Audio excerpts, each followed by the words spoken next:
go ahead and start. So welcome back, and we're ready to start day 2 of our 2.5-day workshop, and it's been an interesting experience so far, and I hope we've stimulated your thinking a little bit. As a starter to help us get our thinkings going this morning, I wanted to share a word with you from the indigenous language of Aymara. As you know from yesterday, our work started on the Altiplano of Bolivia, working with the indigenous Aymara people, a very proud people who still have a very strong culture. And it was not easy working with these people because they're very suspicious of outsiders, understandably so.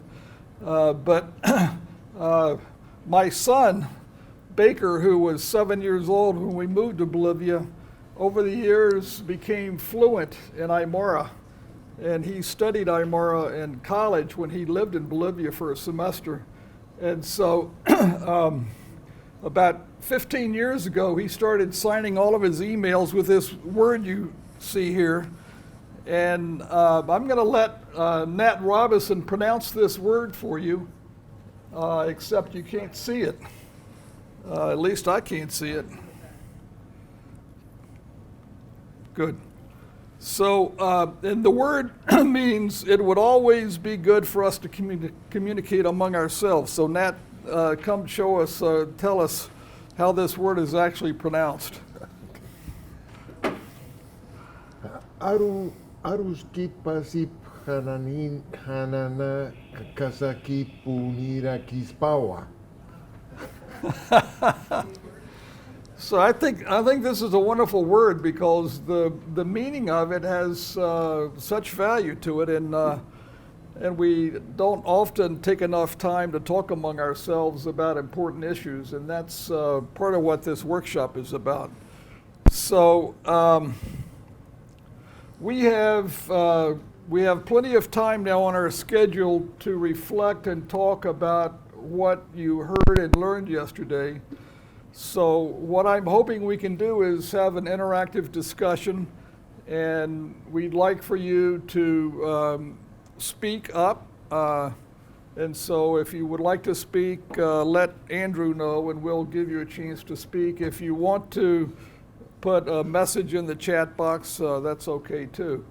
But now that you've had a chance to reflect on yesterday and a good night's sleep, we'd like to hear from many of you about things that you learned yesterday that were new to you, or perhaps you were disappointed about not hearing about something, or something didn't seem quite right, or something really energized you. So please speak up and let us know if you'd like to speak as well if you're online. And if you don't come up, I'll call on you.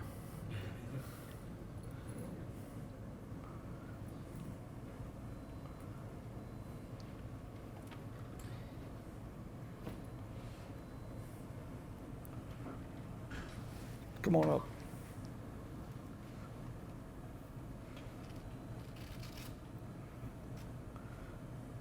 So our first commenter is Dr. Ramiro Yankee, who you met yesterday, the director of our Cure America's work in Bolivia. Good morning. I think one of the reflections or main aspects we talked about yesterday is about community health workers. I think community health workers have been one of the common pillars of our programs, community programs, and all of us, we have been thinking about how to keep and maintain them motivated and keep them in the program with the same motivation and the same knowledge, and thinking about always about their sustainability. Okay, thank you, Ramiro. So let me make a comment about that. Community health workers have been around for a century now. The first community health workers were in China in the 1930s, became barefoot doctors. The idea was picked up in the 60s in Guatemala, actually in the area where our project is, Huehuetenango, and we even had in our Guatemala project area one of the original promoters that was trained back in the 60s or 70s by the Maryknoll sisters of Huehuetenango, who started the promoter program. The community health worker idea spread to Bangladesh, in India, back in the 70s and 80s, but there has been an ongoing concern and debate about whether this is a good approach or not. And then the Declaration of Alma-Ata in 1978, there was a specific reference to community health workers as part of a health team that was essential for being able to deliver primary health care to people where they are. However, in the early 80s, there were several attempts to scale up community health worker programs nationally, and there were some spectacular failures of that for several reasons. Lack of proper planning, lack of adequate financing at the national level, and so the whole idea kind of fell into disrepute to some degree in the 70s, late 70s, early 80s.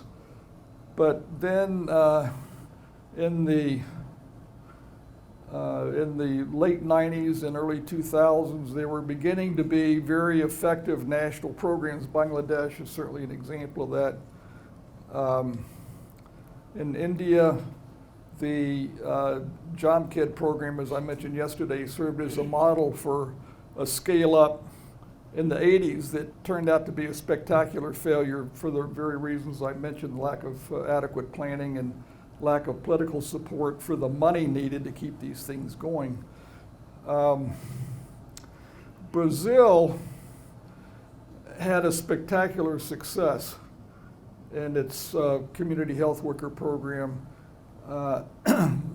In the early 1980s, there was in the poorest part of Brazil, northeastern Brazil in Recife, there was a community health agent program that started that was very successful. And over a 20 to 30 year period, this gradually scaled up through all of Brazil and serves all of the population of the country that's not enrolled in private health insurance. And that program involves visitation of every home on a monthly basis. And Brazil has had spectacular improvements in its national health statistics.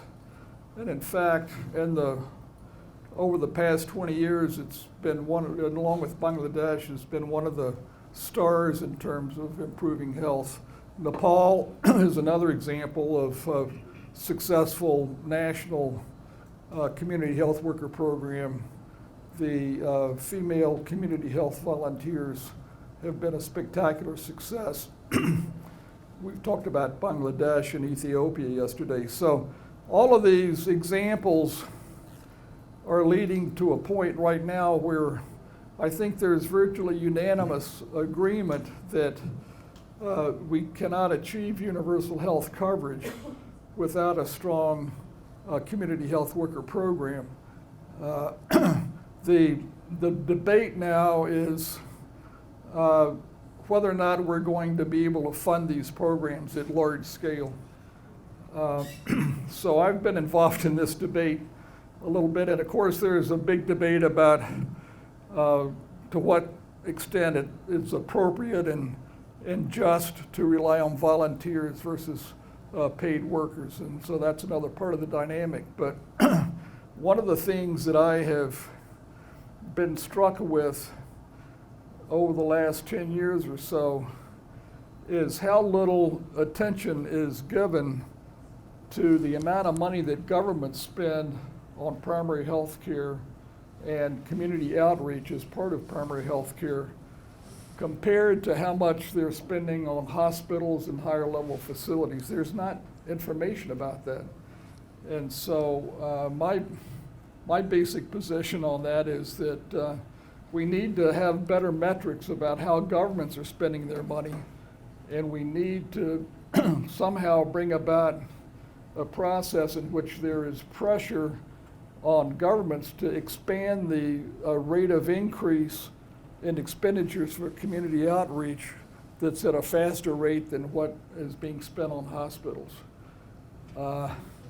The amount of money that governments spend on hospitals is not well understood, but one of the things that I have come to conclude that there is so much political pressure on governments to spend more on hospitals and higher level facilities for a number of reasons. But one of them is that everybody wants high level technical care like Johns Hopkins Hospital with new MRIs and new this and that, which are very expensive, these technological things. There are a lot of people employed at those levels, and particularly doctors and higher level nurses can go on strike to get a better salary, and there's a lot of pressure to keep the facilities updated, and that takes a lot of money. And there's no similar political pressure that makes it into decision makers for expanding community-based approaches, and it's a very interesting issue to me. And I think it's hopefully something that'll receive more attention as we move forward. But there are a lot of international groups now that are working with governments to help them figure out how to expand their investments in community health worker programs. The common response within governments is we don't have the money to fund these things. But in fact, if they realized how much money they were putting into higher levels of services, and if they could bring the political process to bear to shift some of that money into the community outreach, then I think we can make some progress. But it's a hard sell, but it's going to continue to move forward in this direction, I'm pretty sure. So that's a long-winded comment to your comment, but obviously we cannot do CBIO without some very strong local presence on the ground. And I'm a great fan personally of the dual cadre system of community health workers, in which you have what are now called professionalized community health workers, meaning workers who have had some significant training, 6 months to a year, who work full time, who are paid a salary, and those people working with a large number of volunteers who may be responsible for 10 or 12 households who work only a small amount of time as volunteers. And the system in Ethiopia is a great example of that that's gone to scale, where you have health extension workers who have 1 year of training. They're paid by the government $80 a month, and they work with a group of women called Health Development Army, who each have 10 to 15 households. And so together that team can be very powerful. And you heard a little bit yesterday about the dual cadre community health worker system that BRAC has in Bangladesh, with the Shasta Shabikas being the lower level, more or less volunteer but minimally paid worker with 6 weeks of training and work a small amount of time in the full-time Shasta Corbys, who support and work with the Shasta Shabikas. So thank you very much for that, Ramiro. So who else wants to make a comment, ask a question, or some reflection? I see that Mr. Arwal's hand is raised. Mr. Arwal's hand is raised. Okay, so yeah, Arwal, we've been hearing a lot from Arwal, so we're very grateful to you, Arwal, for that. Thank you so much, and good morning to everybody here. I'm sorry because of I received the link a little late, so therefore I joined it late. And yes, have you heard me, Dr. Henry Perry? I can't hear him. Yes. Can you hear him? Okay. Speak a little more loudly, please. I'm having trouble. I'm hard of hearing. Okay. So what you're talking and your comments about means the team comments about the community health workers. Let me just to say about the community health worker program in Afghanistan. Actually, I have started in Afghanistan in 1996, this community health volunteer program in Afghanistan. And we trained around few hundred of the. Hold on. Somebody needs to mute. Can you please mute your microphone if you're joining in online? I don't think they can hear us because they're actually. Oh, sorry. Could you see me? Could you hear from me now? Yeah, go ahead. Okay. So as I said, in Afghanistan, we have started in 1996 training of village health volunteer at that time by the name of VHV, Village Health Volunteer. And we trained that in a pilot project of primary health care in Afghanistan. And then after that, in 2002, we was able to have a standard and national policy and strategy for the training of community health workers in all over in the country. So up to now, I can say we train more than 30,000 of this volunteer in a national-wise. And this was one of the successful program of the health volunteer in the region, because this was national program under the government leadership in role of the government, and this was the very nice and according to the experience of Bangladesh, Prague, in Indonesia, and we copied something from there, and we trained there in Afghanistan. And we have for this community health program a few elements. One of that was community health workers, other was the community health councils or shura, and the third was community health by the name of Women Action Group, but we changed in context of Afghanistan by the name of Family Health Action Group in Afghanistan. This was the one of the option which was copied by future generation to Afghanistan, and now we have more than 15,000 of group of the family health action groups. So this was really very successful program, and most of them till the end of this 2021, sorry, they are volunteers. And I'm really surprised, and now they have the contact with me, and they are very worried about their future, because now they leave out of the support, out of the supervision and monitoring. But we hope, I'm thinking of this, and I will talk with Dr. Henry Piri and other experts. So how can we follow this program to at least to be live in Afghanistan?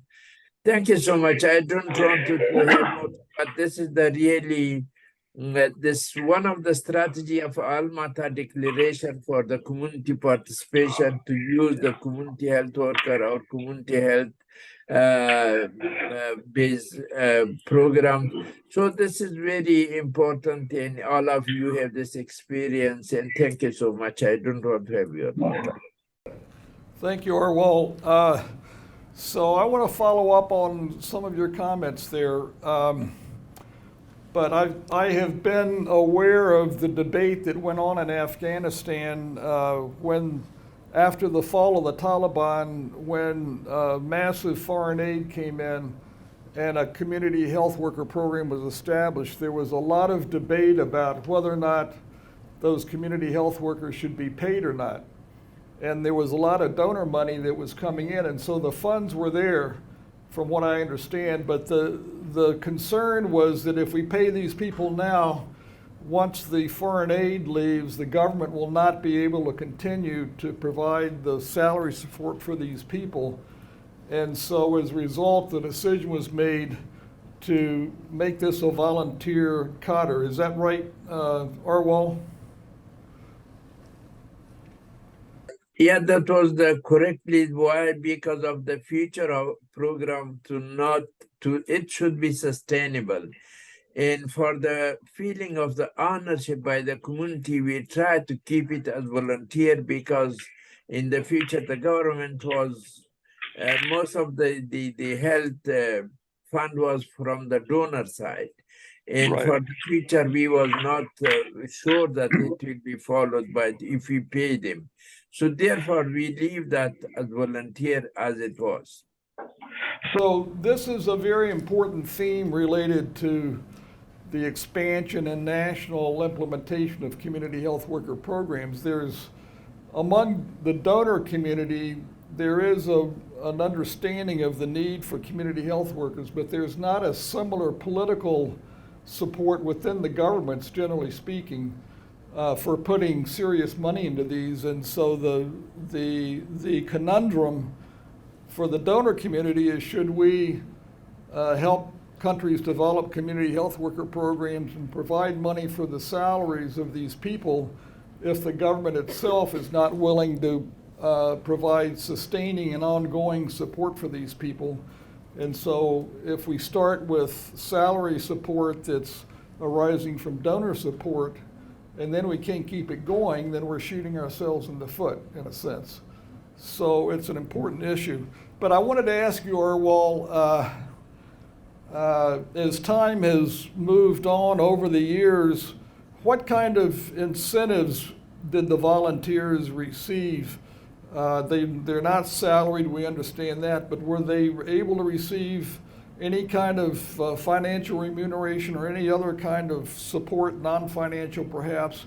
I know many times going to trainings are things that community health workers can receive some payment for that is a little bit beyond what the cost of actually going to the training is, but can you comment on that? As you know that in Afghanistan and maybe in some other developing countries, we have some NIDs, National Immunization Days, and some other type of the national health days. So the volunteer need to go to the communities and to the society and to train them or to give some health education or vaccination. So at that time, they are paying some things according to the role of, and this payment is from WHO and UNICEF at those days, national days. So they only receive this. This is maybe in few months once or each month once. So these are this type of the money they receive for them. Okay, great. So let me ask you another question. Given the fact that these people have minimal financial remuneration, what has been the long-term participation of community health workers in Afghanistan? What has been the turnover of community health workers? Can you comment on that? Actually, from the beginning, this was very important that we are not promised them that we will pay them something. And we give them the inspirations, and the community leaders was agree for the given as some person who are volunteer and work following by volunteers. So therefore, they are not mostly, but sometimes just only we try to pay, for example, if they are coming from the rural area to some urban area or some area to it is far from them for the training or something. So we are paying some that costs not as a salary or incentive. So this is following it. This is for the time being only sorry, only they wanted from us the monthly kits. We provide them the monthly kit of some medicine and some the instrument what was needed for them to follow their basic health activities in the, for example, dressing materials or something else. So, but unfortunately, this since the Taliban is coming in, the only WHO supporting the local NGO in the area for the health service, those NGOs give some less things, not the complete kits, but they providing some at least in some area, not all over in the national wides. So one might think that keeping these community health workers unsalaried and minimally incentivized in Afghanistan might have been a good policy in a sense, because with the change of governments after the United States withdrew from Afghanistan, there would not have been money to pay these people if they were receiving a salary. Is that right? Yeah, this was our our concern at that time also. Even some of the partners and donors was saying no, they should pay, but we believe that in the future it will be more difficult and not sustainable. So now, you know that Dr. Hani Piri, even now every night I receive some call from these people from Afghanistan. And still they are working, still they are asking what should we do and how we should do. And I promise them, please wait and just you follow your work. And once we will be able to, we will get some sources to follow, at least to, even they now waiting for me for every years, they get refresher training. So this is the things that still we have this around of 30,000 CW. They are active in their area, in their village. Even if they not receive, at least they are doing their health education there. So for those of you who probably do not know this, but over the last 15, 20 years after the collapse of the Taliban, Afghanistan has made dramatic progress in terms of improving the health of its people, and the community health worker program has been a vital part of that success. And Arwal has been leading that community-based primary health care work for the Ministry of Health up until just recently, 2 years ago. One of the interesting things to me is that in ministries of health around the world, the positions of authority tend to be related, and the money tends to be related to disease-specific programs. And there are very few ministries of health where you have an office of primary health care or even an office of community-based primary health care. And Arwal was able to start the first office of community-based primary health care that I'm aware of anywhere in the world, but within the Ministry of Health within Afghanistan. You want to say a comment about that, Arwal? That was in 2003, we were able to officially convince the leadership of Minister of Public Health and to have to give us one office officially and include that an official organogram of the Minister of Public Health. So that was, and after that we are following. You know that monthly all CHW or community health workers give their report to the HMIS of Ministry of Public Health. I mean, they are now officially include their report in but at this time, of course, there is problem, you know that. So one final comment, well, I guess two final comments on this useful discussion, I think. One is that I was a part of the creation of a 478-page document that describes national community health worker programs in 29 countries. And Arwal and some of his other colleagues wrote the chapter on Afghanistan's community health worker program. It's a very inspiring and uplifting story. The reference is available online. It's a book that you can download. It's not widely known, but it's a very valuable resource, I think. The other comment I wanted to make is that I'm passionate about community health workers and their importance in helping health programs expand their coverage of services and improve the impact of a health program on the health of the population they serve. But with all of the growing interest in strengthening community health worker programs, there's not as much attention given as there should be, I don't think, to the specific tasks that a community health worker should carry out, how those tasks are defined, how a community health worker should best organize his work or her work within a community. There's a very complex set of issues to be faced there. And one of the interesting findings, in my view, related to all this is that there has been a very major push from UNICEF and the World Health Organization called something called ICCM, which stands for Integrated Community Case Management.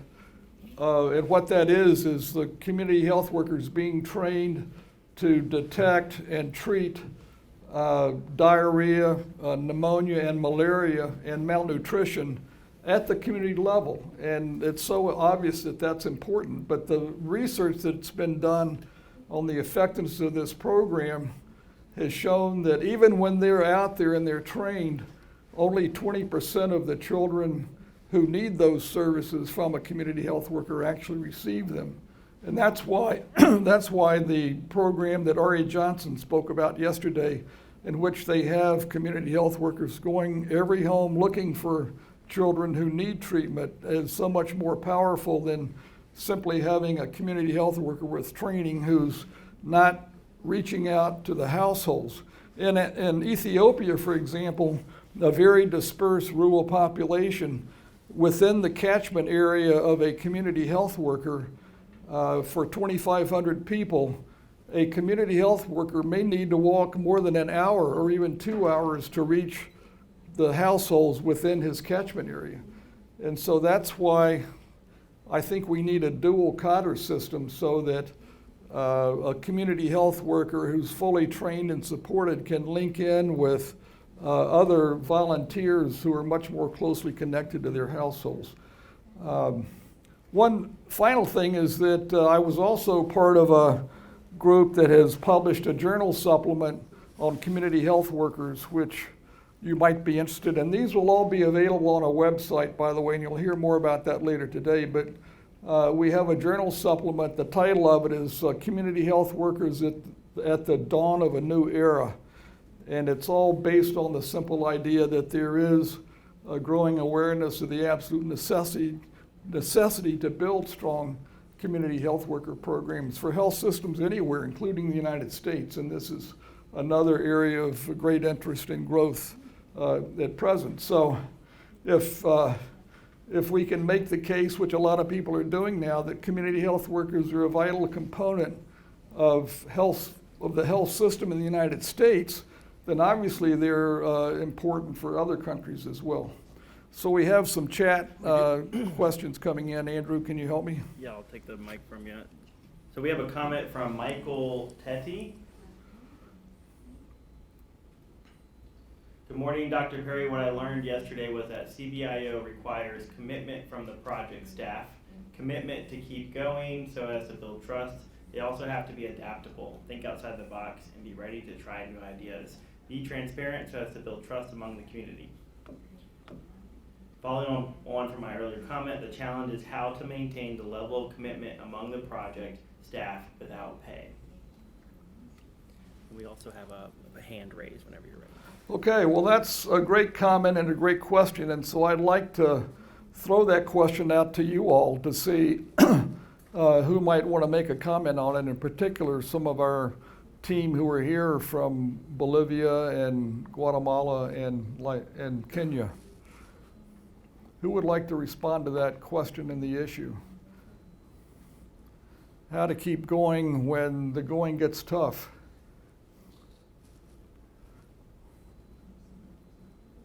Anybody online like to respond to that? If so, raise your hand.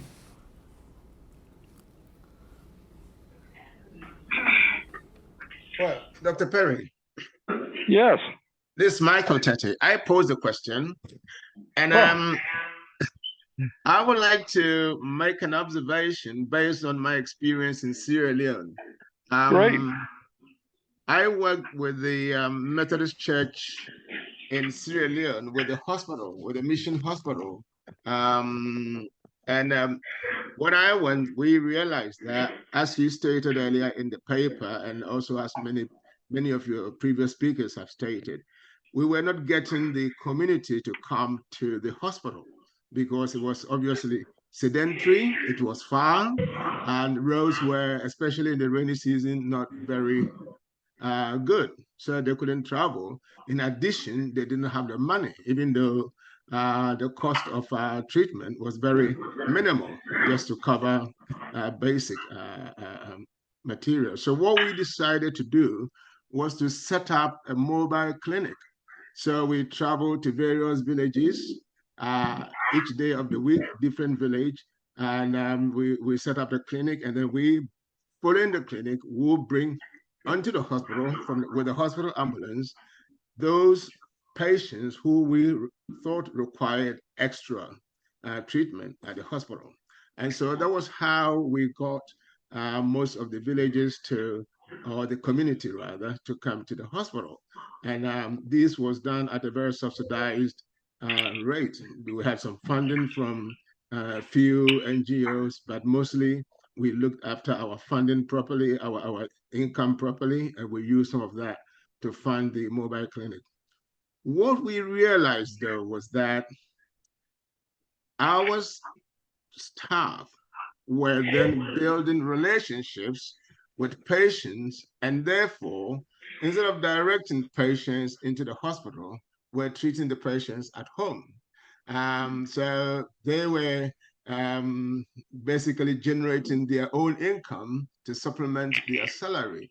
And so eventually we realized that we were not getting as many patients as we thought we would, because these patients were being diverted to individual homes. To keep those going, we decided, those who were on the project, to keep them going, we decided to incentivize them by giving them bonuses at the end of period. The bonuses were not necessarily financial. They could be the best worker of the month, or the whatever we thought was appropriate at a particular time.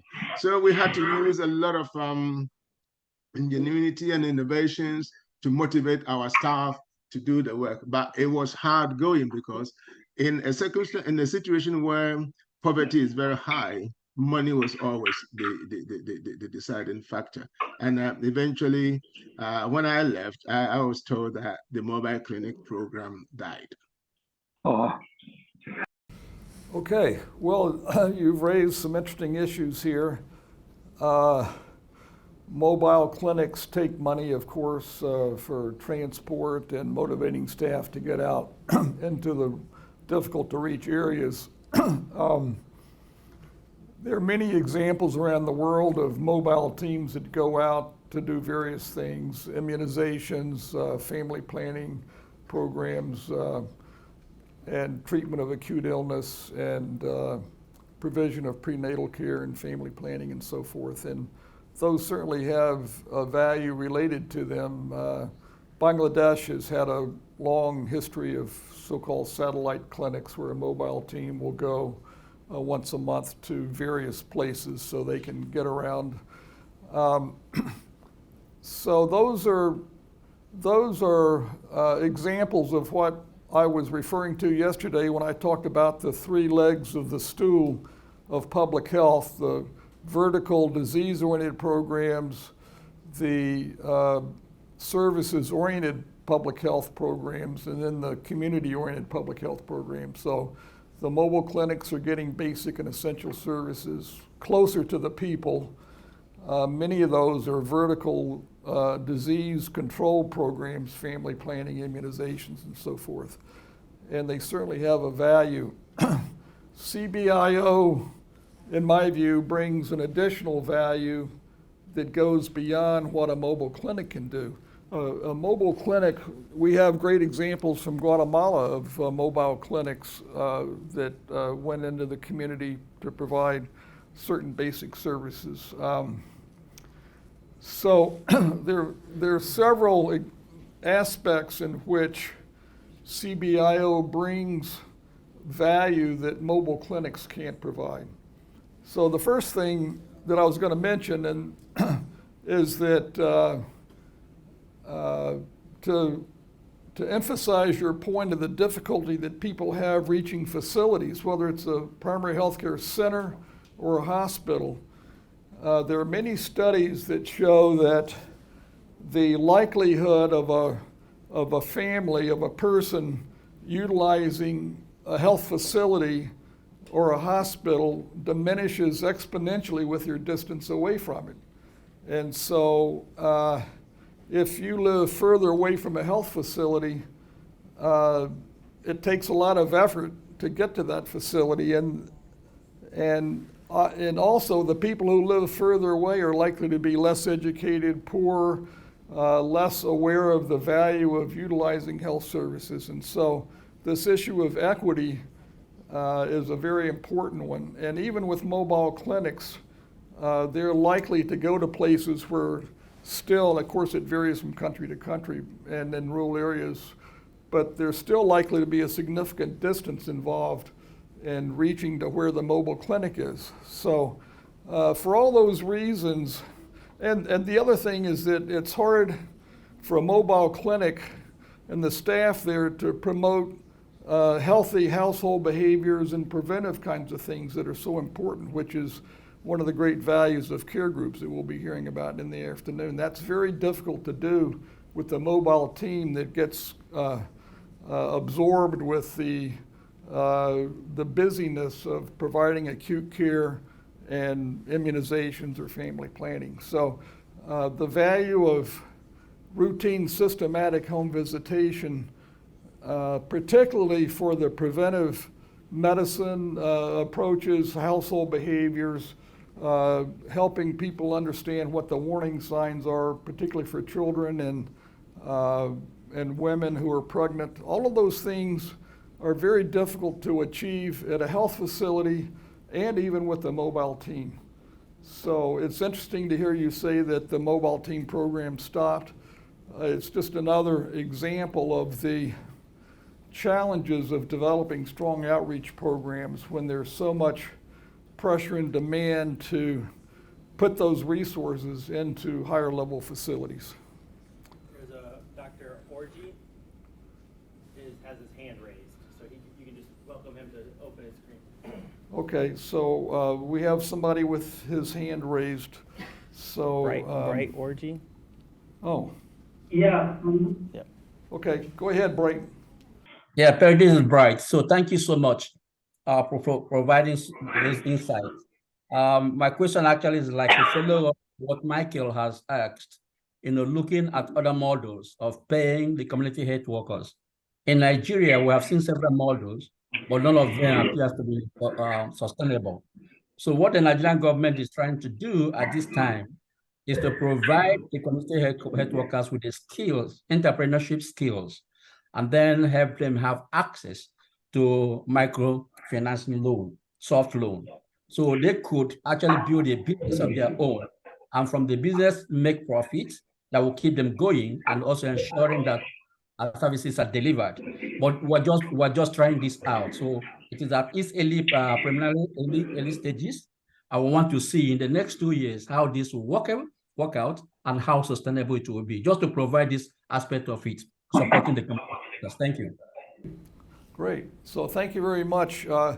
There are, throughout the world, a number of innovative approaches to try to generate funds at the local level that can support and motivate community health workers, and creating microfinance groups among community health workers is one of a number of different ideas that are floating around out there. And there is a lot of potential for generating resources at the local level or at the district level to support community health work that may not be available at the national level. And I think generally in most countries there is now becoming more funding available at local levels to support primary health care. So those funds can be one source of support to help provide further motivation for community health workers. We're really having a great discussion, so I wasn't quite sure whether this would work out or not, but it's been great. Going back to an earlier question about how to keep these kinds of programs going when the going gets tough, one of the important parts, I think, of building strong community-oriented public health programs is leadership. And it takes very committed, passionate, very capable people to lead these kinds of programs and to keep them going. And so I think one of the important issues for us moving forward, in fact, we're going to be talking about this later this morning, about how we can build a stronger momentum for expanding this approach throughout the world. But one of the ways of doing that, I think, is by fostering leadership of people who are young and see the value of this and are willing to make a commitment to expanding this kind of work. Are there any other comments or questions? Andrew has something, I think. Yep, one more question from Adam Paul. I'm working at an orphanage at the City of Hope at Amman Medical Center, but many patients come from different places. Many people are poor, using local medicine. How will CBIO going to help the community like this and others who are not rich at the hospital? So is this in Jordan, Amman, Jordan? I guess it is. Well, that's an interesting question. Obviously, if you're dealing with a population of children who come from another location in an orphanage, then you can think of the orphanage as a community, I guess, as a defined population of people. And within that group of children, go through the CBIO process of community diagnosis, defining their epidemiological priorities and what their priorities are for their health. That's certainly one way to do it. You can think of communities not necessarily in a geographically defined population, which is the way we talk about it, but it can be other groups of people that come together for some reason or another, and children in an orphanage is one way of thinking of a community that we wouldn't ordinarily think of. But I don't see how a health program within an orphanage can really do anything of real substance to reach out to the communities where these orphans came from, since they come from a long distance. Any other comments or questions? I think that's everything. Oh, thank you. Mario. Okay, Mario Valdez is going to come and make a comment in Spanish. So hopefully you have to put yourself in the English language channel, I think. So Mario. Sí, solo para ir aclarando en relación a promotores y el financiamiento. A mí me parece que en esta situación de desaprender es importante ir cambiando, que el primer nivel es el más sencillo, es el que se le debe invertir menos, es donde solamente debe haber un puesto y un auxiliar. No, El primer nivel es complejo. El primer nivel necesita también financiamiento. Y el primer nivel es como la base de un edificio en la cual requiere inversión y que también es complejo. Great, thank you. There's a lot of awareness that's growing now of the need to consider the community and the household in particular as the basic element of a health system. And that hasn't been the case traditionally over time. So Mario and his team are certainly leaders in moving that idea forward. Okay, well, our time is up for this. So we'll take a couple of minutes break and then we'll move into the next section, which is going to be a 2-hour session. We'll probably take a break in the middle of that, talking about what I consider to be technical components of CBIO. So we'll be back in 2 or 3 minutes. To start, this is going to be a rather lengthy session, and I hope that we'll continue to have questions and comments as we move along, and it'll certainly enrich our discussion of these issues. So I call this the technical components of CBIO. Okay, so what we're going to talk about right now is an overview again of the CBIO elements, which I think are important to continue to go back to again and again and again because they're so fundamental but easy to lose sight of. Getting started with CBIO, measuring baseline health status, defining the community's priorities and the epidemiological priorities, some discussion about program implementation, and then assessing progress over time. So if you did your homework, I'm not going to ask for hands of how many people did their homework, but I hope at least some of you did. If you read the article on CBIO, one of the important elements of starting CBIO is something that we call in the article exploratory and then later pilot program planning. In our experience at Cure Americas, this step has frequently been underemphasized, relatively neglected, or totally ignored. And there's an important reason for that is because generally we've had a grant that requires getting started very quickly, and so the slow process of exploratory and pilot program planning isn't really possible based on the timelines that we get forced into with the grants. So sometimes, in a way, grants can be somewhat self-defeating from the standpoint of implementing a strong CBIO program. We have a long history at Cure Americas of receiving child survival grants from the United States Agency for International Development. They had for 3 decades a program that doesn't exist anymore, unfortunately, but it had a lot of special features to it that enable us to strengthen our own programming, and particularly with a CBIO focus. One of them was that if you got a 4-year grant, for example, the program was set up in such a way, the funding program was set up in such a way that you were required as a recipient of the grant to do a household survey of your program after you got your grant. So you have your money and you're required to do a household survey of the area where your project's going to be.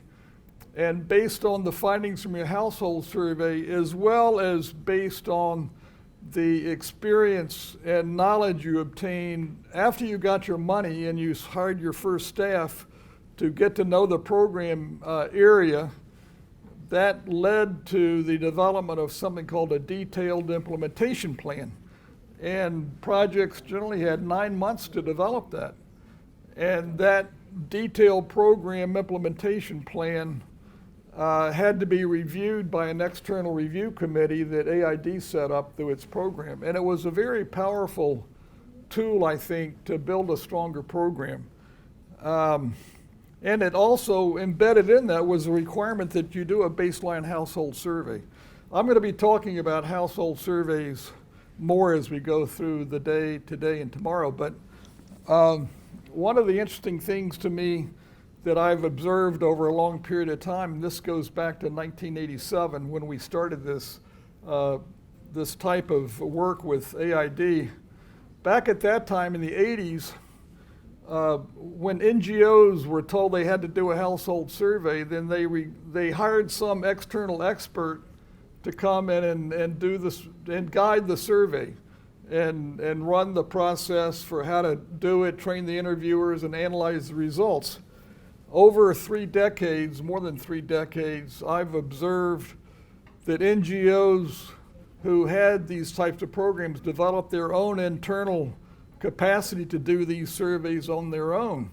And our team in Guatemala is a great example of that, where under Mario's leadership, their own staff developed the capacity to design a survey,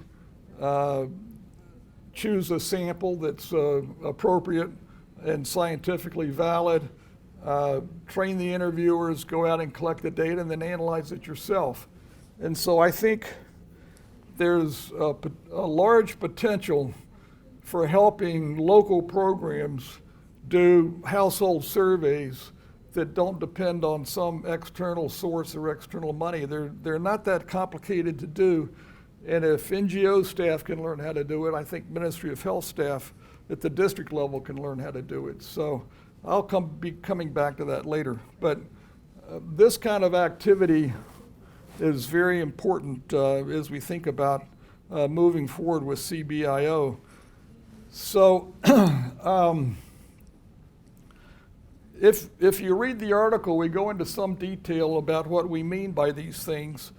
But there is something in the article that we call reconnaissance. Library reconnaissance, which is an interesting name, I think. I like it. Library sort of reconnaissance is a term that comes from military activities where you send a spy out to check out on the enemy and find out where they are and what they're up to. But it got brought into this sort of public health discourse in the time of John Wyan, and his ideas are reflected in here. So this was his terminology, reconnaissance. So library reconnaissance, where the people involved in designing the program are going to collect whatever information might be available that is relevant to their program area. It may not be specific to that program, but it might be broader information that's available that has relevance for the program.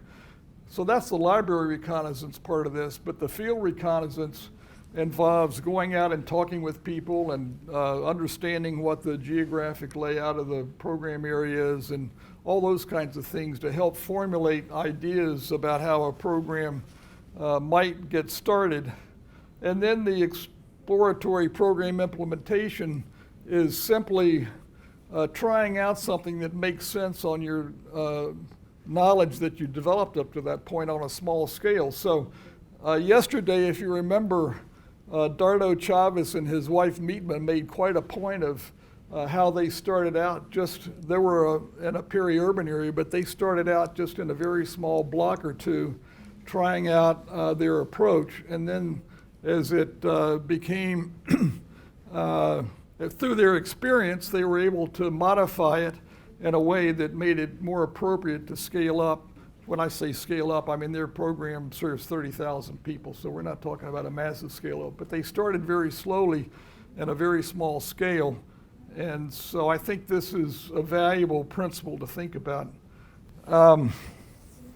Then after exploratory program implementation, we have what we call pilot program implementation, which would be on a little bit larger scale than on the exploratory program implementation level, and then implementing that, and then through that experience, developing a larger scale activity.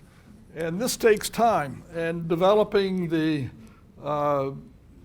data collection tools, developing the training materials, all of this stuff is not easy and takes time. And actually, while I'm thinking about it, Barbara, why don't you come up here and tell us all a little bit about some of what you've gone through in helping Haiti get started. Sure. And So this is Barbara Mufoletto, our program manager, and she's been involved for several years now in helping to start a CBIO program in Haiti. And in fact, our Haitian director of this is online, and maybe he might want to share a few comments as well. So you take that. Thank you, Henry. And yes, I agree. We should see if Anais would have anything he would like to share as well. So Cure Americas Global started a partnership with Haiti Outreach Ministries a few years back. And with this partnership, we are implementing the CBIO methodology, which, as we will learn more about today, begins with this kind of not library reconnaissance, but field reconnaissance. Field reconnaissance, where you do a census of the population and also gather information about health behaviors, health knowledge, and health outcomes. So this is Cure America's first, or at least my first experience working on starting a project in a peri-urban area and a relatively unstable peri-urban area where there is lots of in-migration, out-migration, a relatively recent presidential assassination, which was preceded by mass protests around the country and has then been followed by a lot of gang violence. So this has been a very interesting place to test out CBIO.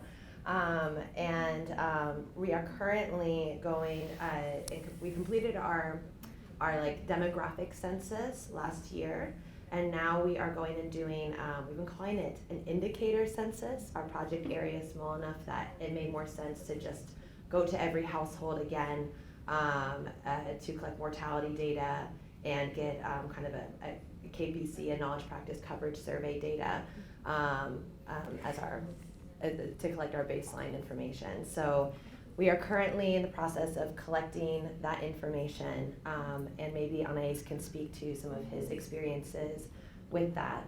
I don't know if he could speak maybe in French, and then Sure. we can have the translators translate for him. Yes. Anais, would you please share a few comments with us if you can? He's signed in from Haiti.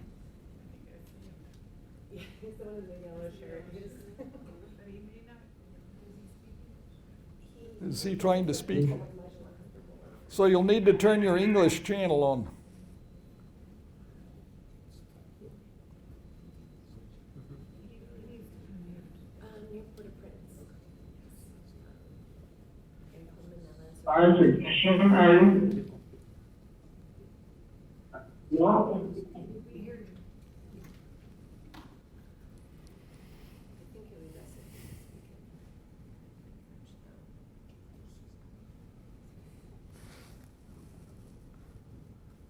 So go ahead, Anais. We heard you very briefly, but then it stopped. So go ahead and share any thoughts you have about starting CBIO in a small population of 5,000 people in a peri-urban area of Haiti.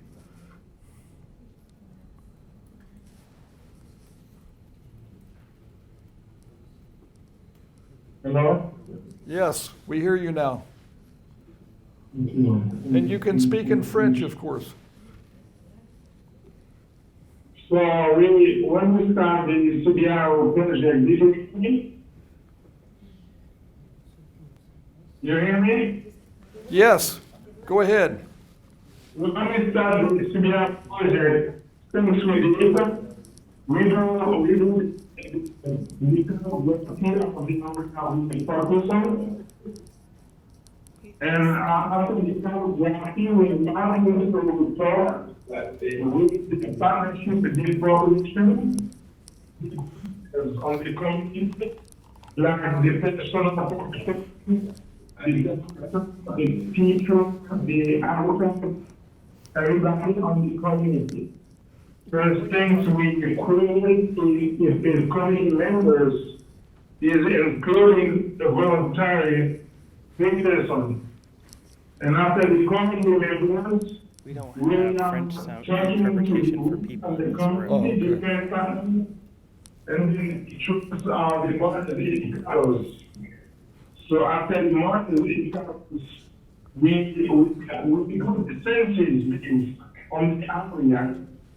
So we collect data about the each household Do you speak information. French?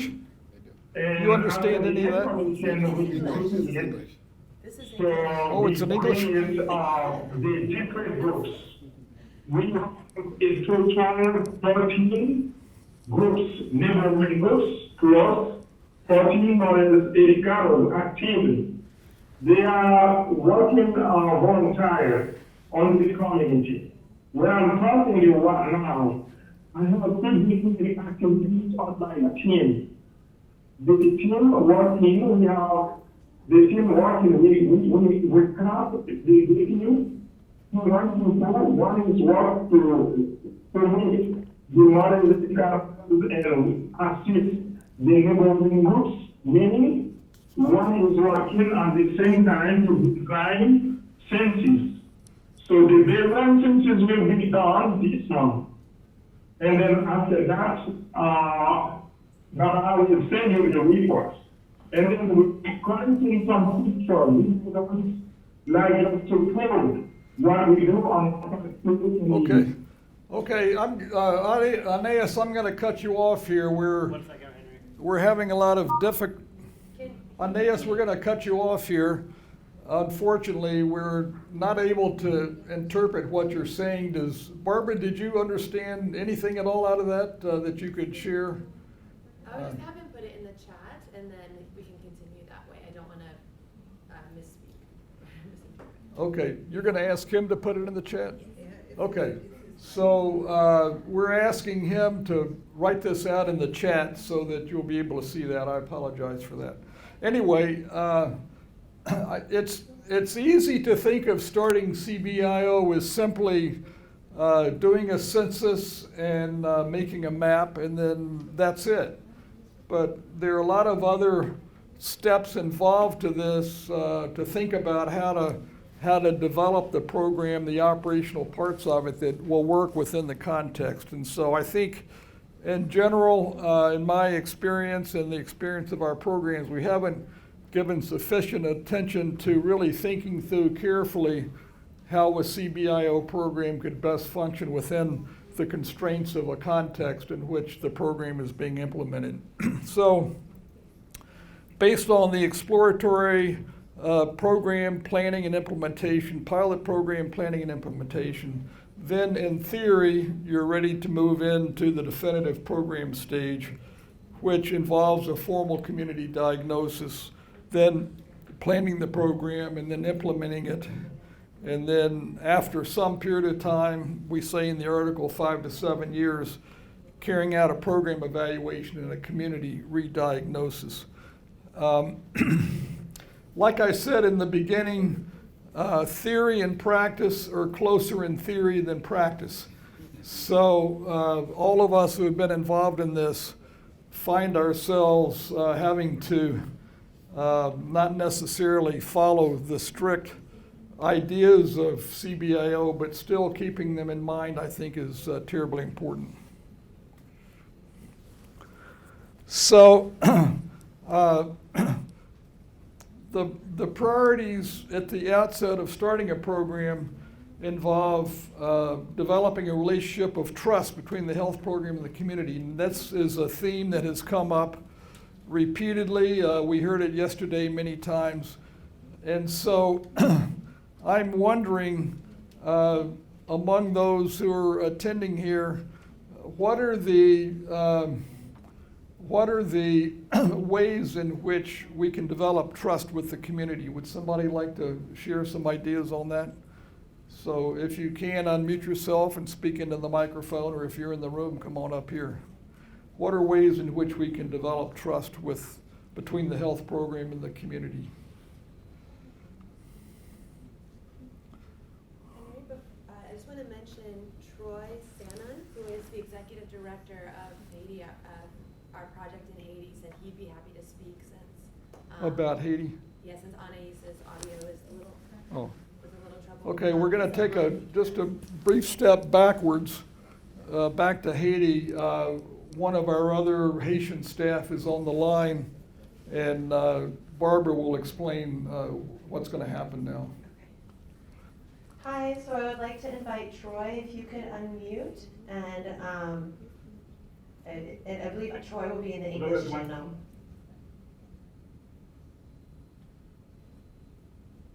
If you prefer French, just let us know and we can make sure that is set up. French, English would be fine. Excellent. All right, thanks a lot. Everyone, can you guys hear me? Yes, we can. Go ahead. All right, I think Anna is trying to share with you guys the wonderful experience that we had with the census. In the beginning, since it has been, it's right in the middle of the city, and Cité Soleil, a very tough environment. We had questions about whether or not not a lot of money being involved in the program was going to be a problem. At the end, it worked out very well because the community got involved and participated in the census, and now we have a very strong team on the field. I visited the program last 2 weeks ago, and we have a very strong team of supervisors, agents who have a very strong connection with the women, with the mothers. So one thing I think I would like to share my experience with this our program in Haiti is that it's a little bit different because I saw CBIO work in Guatemala, and it's a very rural area, and we are in the middle of mountain, behind mountain. But in Haiti, it's different because it's right in the middle of the city. It's the kind of inner city where there is a lot of poverty, and there is a lot of violence, and there is a lack of presence of local government. But what I've learned about it, it's that it worked very well. I was very shocked that the same method that is being worked in Guatemala and a rural area is being well implemented in Haiti, right in Cité Soleil, in a very inner city environment. So, which makes the program very exciting because you could see that it could fit in different settings and have different people participate in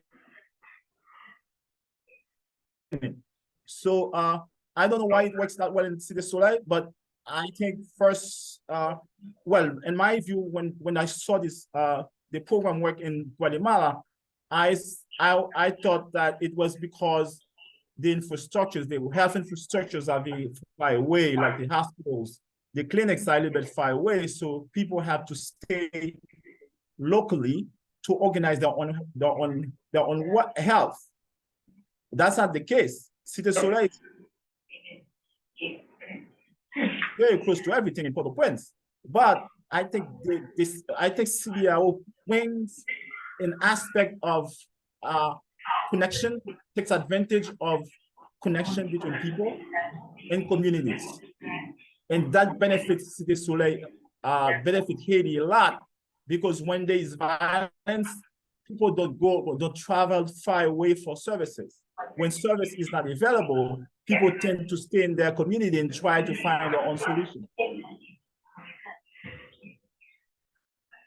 And with the CBIO method, they found those solutions inside of their household by participating as mothers, by participating as agents, by participating as supervisors. So it's a great experience. I was amazed by it because it facilitates the, I think it works in both environments, both rural environments and urban environment. Okay, Troy, thank you very much. So it wasn't clear perhaps from what he said, but Troy did go to Guatemala to see the work there, and that's another example of the value of actually seeing a functioning program in place to help people get a sense of confidence about what can be done. So I want to come back to the question I raised earlier before we went back to Haiti briefly. What are your thoughts and experience about how to develop trust with the community, between the health program and the community? Who would like to comment on that? Can I? So Dr. Ramiro Yankee from Bolivia, the director of our program there, will speak. So, well, from my personal experience and my experience working for Cure Americas in Bolivia, well, I was 25 years ago? Perhaps a little bit more from my personal experience.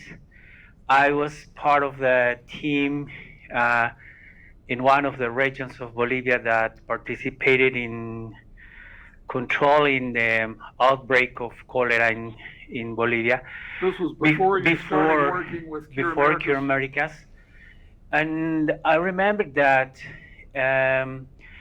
many people were dying of cholera in Bolivia. So at first we were trying to control the epidemic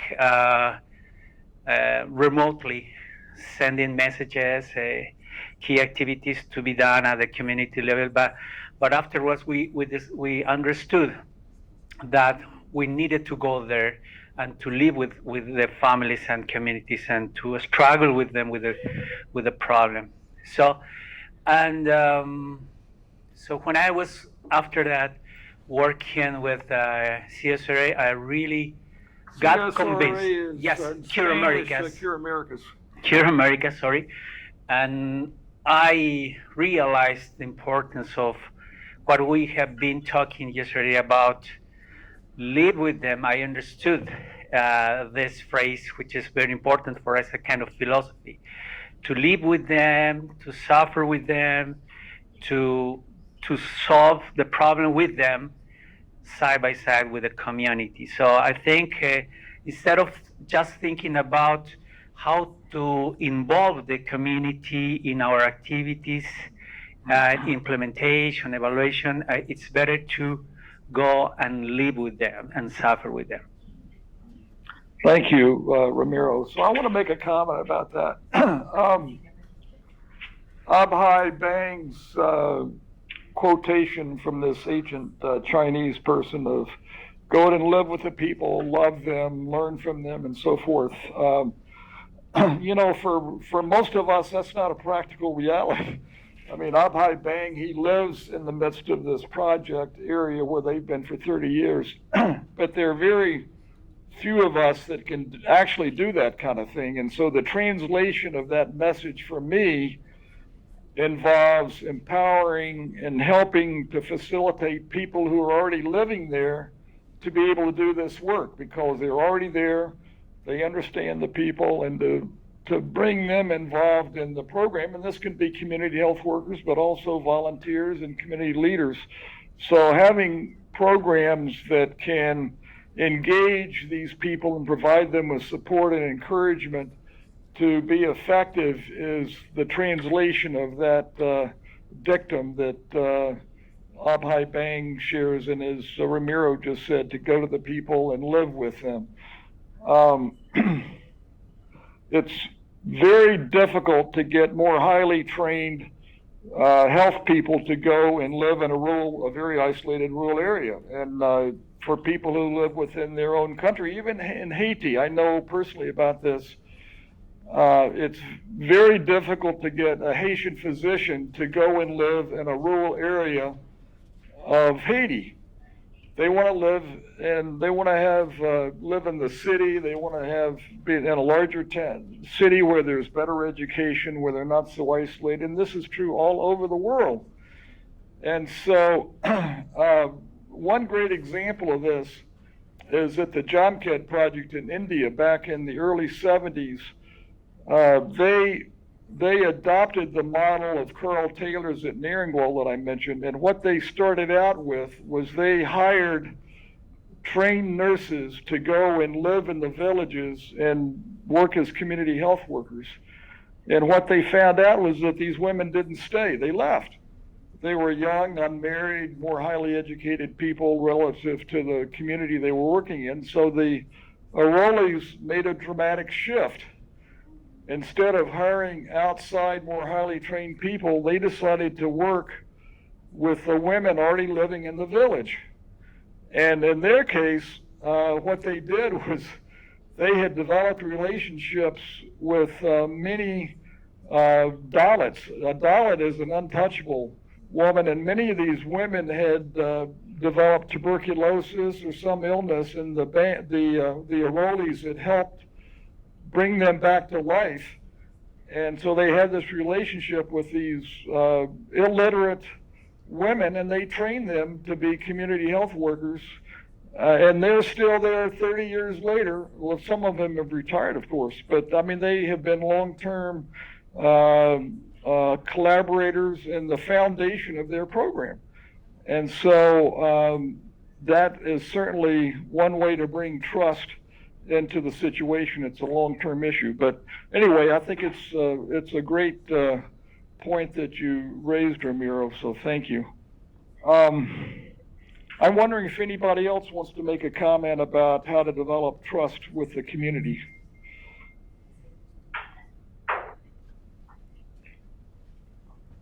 Kevin Kayando is going to join us now from our project in Kenya we call KICOP.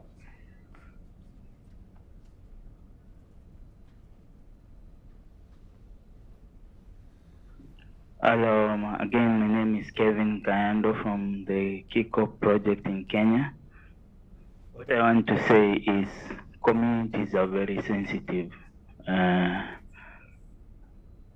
The moment you don't build trust with communities, that is the end of the project. So you have to be very careful how you want to engage with communities. You don't assume that they need you. That is the first point. You don't assume. As one of the speakers here yesterday said, that communities are the experts. They know their problems. They know what they need. So you need to go to them, talk to them, live with them. I will give a very good example of my colleague Anke Rubo here, who is always at the communities, talking with moms, talking with clan elders, talking with chiefs, talking with the opinion leaders on how to make the project better. And that's how we have been able to build trust with the communities. We are always involving the community gatekeepers, the community elders, the community opinion leaders, the local administration. That is very key. Another way of building trust between communities is not to promise what you can't give. That is very key, because once you promise what you can't give, that will be the beginning of problems. And it will be a recycling and a never-ending cycle where you'll be reminded, the other day you said this and this is not what happened. Another way of building trust with communities that we discovered is sharing data with them. As KICOP, we've been sharing the data we collect with communities. We involve them in collecting the data. The local leaders, the community leaders help us in mapping the community. They help us in they act as guides when we're collecting baseline data. And so we are able to collect robust, verifiable data because the community is involved. And then we are able to share this data with them. The impact of this and the impact of our interventions are also visible. We involve them and also we are part of the community assemblies. We don't call for community assemblies. We go and form part of community assemblies. Our CHVs form part of the community assemblies. They go and document KICOP's agenda in the community assemblies. And in those assemblies, you are able to hear testimonies of how, for example, a mother used to complain of having malaria every fortnight, and because of kick-off education on using bed nets, they've been able to reduce malaria, and this they've been able to reduce costs.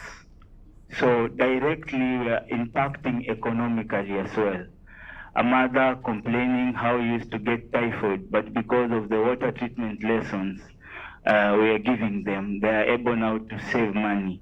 A mother who used to complain of pneumonia and diarrheal diseases, but because of the many hand washing facilities you're able to set up in the communities.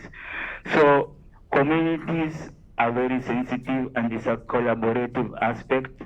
You need to live with them, love them, as well as share data with them, as well as continuing to build trust with honesty and transparency in our programs. Thank you. Well, that was beautiful. Wow, I'm glad we have that recorded. One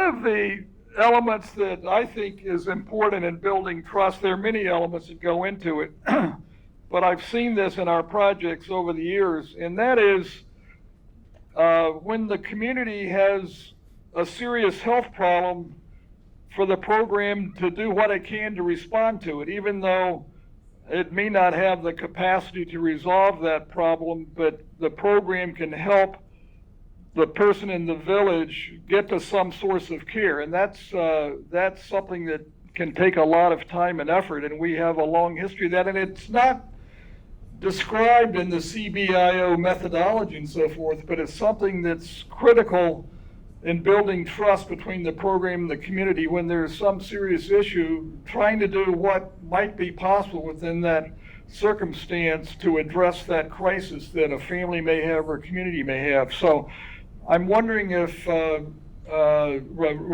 Ramiro and Mario could say a little bit from your experience and what you've seen and how our programs have tried to help people and getting them from an isolated village into a higher level facility, for example. So can you come up and just share a little bit of that as a way of building trust? We have a comment online and hand raised.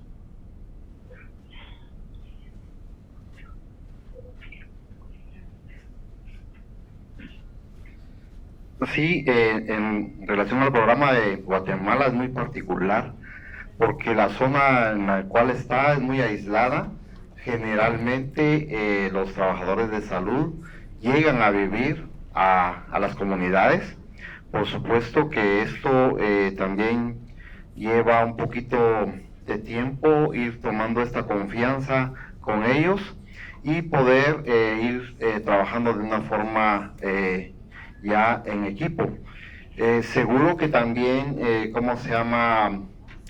conforme el tiempo ha ido pasando, se ha ido creando pues también de puestos ya comunitarios y actualmente pues también ya se tiene personal del lugar de las comunidades y esto pues favorece porque hay una intervención entre el personal de afuera y al personal que es de la comunidad. The experience that you had working in the field helping to respond to medical emergencies that arose is a way of building trust. Thank you, Mario. Now, Ramiro Yankee, who worked in the field for a number of years on the rural Altiplano of Bolivia, is going to share a few comments about his experience in building trust by the program helping communities to respond to a medical emergency that might arise, which may not be part of the program of CBIO, but it provides an opportunity to help get somebody with a medical emergency to a higher level of care that they need. Yes, actually, I was trying to talk about a little bit yesterday, which is also very important for the program. Working in this angle because we have been working with communities, trying to do some activities related to prevention, talking with them with education and empowerment. But if we don't have a health system that can respond to the needs and to respond the demand that we are creating at the community level, our program is going to fail. So these are perhaps some examples of what CBIO was doing in Bolivia about these things. We have been trying to work closely with the health system, with the municipal government and the Ministry of Health, trying to gain their trust and try to have to get the services delegated to us to work on the health system. Actually, we have 2 clinics in one of the regions we have in Montero, and we are providing clinical services. On the other, in which we can control and monitor the quality of health services, and in some other places we need to work closely with health staff, because it's very important for us, for them to receive the demand that we are creating with the community. So, and we have been working closely with them to improve the referral system, for example, to improve the referral system with ambulances in many cases, because we have been working with in very isolated places. So the transportation was very critical to refer an emergency. Okay, thank you. As we're having this discussion, this is really great. It's so important, and we've got a lot of other things to talk about. But let me share something that happens with the BRAC program in the urban slums that I happen to know about, which is related to building trust with the community, but it brings in the idea of linking to referral systems. We've never operated hospitals. It takes a lot of money to operate a hospital. We've never operated higher level facilities.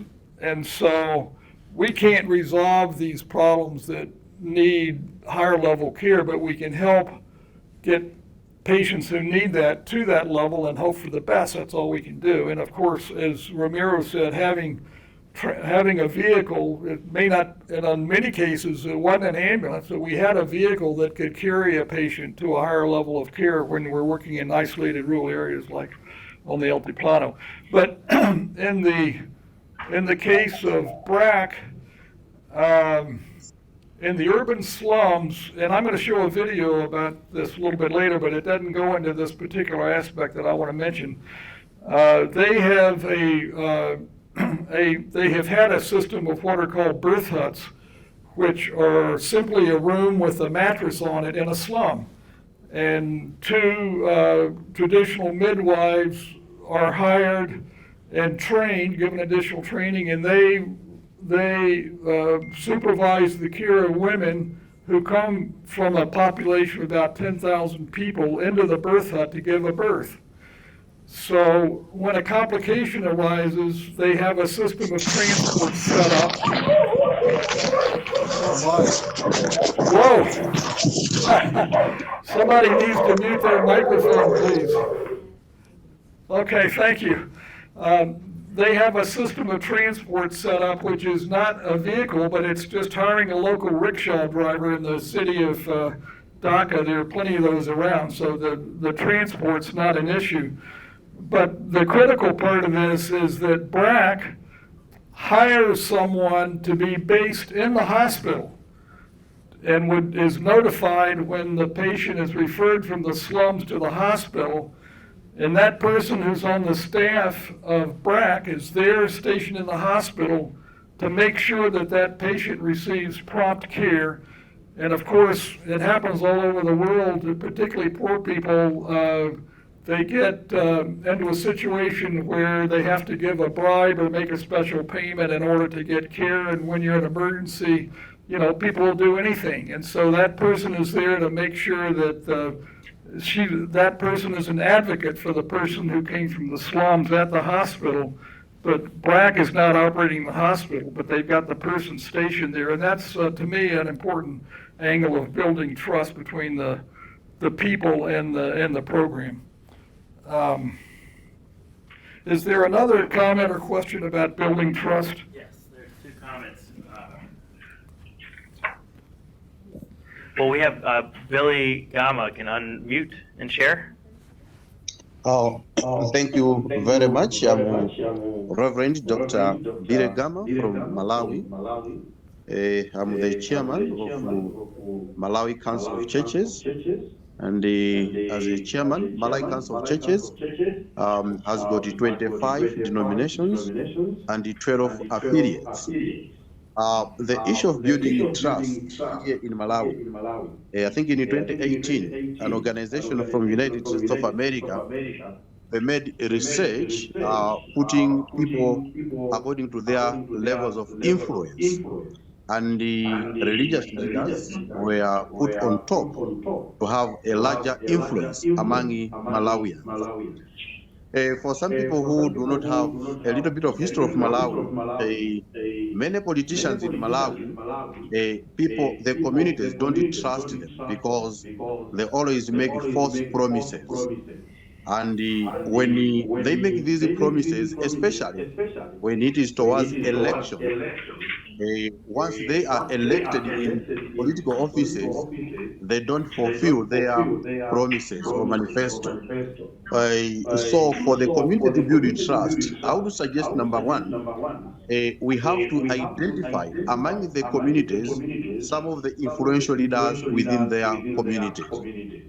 And number two, those influential leaders within their communities, we should team up, we should partner with them, especially when it comes to health issues, bring a small project, health related.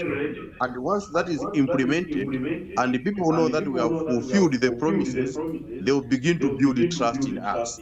Then bigger projects can also follow after they have seen that small projects, they were able to be fulfilled. But let me also conclude by commending the CBIO for also inviting us to this important discussion. I find this is very key and very important, and I would love, I think, more to do with that CBIO project here in Malawi as well. Let's create more links so that more people can participate in these important discussions. Thank you very much. Thank you very much for those comments. I want to make one final comment, and then we'll move on to the next points. Was there another question or chat or something? Maybe let's hear that, and I'll make my final comment. So in the chat from Albert Kalanji, the involvement of community leaders is one of the key factors in creating trust. We noted in DRC that community projects that rely solely on community health workers without strong involvement or accountability from community leaders experience enormous difficulties. That's a terrific comment. So thank you very much, and I think we need to be reminded of that. And it's related to the final comment that I wanted to make before we go on to the next session. Has anybody ever heard the term elite capture, ELITE, elite capture? So it's a very interesting concept, and it applies to many different situations everywhere in a way. But the term elite capture refers to the capacity of people with unusual or special influence to take control of the situation that's going to benefit them at the expense of other people. And so Bangladesh is a great example where elite capture was dominant within the culture at the local community level. And I think there are a lot of communities that fit this model, and that is where a few local people have a lot of influence and control over community-related decisions. And they control those decisions in a way that's going to benefit them more than it's going to benefit the population. So that's why it's called elite capture. And BRAC's early experience when they started community health programming, they recognized that they had become captive to elite capture. And so what they did, their whole entire program that reaches now 60 million people, what they have done, I don't know if this is necessarily the right decision everywhere, but in Bangladesh, what they did to avoid elite capture is they created a situation of forming women's groups called voluntary organizations. And not anyone could join a voluntary organization within the community. It was only the poorest women who owned no more than 1/10 of a hectare. But if you had more land, then you could not join a voluntary organization, and that became the foundation by which BRAC expanded its program. So I think it's important to engage community leaders, there's no question about it, but I think we also need to keep in mind that we need to make sure that other people whose voices may not be so readily expressed and heard are involved in this. And of course, women and children are a great example of that because community leaders tend to be men. But the care group process is one example of reaching every home and giving women in every home a chance to share their concerns is one way to avoid elite capture. I'm going to pick up the pace a little bit. We had a very rich discussion on a very important topic, namely how to develop trust with the community and the issues involved in that. So that's the first step of CBIO, is establishing trust. But of course, program activities need to take place as trust is being established. And we all know that it takes time to build trust. And there's lots of reasons why communities may be suspicious and distrustful of health programs. I would say throughout the world, at the local level, there's enormous distrust in particularly government health systems for all kinds of reasons. And so building trust takes repeated activities that engender trust from the community. And of course, the program staff need to develop trust from the community that they're going to help out with what they need to do, and that takes time. So that was the first priority that I have listed as to be thinking about it. Now, we spend a lot of time talking about epidemiological priorities. So does anybody remember from yesterday what the definition of epidemiological priorities is? Would somebody like to chime in and tell us what the definition of epidemiological priorities? I'm giving you an exam on yesterday's work. So Nat, come up here. Nobody else is going to offer? Did nobody's offered on chat? If you know, unmute yourself. It took Nat 30 years to learn this, so if you're just getting exposed to CBIO now and you haven't learned it, then you have an opportunity to learn later. What are the most serious, frequent, preventable, or treatable conditions in a defined community? That's perfect, almost. You missed one important word. Readily. Yeah, in fact, it's not in the article, but well, it is actually in one place, but in another place it's not. It's readily preventable or treatable conditions. So the most frequent, serious, readily preventable or treatable conditions in that community or set of communities. And the precise methodology for defining that isn't obvious, and it takes some expertise perhaps, but it also is something that the community needs to participate in. And Mario shared with us yesterday of how the community participated in the definition of what the epidemiological priorities are in the community. So that's one piece of a community diagnosis, is defining the epidemiological priorities. The other key element in a community diagnosis, as I said yesterday, is defining the community's own health priorities as they perceive them and understand them. Then they may be very different from the epidemiological priorities. And most commonly, in our experience, a community priority is expressed as a need for better curative care. We want a doctor, we want an ambulance, we want a hospital, all these kinds of things. But if you remember from Abhai Bang's speech yesterday, he had a list of what community priorities were, if you remember that. One of the community priorities that his communities came up with was alcoholism. That's a very interesting community priority, and it has many health effects, of course, but it's one example of a community priority. And in fact, in Gacciaroli, as a result of that, they developed a very exciting and effective program directed towards the problem of alcoholism in their communities. And there's an article written about it that I happen to know about. So anyway, these are obviously important steps. But as you're trying to get a program started, you're thinking about all other kinds of things, and you may not give attention to that to the degree that it would be ideal to do.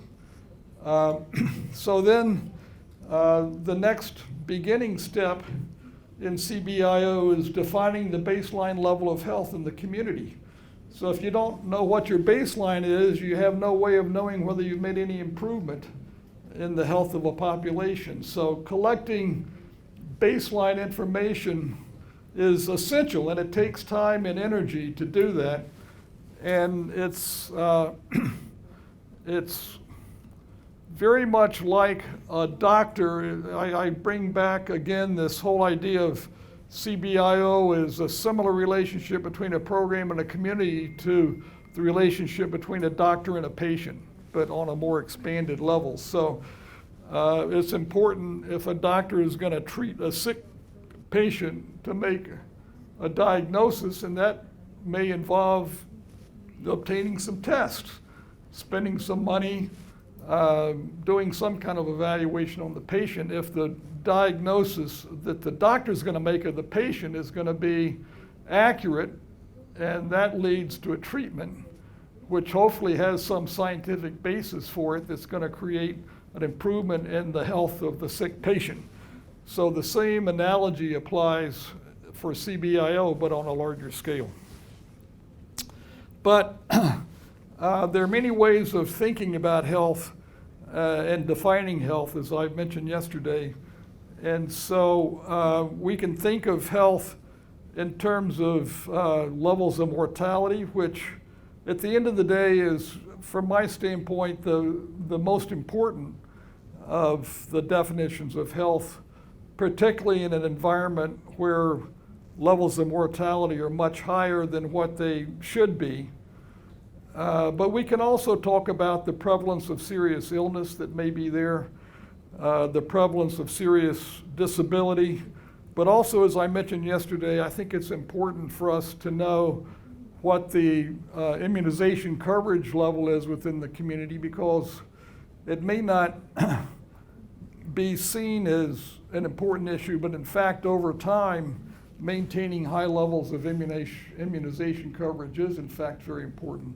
And also the level of utilization of family planning services. The contraceptive prevalence rate has many relationships to health, as well as economic well-being in the family, and on and on. I mean, we've heard examples of that from yesterday.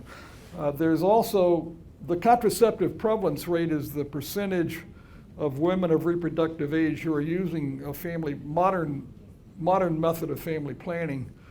But there's also something called the unmet need for family planning, which is the percentage of women who do not want to bear a child in the next 2 years who are not using a method of family planning. So it's another example of an indicator that is important, I think, in defining baseline levels of health within the community.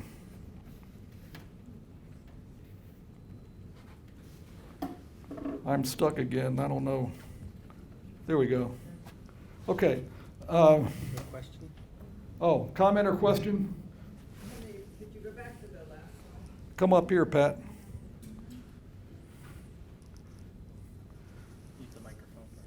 So we're very happy to have Pat Taylor with us, who's a long-term employee of John Snow International and spent her career in global health work. So Pat, come stand here. Okay. Thank you, Henry. I was just wondering, I'm not understanding whether this is sort of a linear process or you could do several of these things at once. So if I'm looking at the developing trust and trying to define the community's health priorities, could I do that at the same time? And the same thing with the epidemiological priorities and the baseline surveys or collection of data. Great question. So in the paper, we speak to that issue. So theory and practice are closer in theory than practice. So I think it's in the reality of implementing these things, all this stuff is going on at the same time, essentially. But of course, collecting baseline levels of health is very important to do early on, because if you don't have a good baseline, then your assessment of whether or not you improved health is going to be faulty. And we have many examples in our own experience where we started a program without an accurate measure of the mortality rates in the population. And as I mentioned yesterday, it takes time to build an accurate vital events registration system for many reasons. And so we've had experience where in the beginning, the vital events registration showed a level of mortality, under 5 mortality, for example, that was rather low. We started the program, very effective program, and then as we continue to strengthen the vital events registration system, the mortality was going up, which was not in fact, at least we don't think it wasn't in fact taking place. What was in fact taking place was that we were capturing more deaths into our system than we had been capturing at the beginning. And so it's a very important technical issue. And the Bangs, for instance, in their work in Gacciaroli, before, if you noticed in his graph, they had a stable baseline level of infant and neonatal mortality for several years before they started their intervention. And then they were able to show that in the intervention area, after their baseline level, it started dropping, and in the comparison area, it stayed stable. So I think it's a terribly important technical issue. And related, and I'll talk about this later as well, but the accuracy of vital events registration is a terribly important issue. I mean, I've already mentioned this a number of times now, but how we can build strong vital events registration systems that we can be confident are accurate is a terribly important issue. So, Yambo, you wanted to make a comment. Please come up.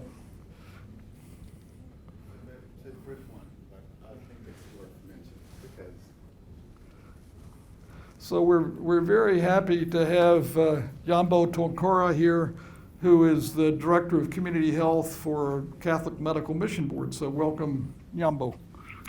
Thank you, Henry, and thanks everyone for having me. I think talking about priorities, I just wanted to share a little bit the experience from CMMB, that we made the intentional separation between registering the problems and then defining the priorities. Because if you take a community like South Sudan, that's a lot of problems. Everything is a priority. So you have to make a priority of priorities. And so when you depend on what really kills people, sometimes that's not the problem. So in our experience, we got into a situation, a very interesting situation, where it took us maybe half a day to debate between, is the priority, is the top problem HIV or nutrition? It was a fascinating conversation. So we have a similar approach as CBIO, but we found it interesting or important to distinguish between cataloging the problems first and then challenging the community and the participants to say, what's really the top priority. Okay. Well, I think that comment helps us to appreciate some of the complexity that goes into all of this, and it's not straightforward. And one of the comments in the article that's made is we need to think about the underlying causes as well as the immediate causes of death.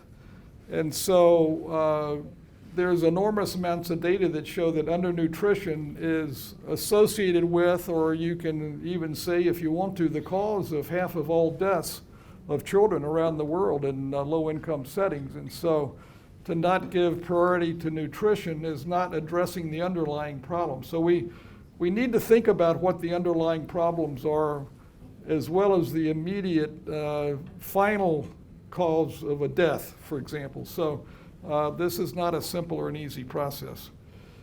We've spent a lot of time talking about building trust. It takes time, requires responding to community health priorities and development of personal relationships with community leaders, and routine systematic visitation is a powerful way to build trust and knowledge and awareness between the program and the community. So defining the community. So that's not a very simple process either, but in our view, you've got to define it. You've got to create a boundary somewhere of what your community is. Otherwise, you don't really have a handle on what you're trying to do, and you don't have a way to define whether you're making any improvement or not. And sometimes the boundaries of a community may not be that obvious, but it's got to be done. We have been involved with CBIO in developing a census and maps, and those are very time-consuming, and you can't do it without strong collaboration with the community. And so I think Kevin was telling us earlier about how surprised he was with the eagerness of the community to participate in this work. And I think that's a general experience of many programs. Once a group comes in and expresses an interest in starting something like this, the community steps up and participates. And so I think it's important not to be too discouraged or too overwhelmed by the complexity of the task. And I'm going to share with you a little later, I think in a minute here, the experience of BRAC, where they were able to do this kind of thing for 8 million people. So I think everything that I have said here about routine systematic home visitation has been repeated already, but I think it's important to go over these basic ideas about routine systematic home visitation. So we've talked about building trust, but we also need to talk about how to engage the community in the program. And I just was talking about BRAC. I didn't realize it was the next slide here. But I had the privilege of working with one of my students at Hopkins who went out to BRAC in Bangladesh and helped them document the first steps that BRAC went through as they established their urban slum project called Minoshi in a population of 8 million people. And so we have an article that has been published about this. And these are the various steps that they went through in the starting of this project, which went massive scale to 8 million people in the urban slums of Bangladesh. I'm going to show you a video of this later. But you can see that they were involved in the formation of maternal and neonatal and child health committees, meeting with those committees, and that was the beginning step of building community engagement. And through that connection, they were able to start the census taking process and what they call social mapping, which was creating a map of the key geographic issues in the community and where key facilities were and so forth. Responding to community feedback, which helped to build trust, and then involving local resources as much as possible. And then the training of people who can do the mapping, the beginning of the mapping with working with key informants who can help with the mapping process at the local level, developing the list of households, information on the details of the family that came later after the mapping has been done. So this is an example of a community map that the BRAC program developed in a slum of 50,000 people. So they made these maps all over the country. They had 8 million people involved in this. But it took community collaboration. You can see the level of detail of each of these little houses that have been placed on this map. Here's a map from Guatemala that our team worked with the communities to develop. And these are placed at a central place, a central location in the village where people can see them and comment on them. And this is called the Sala Situacional Jurisdicción Coya. So in addition to the map, there's a lot of information about the health statistics for that community, which the community helped to develop. So now a few words about the diagnosis, the community diagnosis, which is a combination of the epidemiological priorities and the priorities that the community has defined. One of the principles of CBIO is that at the time of making a community diagnosis, we have the community's priorities and what the epidemiological priorities are, but over time that's going to change. But this is not going to happen the next day, but over a period of 3 to 5 to 7 years, the priorities are going to change, both the community priorities and the epidemiologic priorities. So in terms of defining what the community's health priorities are, there's no set standard of steps to do this. There are many ways to think about it. And I won't read everything that's on here, but you can see that. But as you remember from Abhay Bang's presentation yesterday, they actually had a vote. It looked like it was women who were voting. I don't know if they limited the voting to women or not, but it's a democratic way of thinking about establishing priorities, but it requires everybody coming to one place at one time to make a vote, so it may not be that simple to do. But I think it's important to consider a process for defining the local community's own priorities as they perceive them, and then incorporating that into your community diagnosis.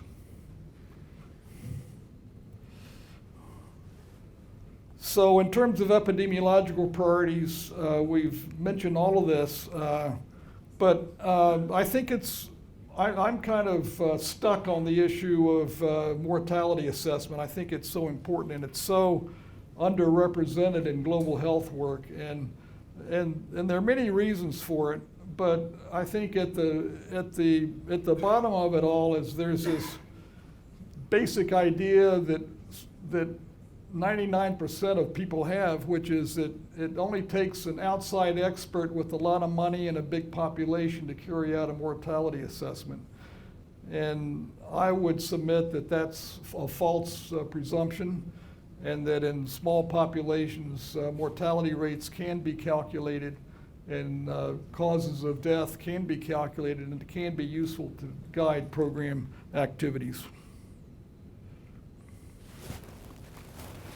So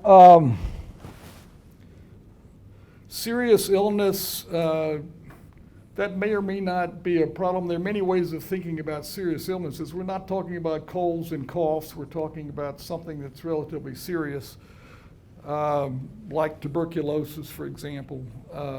May not have an immediate mortality, but it does have a significant mortality on down the road as an important illness to be thinking about.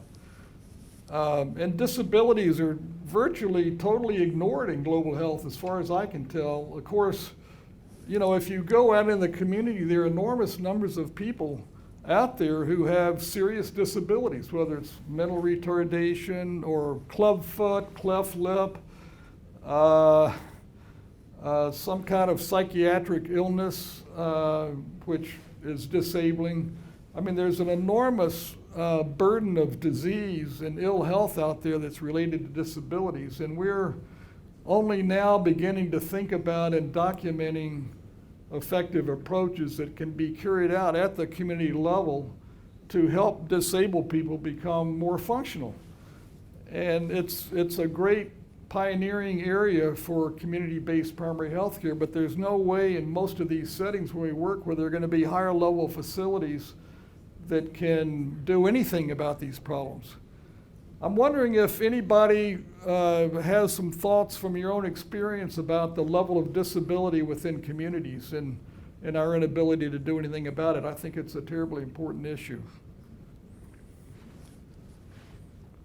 Mario? No? Anybody? If you're involved in, this was one of the early things that really hooked me on home visitation. If you're involved in going to every home, it's amazing the stuff that you'll bump into. I mean, I've been in homes where in the back room there's somebody with a mental illness who's chained, and nobody knows about it, and the family doesn't want anybody to know about it, for example. But surely somebody has some experience with this besides me. Nobody wants to raise their hand. Come on up, Pat. Nobody raised their hand.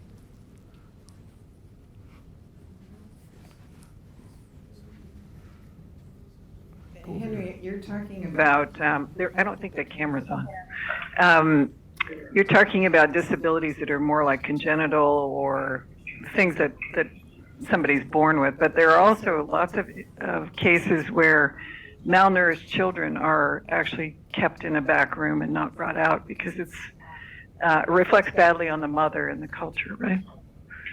So I haven't seen a lot of work going on with disabilities. There are some countries that seem to do a better job of it than others, but it's still like the main kind of child health illnesses and things that cause mortality are still the focus in most places. Yeah. I did not mean to convey that we're talking only about congenital problems, but for instance, as we saw yesterday, issues of poor eyesight, that's a disability. And there's a lot that can be done to ameliorate, to mitigate the issue of poor eyesight, and that's a whole complex topic in and of itself. Dr. Blanco is on the line. Okay, so we have Dr. Stanley Blanco from Bolivia wants to make a comment. So we're very happy to have you, Stanley. So please go ahead and speak. Good morning to every one of you. Can you hear me? Yes, we can, very well. Great. It is a very nice opportunity yesterday and today. All the discussions were very, very extremely important. Talking about disability, Dr. Perry, you were some weeks ago visiting Santiago de Ocola, which is a community very near Ancoraime, San Carabuco. And what we see there is that it is a community of 60 families. Stanley, we're getting a little bit of an echo. Is there more than one microphone available that you could turn off? It's not critical, but if you could cut something off, that'd be good. Andrew Herrera is making some adjustments. So anyway, go ahead. Sorry to interrupt you. Go ahead, Stanley.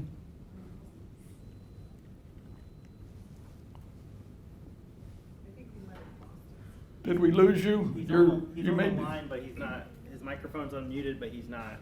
We're not hearing him. Julia King from CMMB says that she works with children with disabilities in Peru and Zambia, identifying children during household visits and providing therapeutic care, as well as community awareness and caregiver support. this care can be very intensive and costly, as therapies and support to cases last for years. She also has a question about how to carry out mortality assessment in very low populations where reaching statistical significance presents a problem. Okay, so we'll move later into issues of accurate measurement of mortality. So, but it's great to hear that CMMB has a program specifically directed at disabled children. Our program in Montero has a separate program for disabled children there, and it's funded through a separate mechanism that comes directly to Montero, and it's expensive. So it's just one of those things that has to be brought into the equation and discussed about how we can best use the resources available, and in particular, how to use local resources that are not financial to help address issues of disability. And there's a lot of stigma that's associated with disabilities as well. And so overcoming stigma, there are NGOs that are involved with helping communities overcome stigma that can help bring people with disabilities more into the mainstream. Nutritional status in children, immunization coverage, and contraceptive prevalence, we've mentioned again, should be part of thinking about baseline levels to help you determine what your epidemiological priorities are.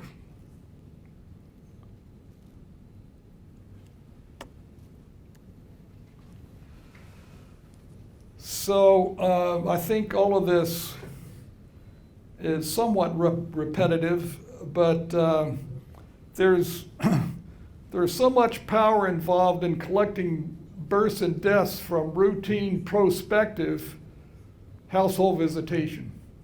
Most mortality assessments that are done around the world are so-called retrospective surveys in which somebody goes to a household and asked over a period of time in the past who died, who was it, what age they died, et cetera, et cetera. And the demographic and health surveys, which are carried out all over the world, which are kind of the gold standard for this, they're retrospective surveys, but they involve an outsider, usually a college student, coming into a community and visiting a home, a sample of homes. And so there are people who question whether or not somebody like that could get really highly accurate information by visiting a home with an interviewer who's never been to that home before. It's a question that's interesting, and I've never seen any empirical confirmation about whether or not that's true, but it is an issue to think about. And if you have a system in which some local person is visiting a home on a regular basis, whether it's once a month or what it is, they're much more likely to pick up and obtain information about a death and a birth that took place, and they're also more likely to be able to determine whether or not it was a stillbirth or a live birth, which is another important issue related to the quality of vital events registration.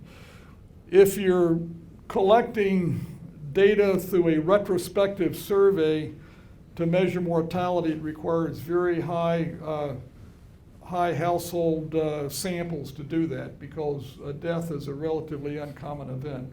So that's an issue which we don't have time to talk about at length, but it does require a sophisticated approach and high sample size, much higher than you would need if you're visiting every home.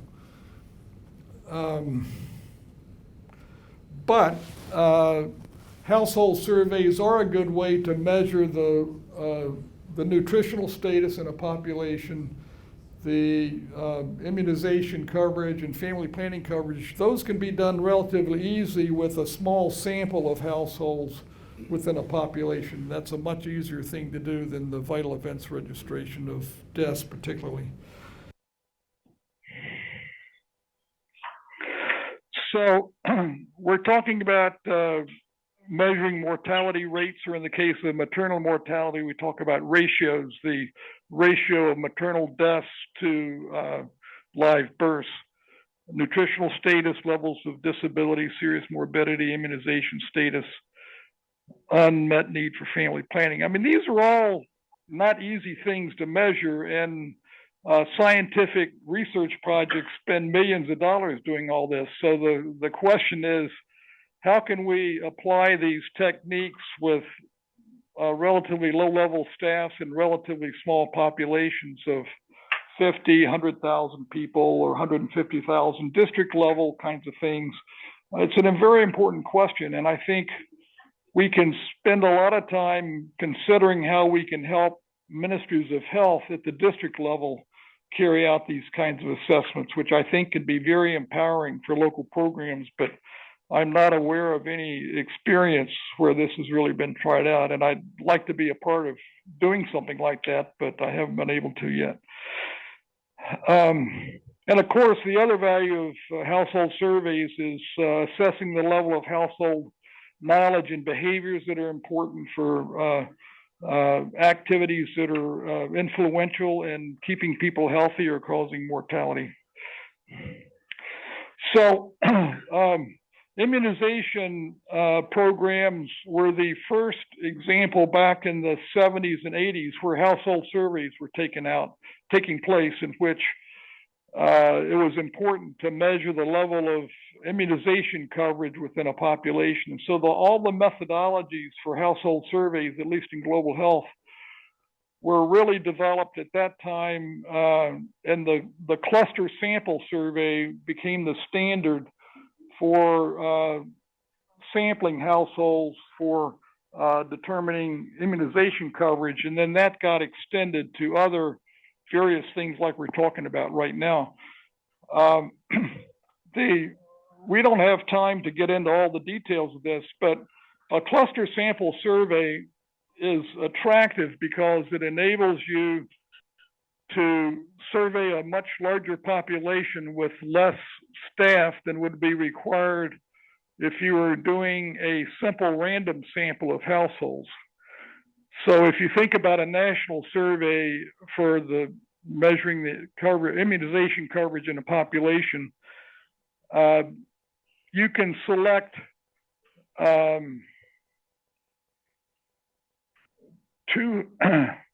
let's see, I'm having a senior moment here. You can select 210 households in your total sample size, but you only need to go to 30 places to measure those 210 households. So if you have a country that you're going to, you only have to go to 30 places, as opposed to if you have a simple random sample, which is not a cluster, you'd have to go to 96 places. So if you're talking about sampling a large geographic area, a cluster sample survey is a much more efficient way to do it. You randomly select a household, and then once you go to that randomly selected household, you interview a cluster of people, either 7 people or it's more now, it's 10 people. So you go to that one place and then you interview 10 people around that randomly selected household. So that's the standard cluster sample survey. It has become very popular, this idea of LQAS, which I'm not going to go into now, but a lot of people know about it, but it's lot quality assurance sampling, and it's got a sophisticated method for determining which lots in a population, which means a geographic area, is underperforming. But in actuality, the LQAS sampling requires an independent selection of each household. And if you're working in a relatively small area, that's not really problematic to have independent sampling of every household. If you're working in a peri-urban area, for example, where the whole area is not that big, but the important thing about simple random sampling, which is what LQAS involves, you only need 96 respondents to have to measure something with a confidence interval of plus or minus 10%. You only need 96. If you're doing a cluster sample survey, you need 210 or 300 respondents, something like that. So if it's a relatively small program area, then simple random sampling can make it relatively easy to have an accurate level of an indicator. You couldn't do it for mortality because it takes a larger sample size, but for immunization coverage or contraceptive prevalence and behaviors, you can do that. There's a very interesting idea that World Relief, which is an NGO that's had very outstanding community health programs, they developed this. And I've always wanted to write an article about it or help them write an article about it, but they call it a mini KPC, MINI. And this is a KPC, Knowledge, Practice, and Coverage Survey, in which the collection of the survey information is built into the daily activities of the supervisor of a care group or the leader of a care group. And so, and this was for programs of care groups. So in a care group program, you know exactly where each household is. And the promoter, the facilitator who meets with the care group, that person is going out to where those people are every month to meet with the care group. And so it's possible, very simple to do actually, within the program itself to create a random list of households to be surveyed at the time the promoter goes out to that area over a 3-month period. And so as the promoter goes out there, then she receives an instruction. While she's out there, she's going to go to this house and ask this small set of questions. So the reason it's called the mini KPC is that the way this was developed, each time they do this every quarter, the promoter facilitator only asks a small set of questions, maybe 3 or 4 questions about one indicator, immunization coverage, for example. And every quarter they're doing that. It's built into the ongoing work of the program. It's not a separate activity where everything else stops and they do the household coverage KPC. It's just built into the routine work of the promoter facilitator, the paid staff person who meets with the care group. And I'm going to show you some examples of that in a minute. Well, this is an example right here. So this is from a project in Cambodia that I was privileged to serve as an external evaluator on. And you can see here, this is hand washing practices. So most of the dots on this line were measured with a mini KPC. So basically the key indicators were being measured every quarter, but only one indicator was being measured during a quarter. The next indicator, the next quarter, another indicator was measured. And so in essence, what this meant was that once a year, they had an indicator about hand washing. And similarly for immunization coverage and other things, but they also had a baseline and an inline KPC that was a full cluster sample survey that was the full thing. And so you can see here that between the baseline and the inline, and I think there was a midline KPC as well in here, but you can see that the results from the mini KPC were consistent with the trends that were confirmed with the more intermittent full-blown KPC survey. But the other important thing is how rapidly the coverage of this indicator rose, and care groups are famous for being able to achieve rapid expansion of coverage of key child survival interventions. So here's the one that was developed for immunization coverage. So again, you see how quickly it rose, but also how the mini KPC results fit very nicely with the overall trends that were measured by the KPC survey.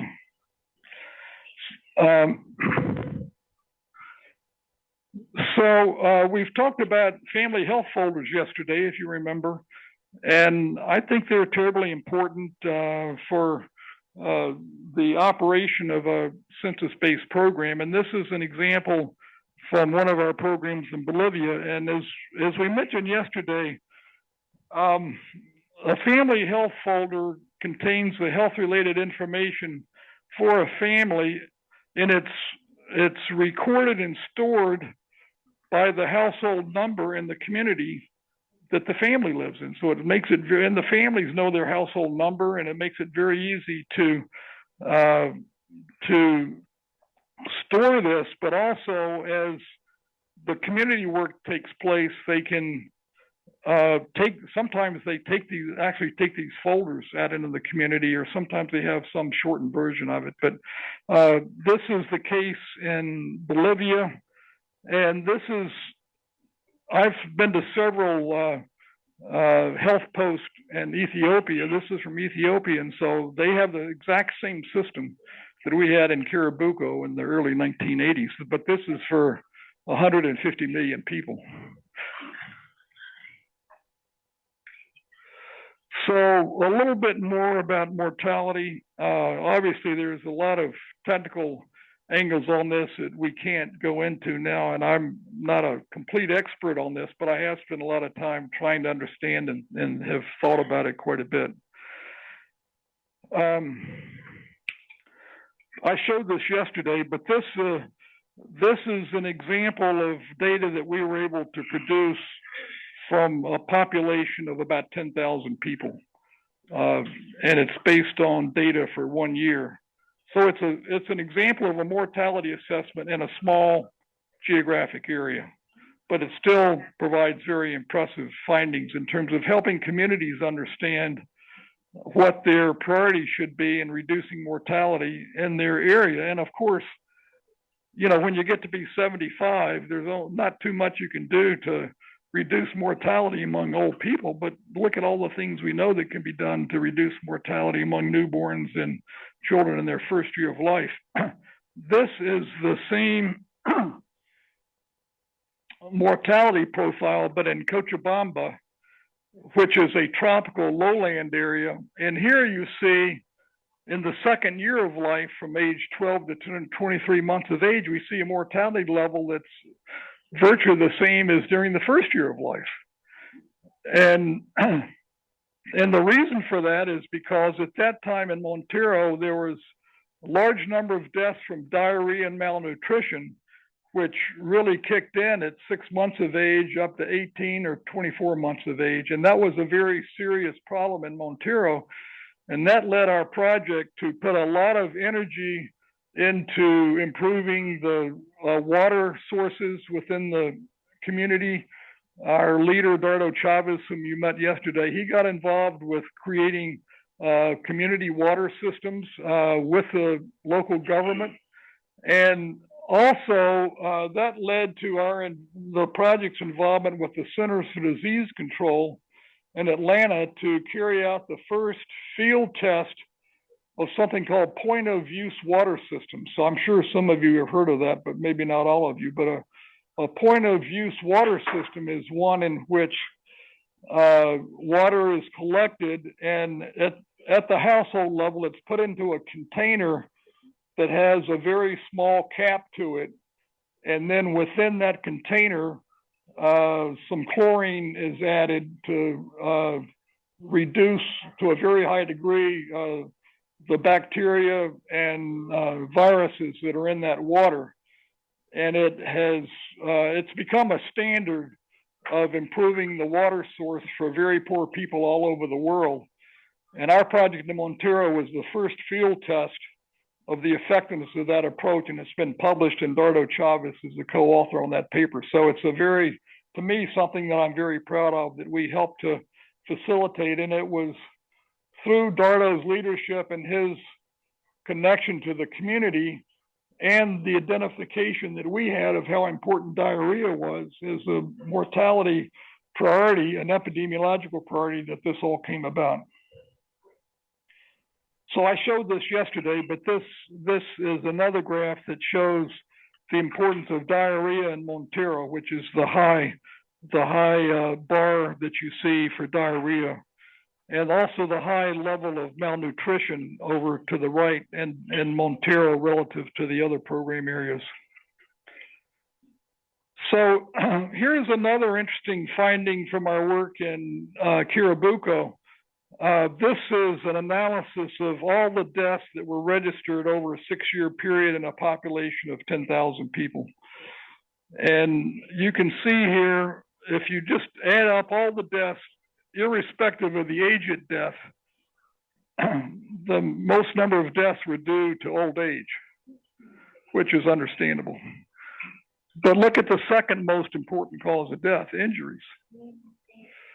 So that became an epidemiological priority. Our program in Carabuco never was able to get around to addressing other epidemiological priorities because we were focused on child mortality and maternal mortality. But, you know, we could have done more with this if we were more focused and had a better source of funding and so forth, but we didn't have it. But injuries and accidents were very important.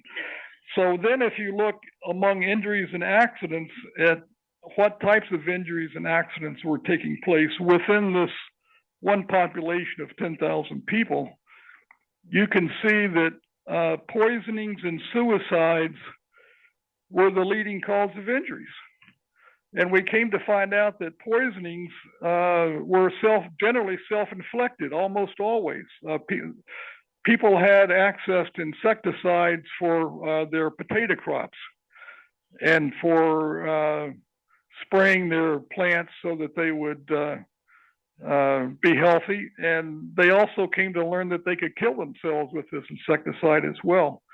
And so, and there were other kinds of suicides as well that were unrelated to poisoning. But, you know, we never were able to develop a program for this, but if you follow the logic, we certainly could have and perhaps should have if we were true to our methodology.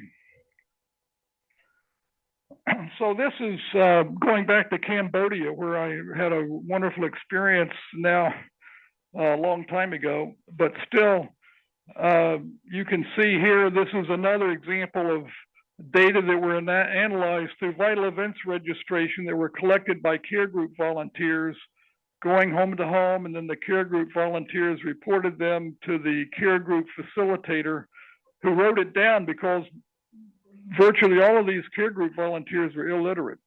So they reported it to the care group supervisor who wrote it down, passed the information up the system, and then this information was collected and then analyzed. And so you can see that in this case, there were few deaths among children who are more than 1 year of age, right? So, I mean, to me, that's a very important finding, because if you're interested in reducing mortality within the population, you don't really need to pay much attention to children who are more than 12 months of age.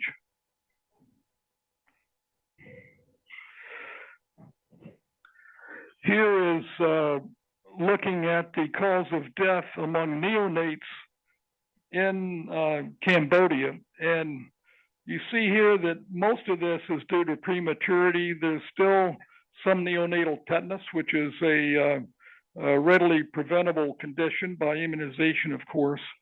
Pneumonia, but prematurity was the leading cause of identifiable mortality. And, you know, addressing prematurity is not a simple thing. I don't have time to go into that now.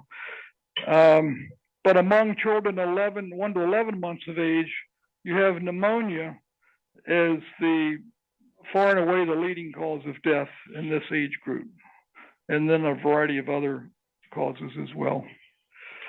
One of the things we found when I worked at the Hospital Albert Schweitzer was that there was an important geographic determinant of mortality in that population. It took a while to find this out, and it's not that easy to come up with the information that can verify something like this. But the Hospital Albert Schweitzer had a coverage area of about 300,000 people, and about 2/3 of them lived in the valleys, and 1/3 of them lived up in the mountains, which were much more isolated. And what we found was the mortality among children in the mountains was twice as high as the mortality of children in the plains. And so I was the director of the Hospital Albert Schweitzer, and I knew all this, but unfortunately, I couldn't do too much about it. But the logic of this is that if we're really serious about reducing the mortality of children in this coverage area, we wrote an article about this, we need to give more energy and resources and attention to the service delivery in the mountains than in the plains. And the people in the mountains were less educated, poor, living in more isolated communities and households, and that takes more energy to address those. And we had a community health worker program that was designed in such a way that every household in the whole population received a similar level of service. But in fact, if we were really serious about applying this information, we should have had a more intensive. And the other problem was that the community health workers in the mountains, they may have had the same number of households, but the households were further apart and they had to walk up and down mountains. And so the reality was a much tougher job for the same number of households than the community health workers in the plains were facing. So it raises a number of interesting issues about program implementation.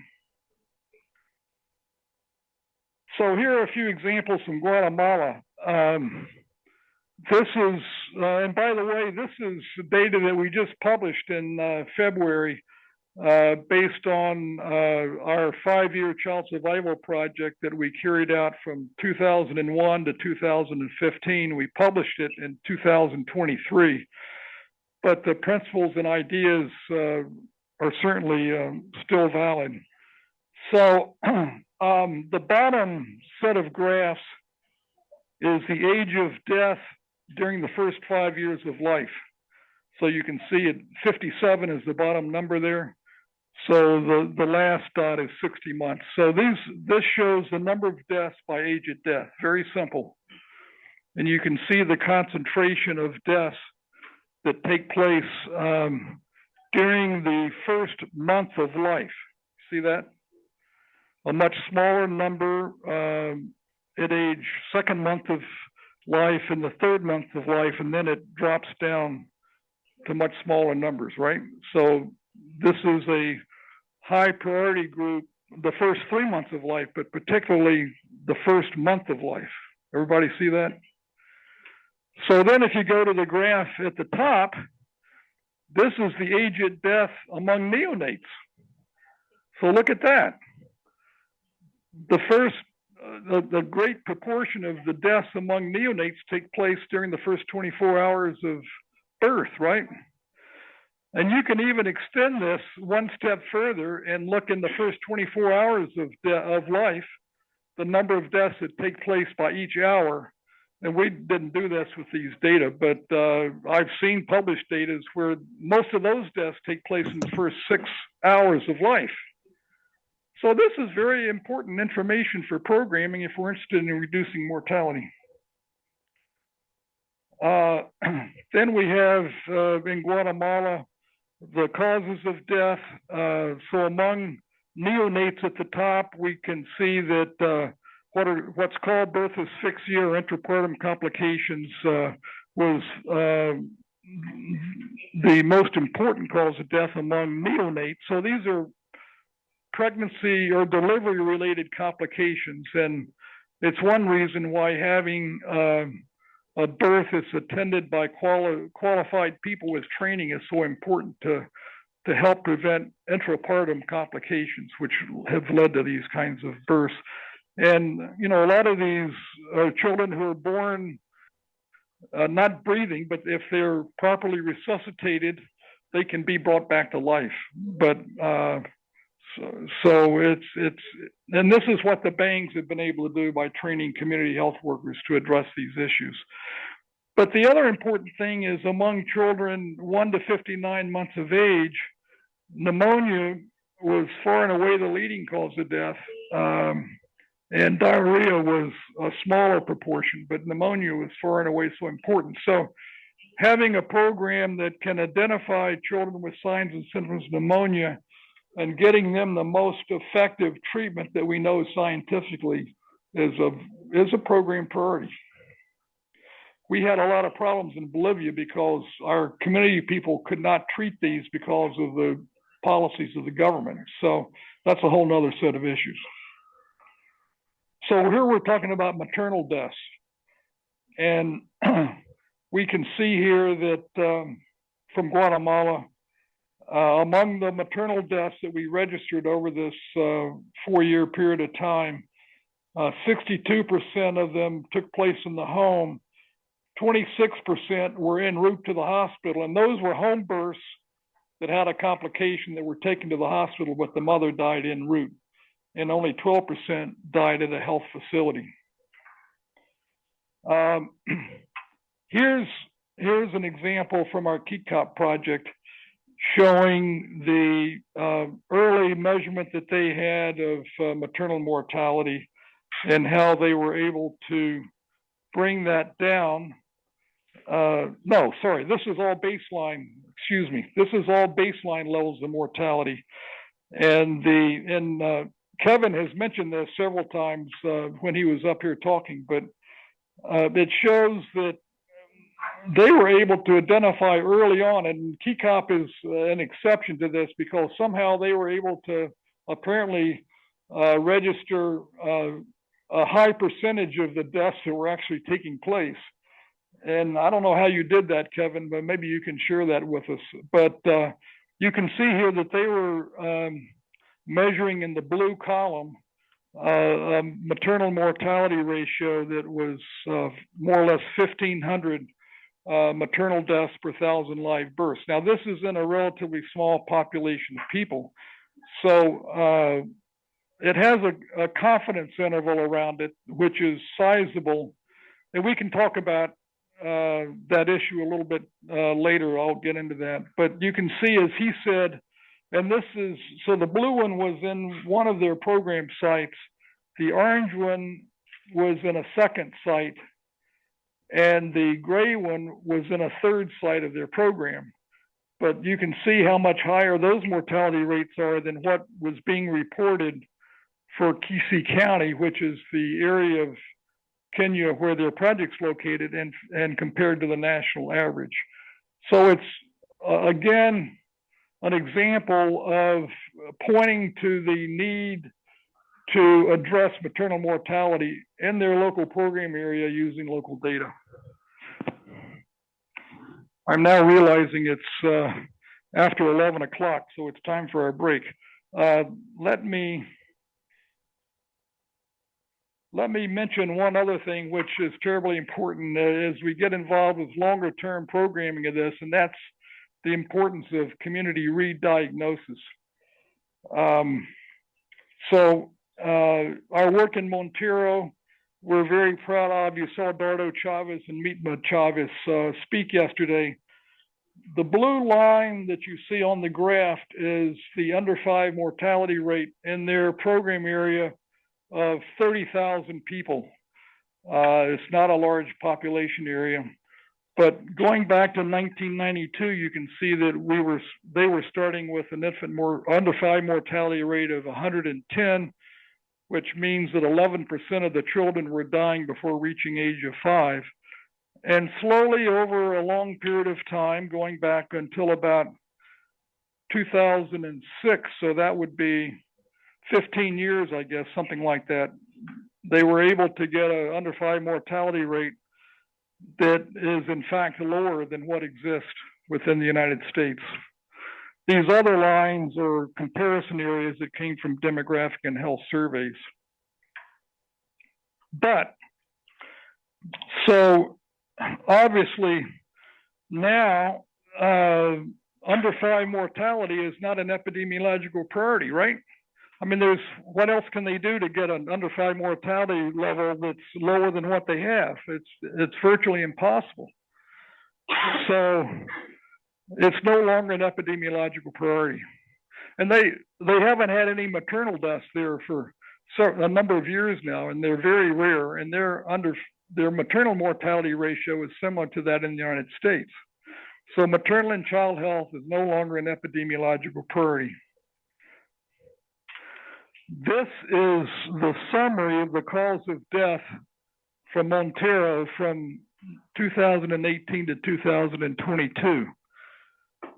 So what you see here is that aside from COVID, which occurred during this period, high blood pressure was the leading cause of death. To me, this was a very important finding, and the need to represents the need for why we need to carry out a re-diagnosis of the epidemiological priorities. but there's also a need to carry out a re-diagnosis of the community's priorities too. So once we determine as best we can from the data we have what the community's priorities are and what the epidemiological priorities are, then through some mysterious process, working in collaboration with the community, we define a small number of program priorities, which is some combination of community's priorities and the epidemiological priorities. That's the theory. And then once we assess what the resources that we have that are available, then based on that and the community's priorities, we develop a work plan. Very simple conceptually, but the practice is another thing. Theory and practice are more closely related in theory than in practice.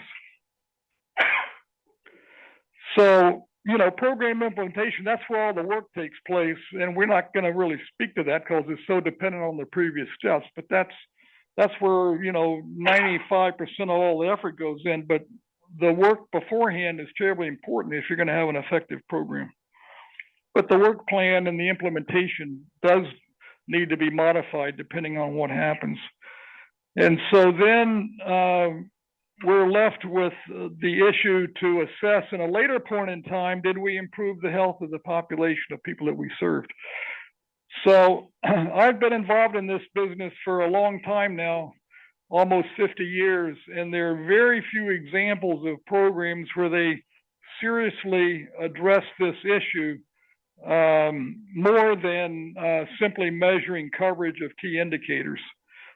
And so I think CBIO is pioneering in the sense that we're trying to move beyond just measuring the coverage of key child survival interventions or key maternal health interventions, but really answer the question, do we really improve the health of people with real data in that local population? So I think maybe I better quit here because we run over time a little bit, and I'll come back to where we left off here, which gets into the issue of mortality assessment. So let's take a 15-minute break now, and then I'll come back and finish this up quickly, and then we're going to break up into small groups for discussion. Thank you. So we'll take a break now. Important principles about measuring work. So we're going to pick up from where we were before the break, and I want to mention some very important issues about mortality measurement. And you can see on this slide here that we need to be aware that just because the mortality is declining in your program area doesn't necessarily mean that the program was the cause of the mortality decline. As you saw here in the case of Bolivia, there was ongoing decline in mortality at the national level and the peri-urban area and so forth. But we have evidence that the decline was faster in the program area than was taking place nationally or in the urban part of Bolivia. So it doesn't prove that the program was the cause of the mortality decline, but it's consistent with all that we know about the services and programs of Montero. But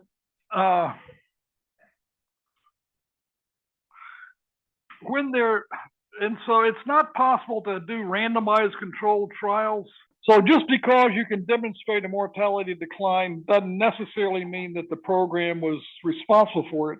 But on the other hand, if you're having a dramatic decline, as you have seen and I'll show in other cases, it's hard to imagine any other factor responsible other than the program. So there's questions, and the critics and the scientists will say you haven't really proved your case, but it's somewhat analogous to the issue of the scientific issue of determining whether smoking causes lung cancer or not. There's never been a randomized controlled trial in which people were assigned to smoking and non-smoking that demonstrated that smoking was the cause of lung cancer. It's an association, but the evidence is so overwhelming that it's accepted now that smoking is the cause of lung cancer. So that's a kind of a dramatic example, but it's still, the issue is the same from a scientific standpoint. But as I mentioned here, plausibility is enhanced by measuring outputs, changes in coverage indicators, and comparing outcomes in a comparison area. If you can't measure outcomes in a comparison area, the least you can do is document the services you provided and the improvement of coverage of key services or key indicators that are consistent with the mortality reduction you were able to achieve, which is what we were able to do with our first mortality impact paper that we published from the Altiplano. So I'm going to skip over this. You can read this very quickly here.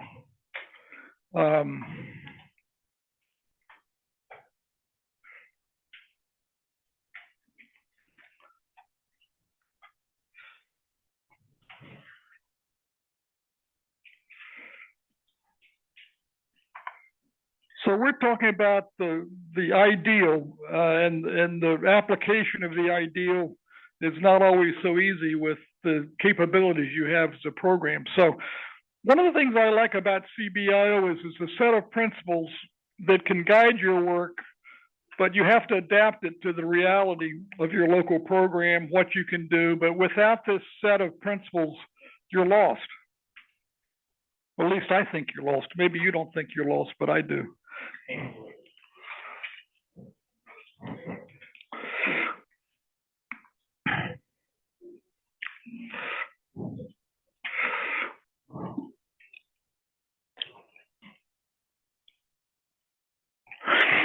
So we have this issue of distinguishing stillbirths from live births.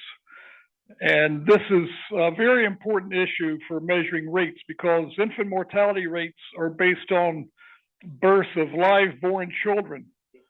And so the staff need to understand the difference between a stillbirth and a live birth. And a live birth is a birth that occurs to a child that moves, breathes, moves or breathes after birth. What's the third one? Having another senior moment. If there's movement and breathing, either one after birth, even though it may die 30 seconds later, it's a live birth. And so that distinction in the mind of a mother or the family, they may not see the value of distinguishing that, but in terms of statistics, it's terribly important. So again, here are some of the finer points of all of this that are terribly important. So I've been through all this already as well.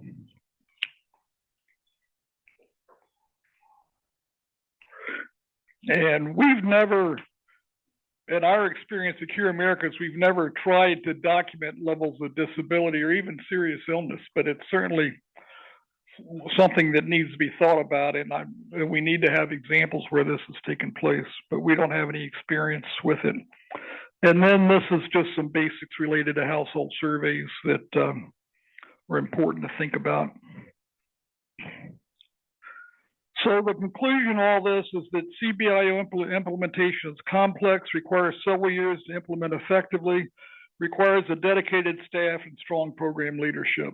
That's embedded in all that we're talking about here. But I've also seen many examples that confirm the next statement. CBIO is also highly motivating and gratifying for all who participate in it, staff and community members.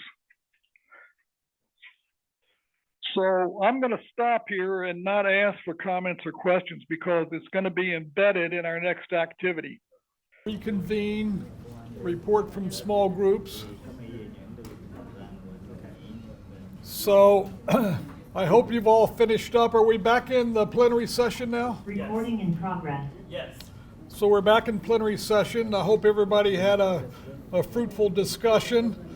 What we want to do now is we want to have a report from each small group, and we're going to keep track of the key ideas that come out of this.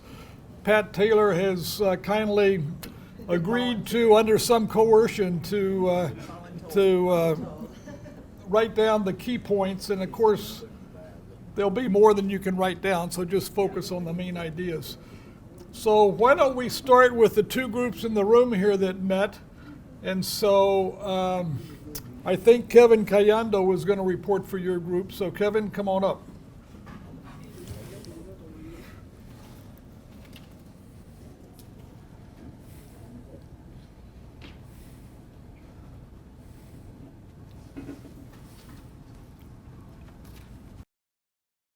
Thank you so much. In our group, first of all, there was a heated discussion on the threshold, the CBIO threshold. But we were able to come up with points on how to be more widely utilized. One point that was very clear that CBIO work needs to be publicized. A lot that has been publicized is what has been implemented. Governments all over the world have want scientifically sound evidence before rolling out or adoption of methodologies. And so a lot of scientific work on CBIO and publications will help this to work. Another aspect, and specifically in the context of Kenya, was that involvement of local municipalities, local county governments is very important, because for sustainability, they are the owners of funds, they are the owners of the system, and involving them and getting buy-in from them will enhance adoption of CBIO in local contexts. Another aspect that was very clear, and this has been demonstrated by what Cure Americas is currently doing, is what we call exchange learning visits. Exchange learning visitations are very important. And for example, the Kenya team went to Guatemala, and this provided a platform and a blueprint for them to properly implement CBIO in Kenya. A lot has been done. Travels has been done from Bolivia to Bangladesh, Guatemala to Bolivia. And so these exchange learning visitations, even online learning visitation and online learning platforms, are helping to create and replicate successes and find ways of mitigation of challenges jointly between partners. Another one is the challenge in CBIO that most organizations are facing is high volume data. It becomes so tiresome and cumbersome for organizations to implement CBIO if they know the volume of data that they are able to, that they are supposed to handle. And so digitization of CBIO data will reverse this negative paradigm when it comes to manual data collection. And so it will make it easier for organizations and many partners to be able to implement CBIO. Another aspect that has been clear in our group was aligning to government goals. CBIO needs to align to government goals. If a government has a policy, let's say on universal health coverage, how can CBIO align itself to that? If a government priorities are on malaria, how can CBIO align itself to that? If a county government priority is on HIV/AIDS, how can it align itself to that? This alignment aspect will enhance the quick adoption of this CBIO approach. Better mentorship and having a lot of local champions.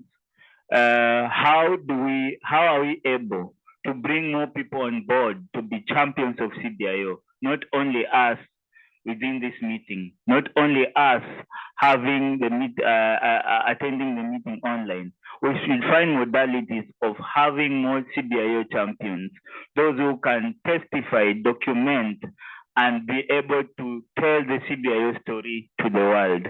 Another aspect that is very clear is training of government officials on CBIO, because government is is governments in the world are what communities are able to entrust themselves to. Most communities entrust governments, and training more of government officials will more or less create more buy-in among the government officials, and probably invest and fund CBIO. Another aspect that has been properly documented in our group is that CBIO needs to be a holistic approach, not only from the top government officials. How are we able to involve communities to make decisions under the CBIO aspect? And how will this decision go bottom up in a way that will be documented again and be able to show people and showcase the world about CBIO? Data sharing was also an aspect in our group. And this data sharing will be able to document CBIO impact. People will be able to assess CBIO impact, and it will be able to be adopted by a majority of people who are able to see the impact that CBIO has. That's what I have to say, unless anyone from our group has anything to add. Anyone from my group having anything to add? Walking the talk. Walk the talk. Thank you. Okay. That was terrific. Congratulations on very excellent work by your group. So who's reporting from our Spanish-speaking group?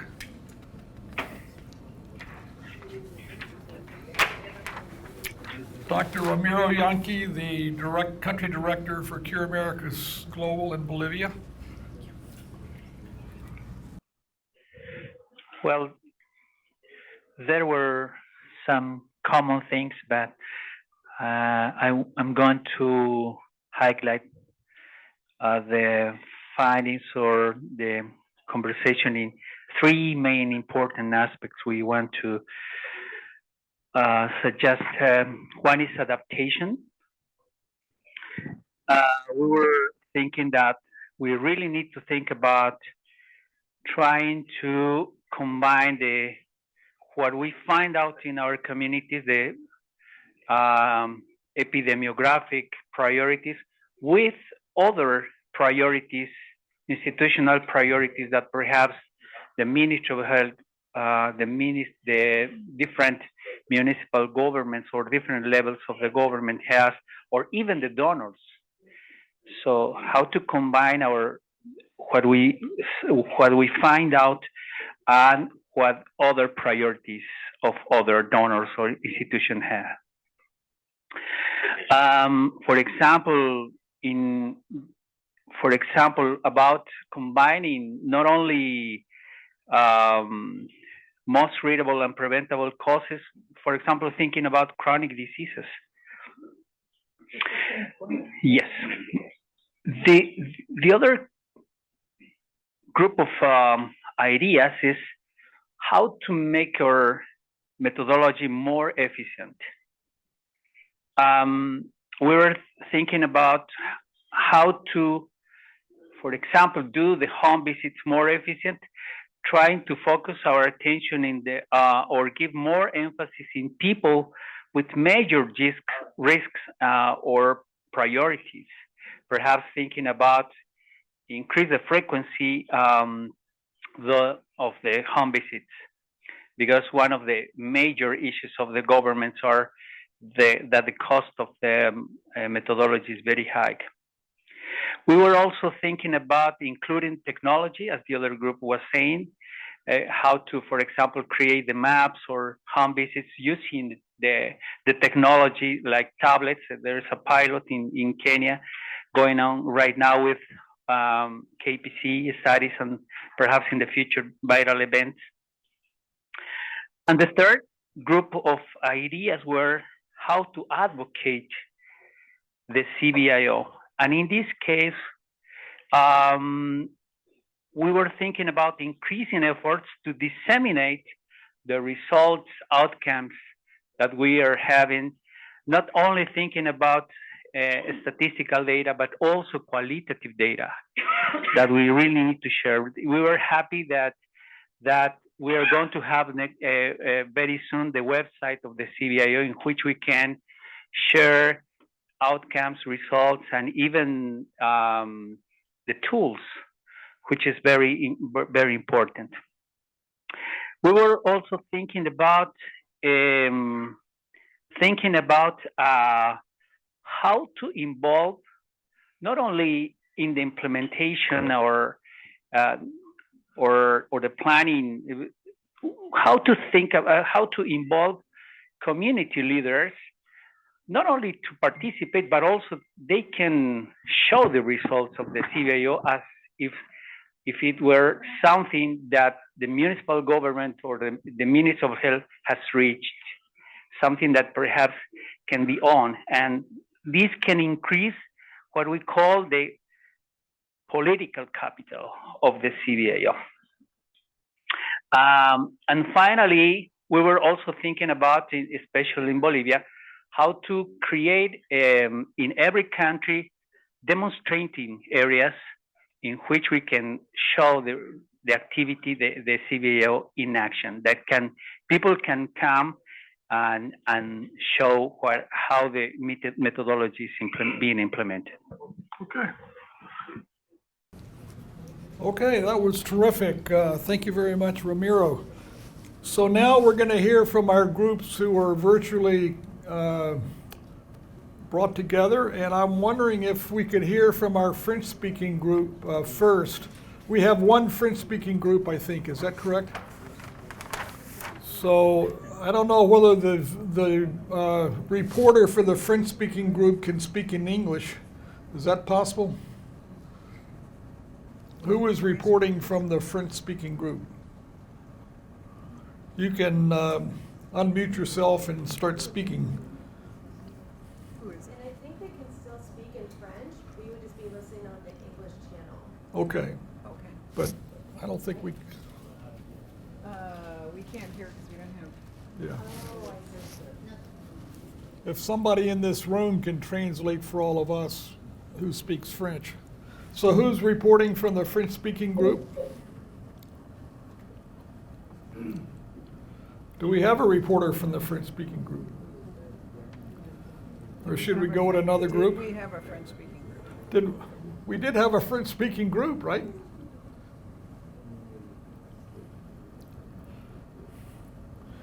Well, they can report in a minute. So who is reporting from another group that was convened virtually? Okay, Danilo, go ahead. You can speak in Spanish. Usted puede hablar en castellano si quiere.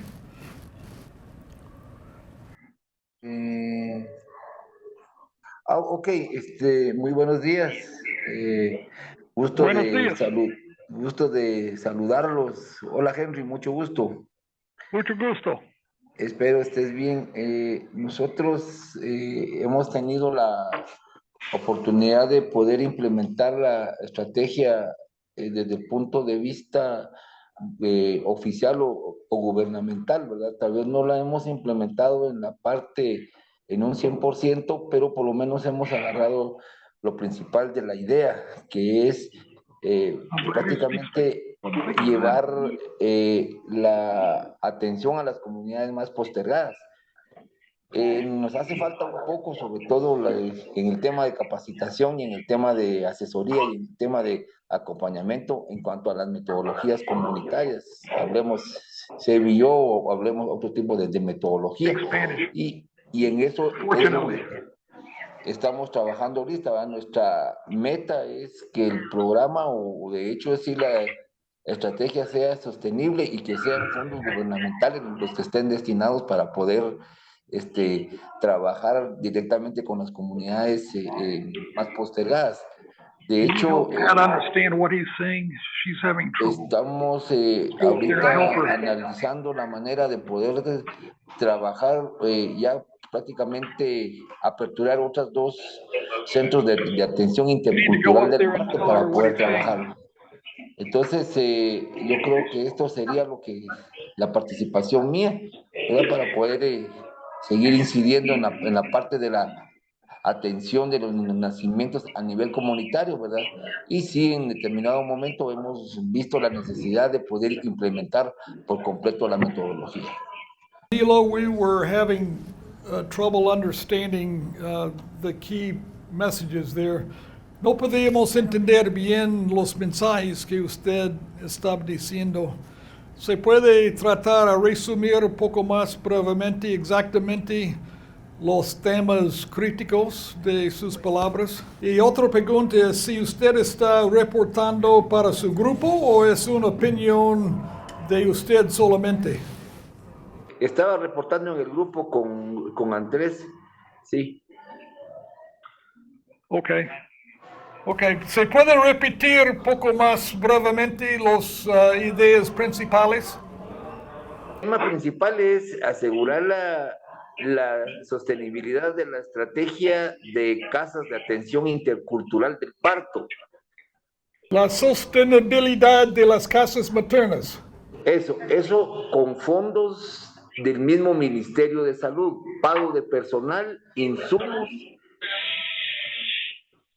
que es lo que nosotros estamos abogando hasta el momento, más la infraestructura, que es una infraestructura de tipo comunitario y con inversión de las municipalidades.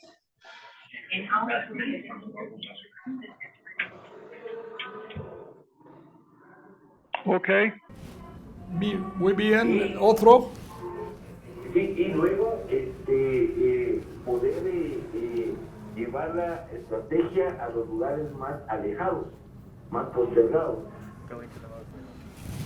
Ok, gracias. Y luego, por último, por lo menos, nosotros le cambiamos el nombre porque habíamos tenido un poquito de problema al mencionarlo como casas maternas. Nosotros le estamos cambiando de nombre, le llamamos Centro de Atención Inter.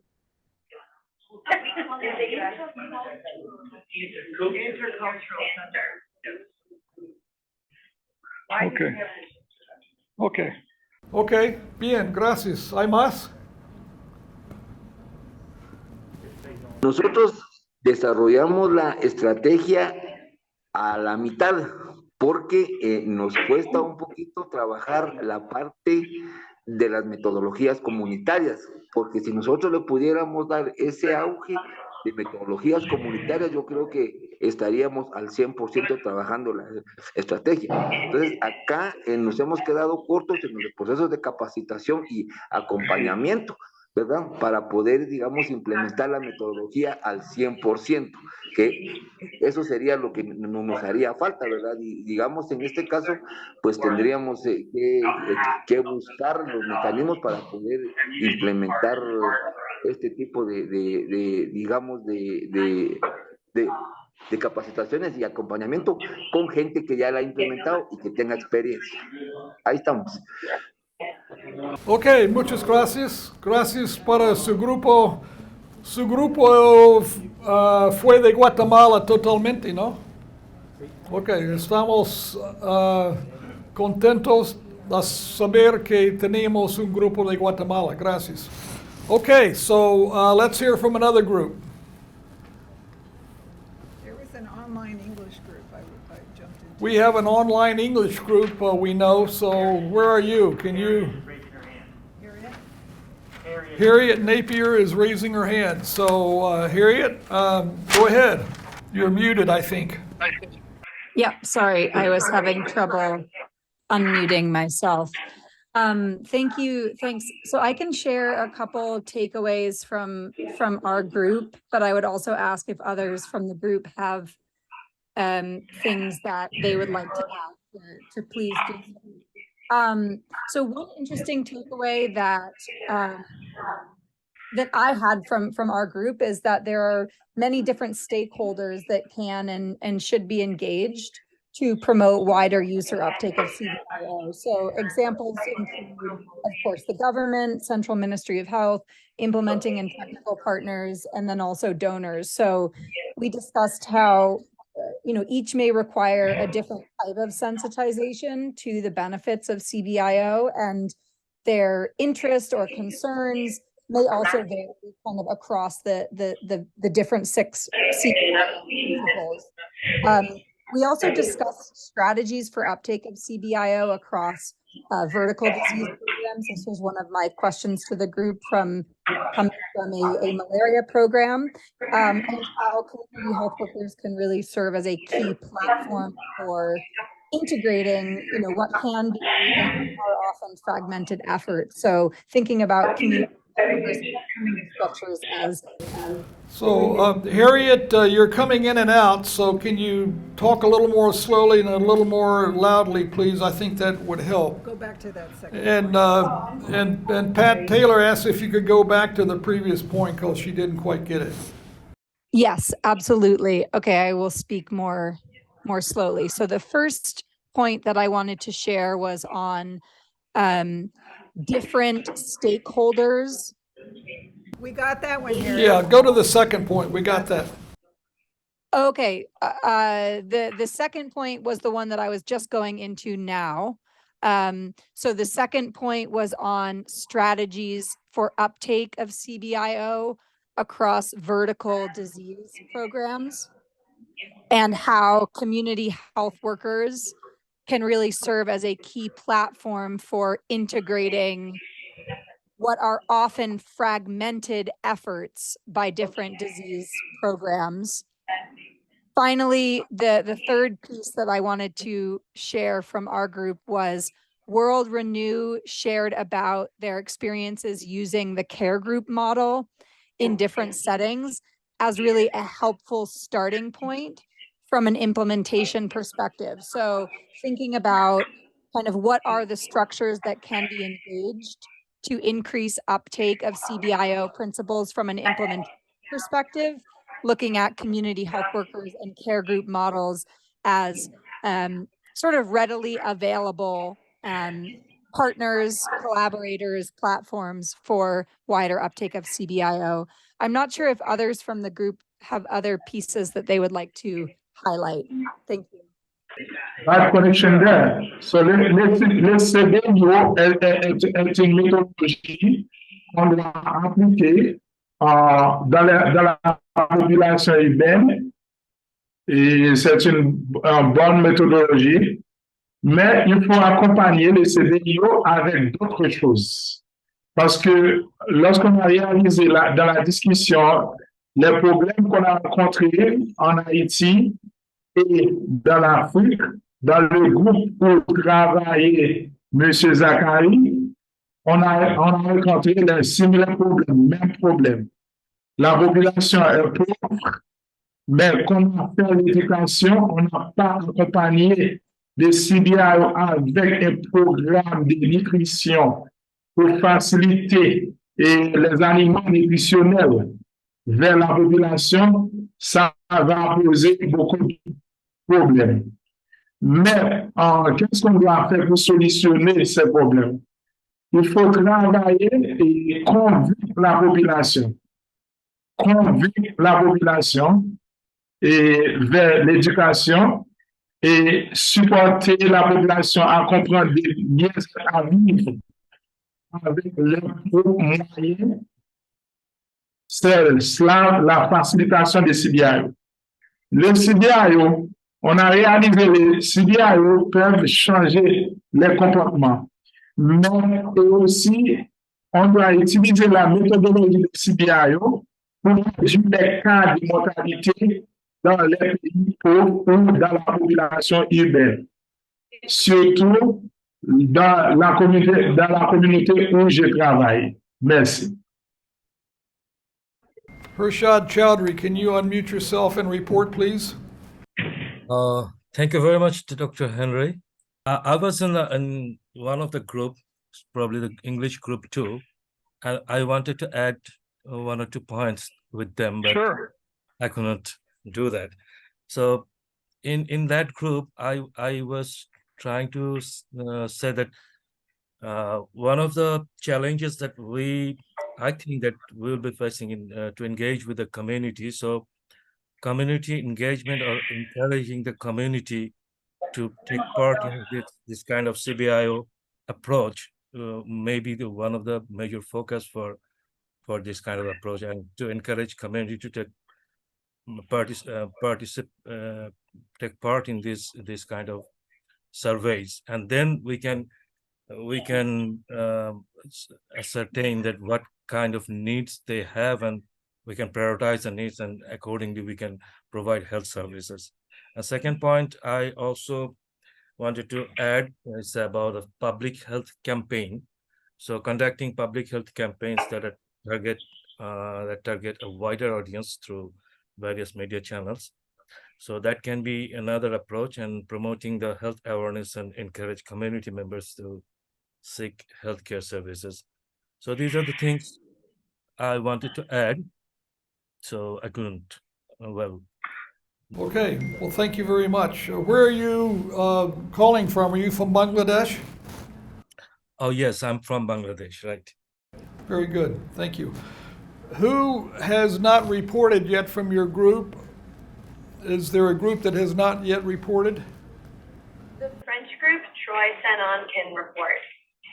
Troy can report from the French group. Okay, so we understand that Troy is speaking on behalf of the French group, so please unmute yourself and speak, Troy. Hello, yes, this is Troy Senon from Haiti. Can you speak a little louder and speak slowly? It's not coming through very clearly. This is Troy from Haiti. I just want to summarize the last report by Anais for the. Okay, fine. He said that in their discussion about how the CBIO, how the program could be used and accepted by different actors in different contexts, their experience have shown that it is so easy. It can easily be applied in different contexts, and it has been very successful in Haiti in the context of our program being, especially our program being implemented in a slum right in the middle of Port-au-Prince. However, there has to be some new components in terms of facilitating communication and education of the local community about the program. So the other people who are not part of the program could know what it is about, at least can identify the program as a health program that is very helpful to the families. And the aspect of behavior change has been very strongly reached in terms of results for the program, because they have seen changes in the part of the families, the mothers, and the children in terms of hygiene, in terms of nutrition, in terms of information about sharing of health information. However, they think there must be some new components, some new elements in terms of for instance, nutrition education. They've been struggling, for instance, in Haiti to have food to be used as demonstration for nutrition. There has been a lot of challenges for nutrition inside of the families, even though they have been very successful in terms of behavior change, but nutrition has been a challenge, and that one of the elements could be incorporated into the program to make it more successful. Okay, thank you very much. We appreciate that. And I got a message that Michael Tetti would like to make a comment as well. Michael, unmute yourself. Yes, thank you, Henry. I am reporting on the other English group, our discussion. I think we were group 1 on the English side. Most of what we discussed has been mentioned by the other groups. So that's the beauty of doing the late.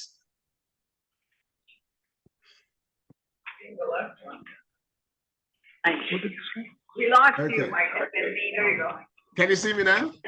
Yes, go ahead. Right, okay. All right. Thank you very much. I was saying that I was reporting on behalf of the English Group 1.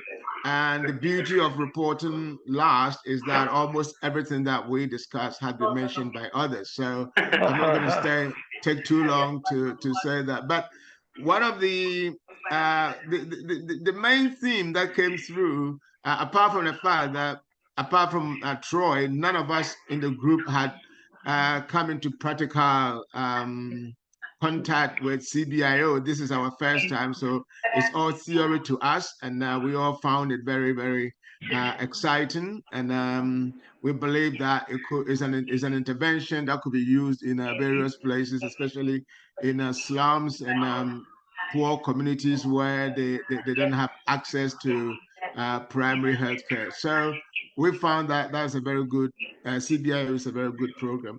Is the feedback from my side? Right, okay. No. We can hear you. Go ahead. You can hear me? Okay. The other point that was mentioned was that it became apparent that to gain the trust of the communities, we need dedicated staff, and this is something that we mentioned earlier during the earlier presentation. So it's important that we get staff who are compassionate, who actually do respect the community to ensure that they can be integrated or into the program. So it's not a project staff who design the program, but they design the program together with the communities, both from the design stage or conceptualization of the project all the way through to implementation and evaluation. So those are some of the themes that we talked about. And I think the other points have been mentioned, the idea of sharing best practices, the idea of mentoring, learning from groups in Bolivia, Guatemala, Kenya, those kind of points have all been made. And I think Troy just mentioned a point that was also raised during our discussion, ensuring that CBIO could be integrated into other interventions like WASH, like nutritional programs. How do we integrate those things? And lastly, how do we need to sell this CBIO program to the local authorities, because without their support and provision of resources, it's very difficult for CBIO to succeed. So it's important that government officials, local authorities, key people either within national or regional government institutions are incorporated. So your ministries of health, your ministry of public sanitation, or whatever they called in any particular country, how do we get them involved? How do we show them the results, or how do we show them the benefits of CBIO to ensure that the program is sustained, there's sustainability, there is support from government, and that alone is and that actually will help to move this sort of program forward. So those are some of the points that we discussed. I don't want to belabor the point. Others have said a lot of good points, so I'll just leave it as it is. Thank you. Okay. Thank you very much. Okay, well, I think we've managed to complete this session in a very interesting way, and it's great to be able to communicate across the world through different languages. It does create some technical difficulties, but this is a very precious kind of interchange that we're having, and so we're grateful to all of you for this. Here we are back again together. Coming down, starting the home stretch for today. And then, of course, tomorrow we have just a half a day. And I think by the time we get to noontime tomorrow, we will all have had our fill of CBIO. But in the meantime, we still have important ground to cover. This session, which was scheduled to go from 1 to 2, which will now go from 1:20 to 2:20, I guess, is going to be focused on what we now call CBIO Plus, meaning that we've added two components to it, care groups and local birthing centers. And as I have said before, we've discussed care groups off and on during our time together.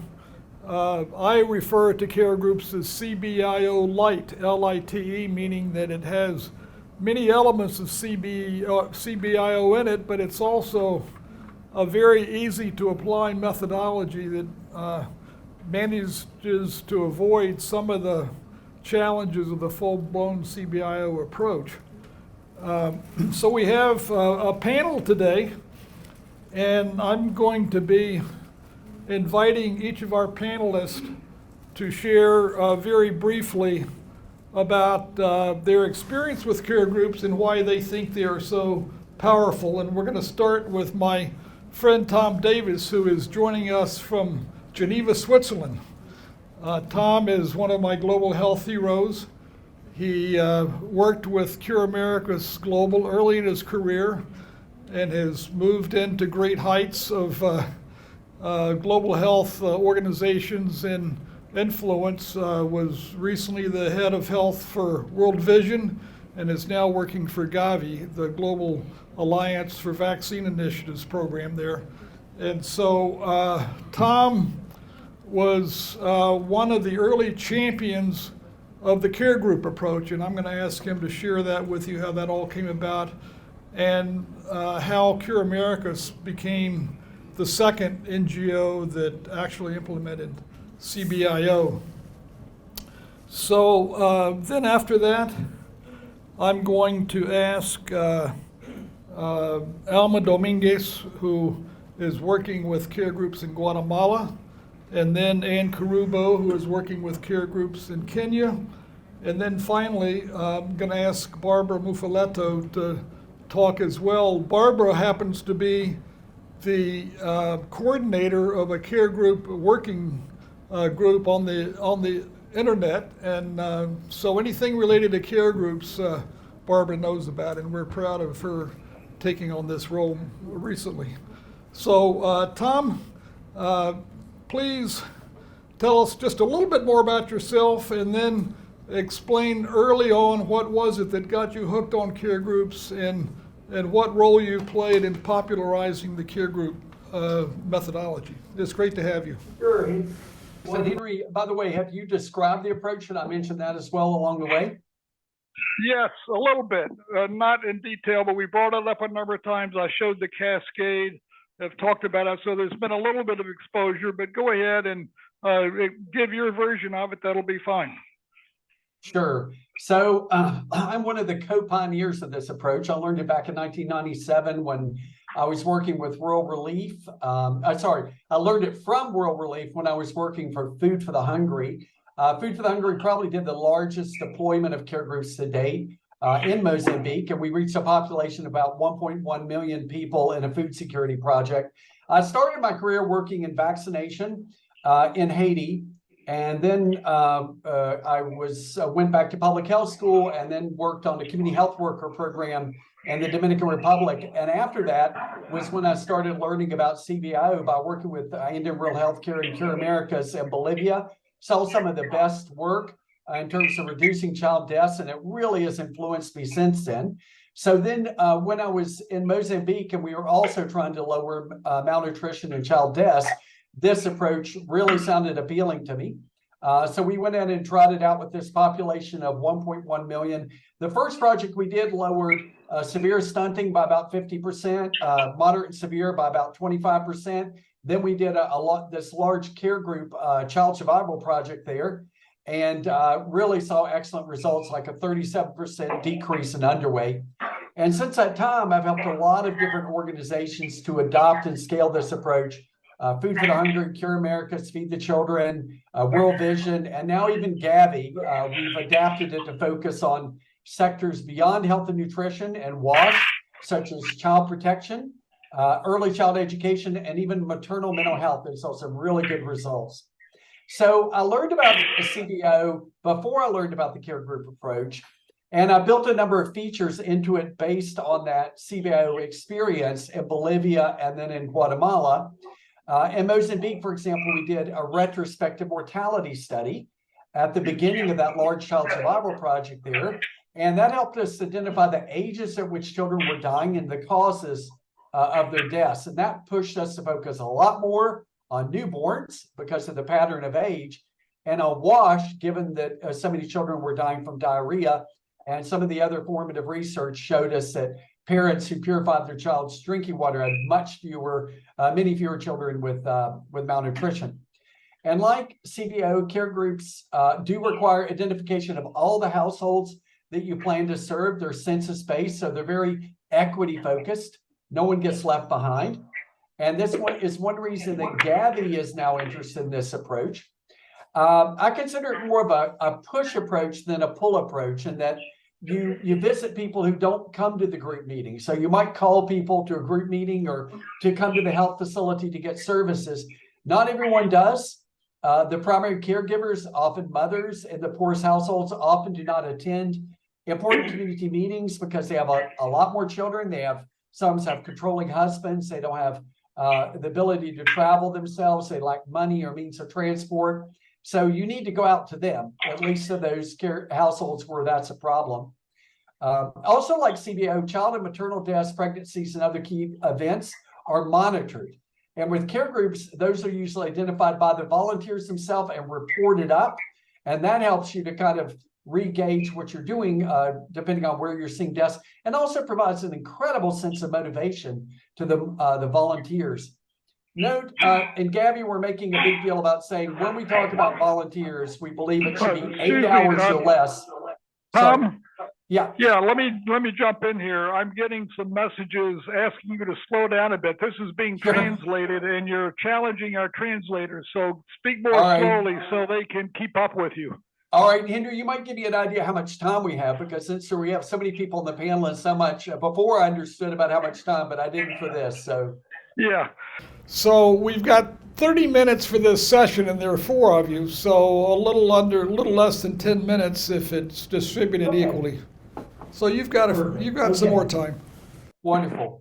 So this data that can then be used to look at patterns of mortality and identify causes. For example, in Mozambique, we also used verbal autopsies.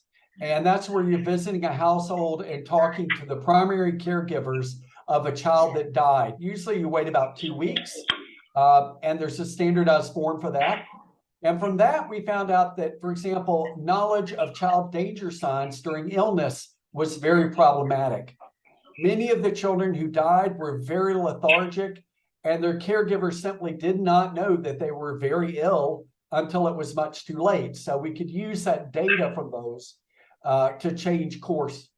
So those are some of the things, the ways in which I use what we found in CBIO, and ways in which it's really influenced my career. Gabby, by the way, will be releasing a RFP to scale care groups in about, we'll probably have a list of about 5 to 6 countries, but accepting applications to scale it in 1 or 2 countries.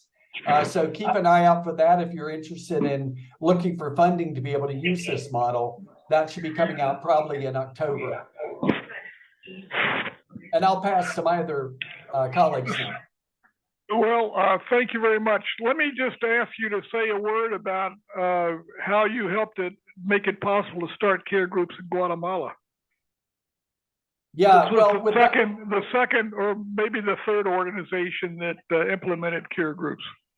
Yeah, so on that, I remember going down to visit Mario and working with him on the application of this and looking at how we could use it in that setting. It was a very challenging setting, given the really low social capital that existed. We had neighbors that said, we don't meet together. We don't even talk to each other because we were on different sides of the Civil War.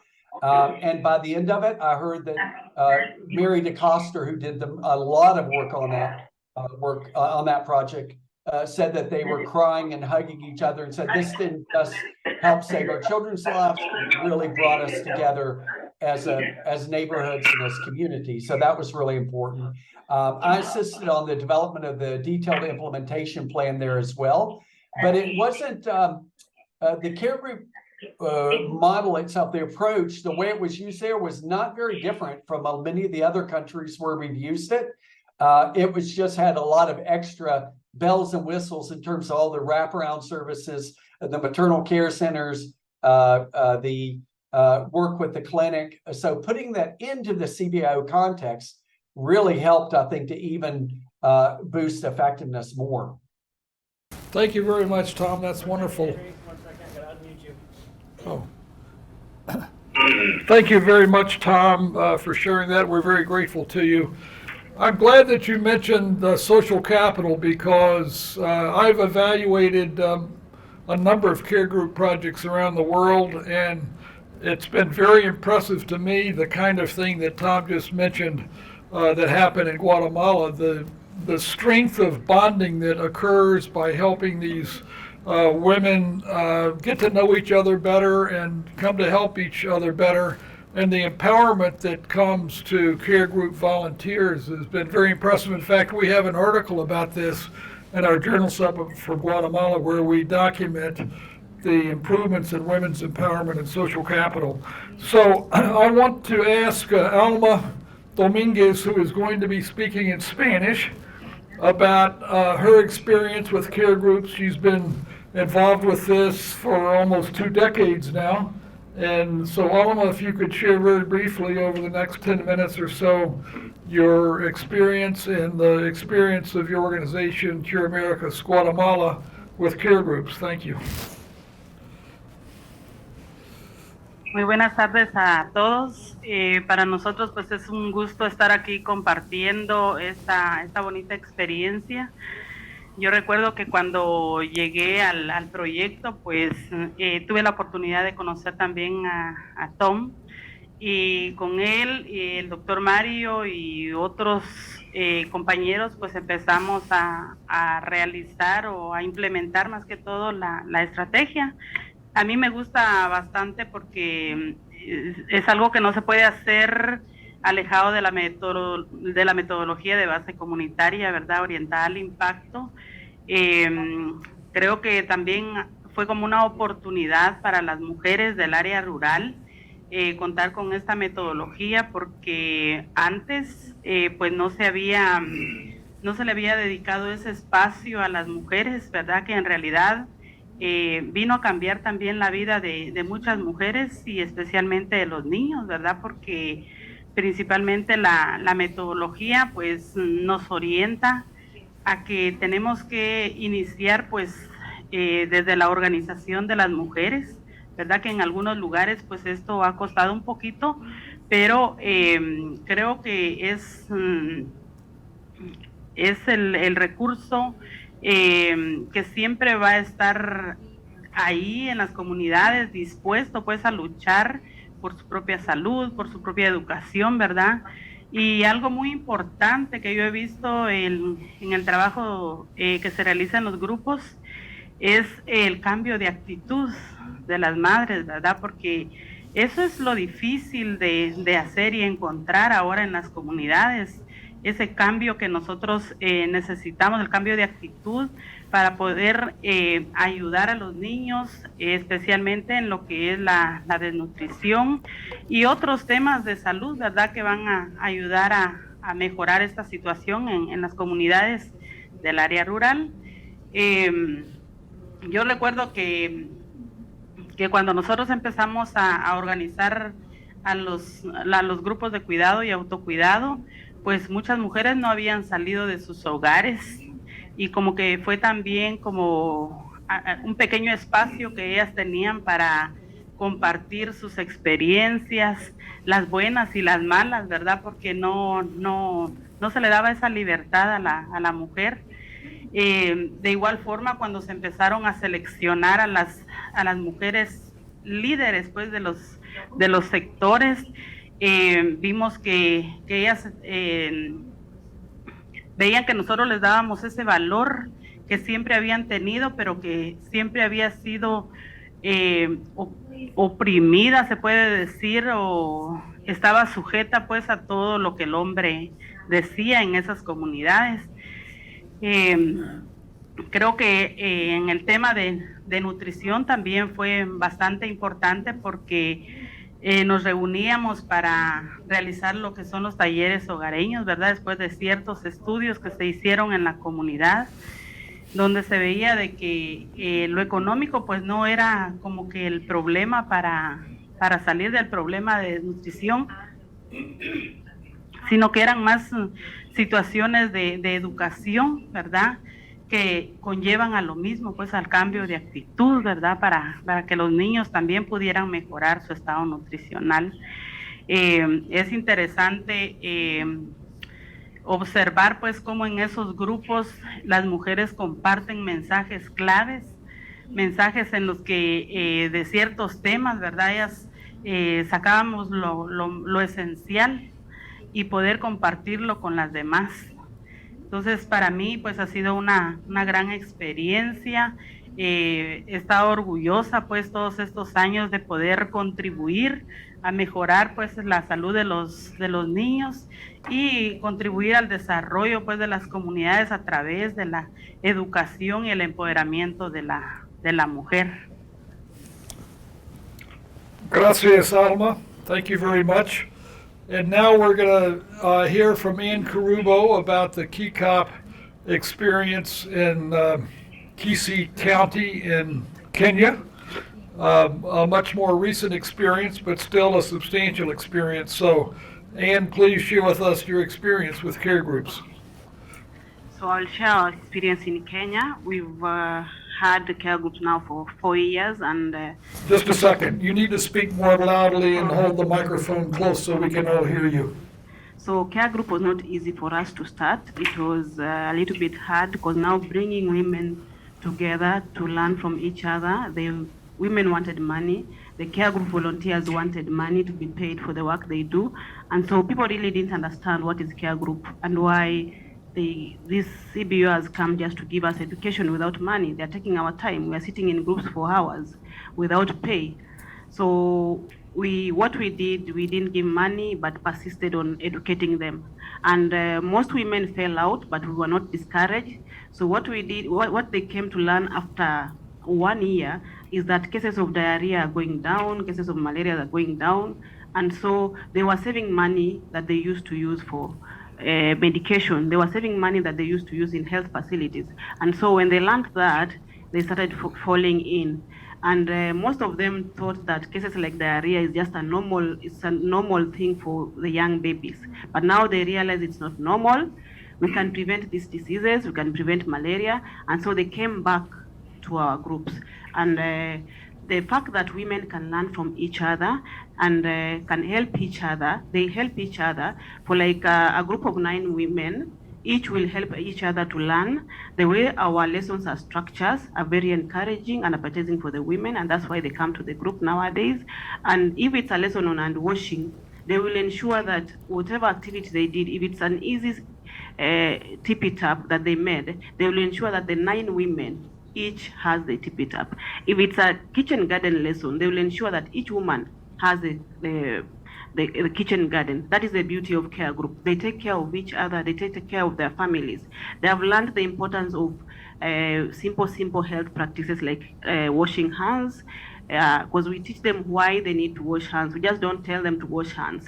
And that has really prevented diseases in our community. We've been able to reduce deaths through care groups, and at least the community is able to see the difference in the community.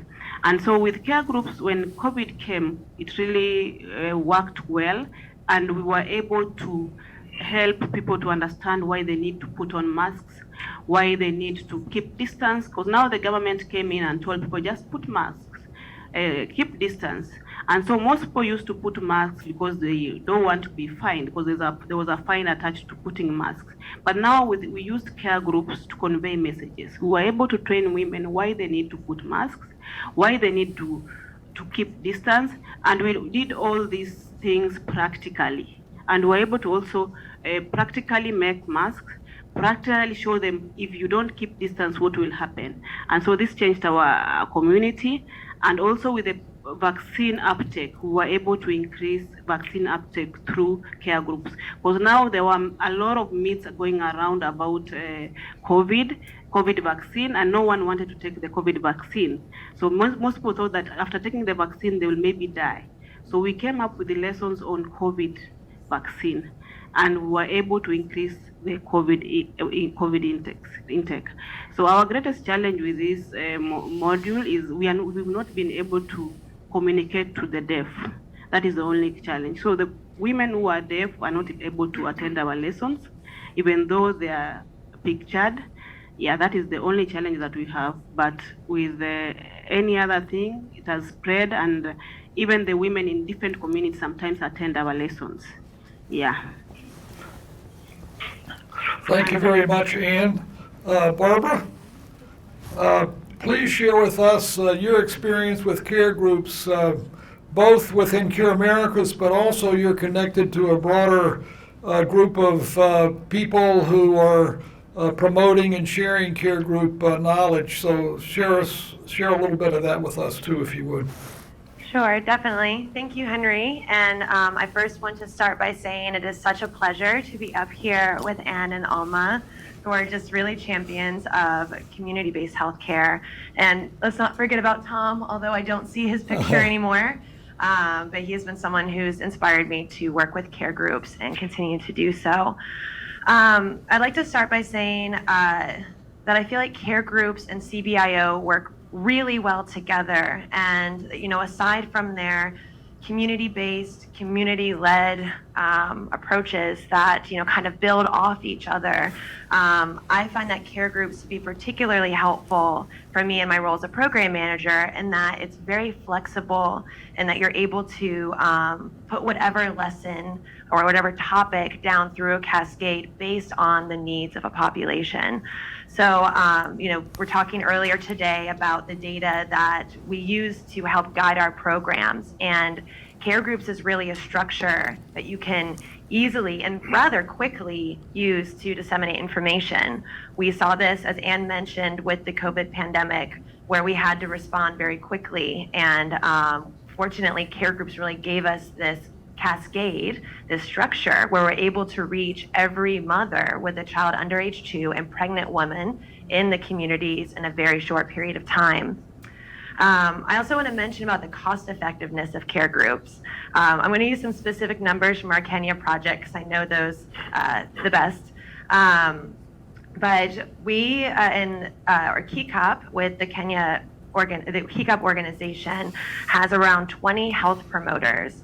And each of these health promoters meets with approximately 10 care group volunteers.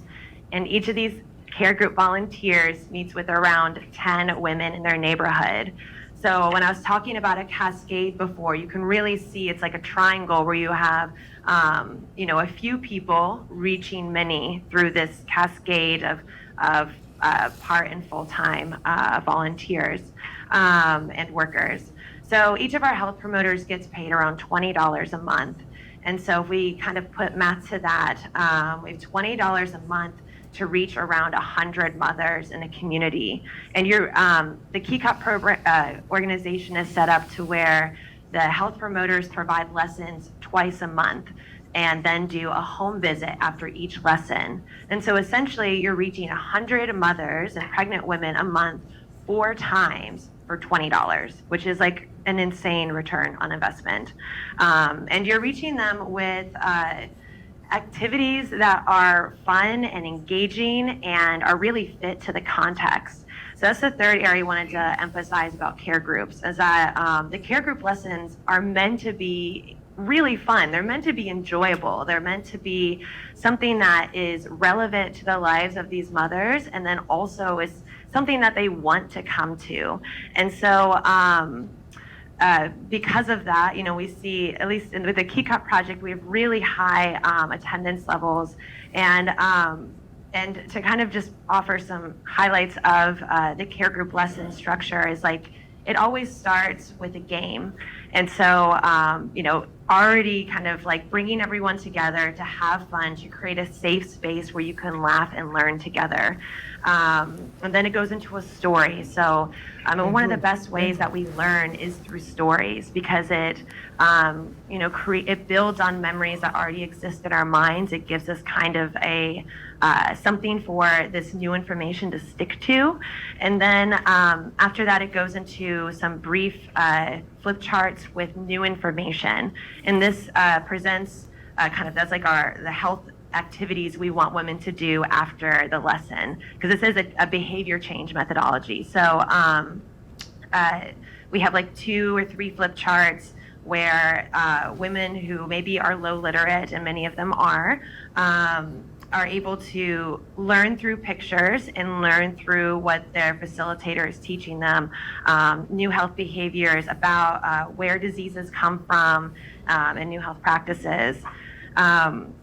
Also, going back to kind of that cascade, one of my favorite things about care groups, and I have many, is that I think it has this real potential to affect social norms within communities, because you have so many people, perhaps even, one household member in every household, we could say, or almost every household, receiving the same message at the same time and trying out the same new behaviors at the same time.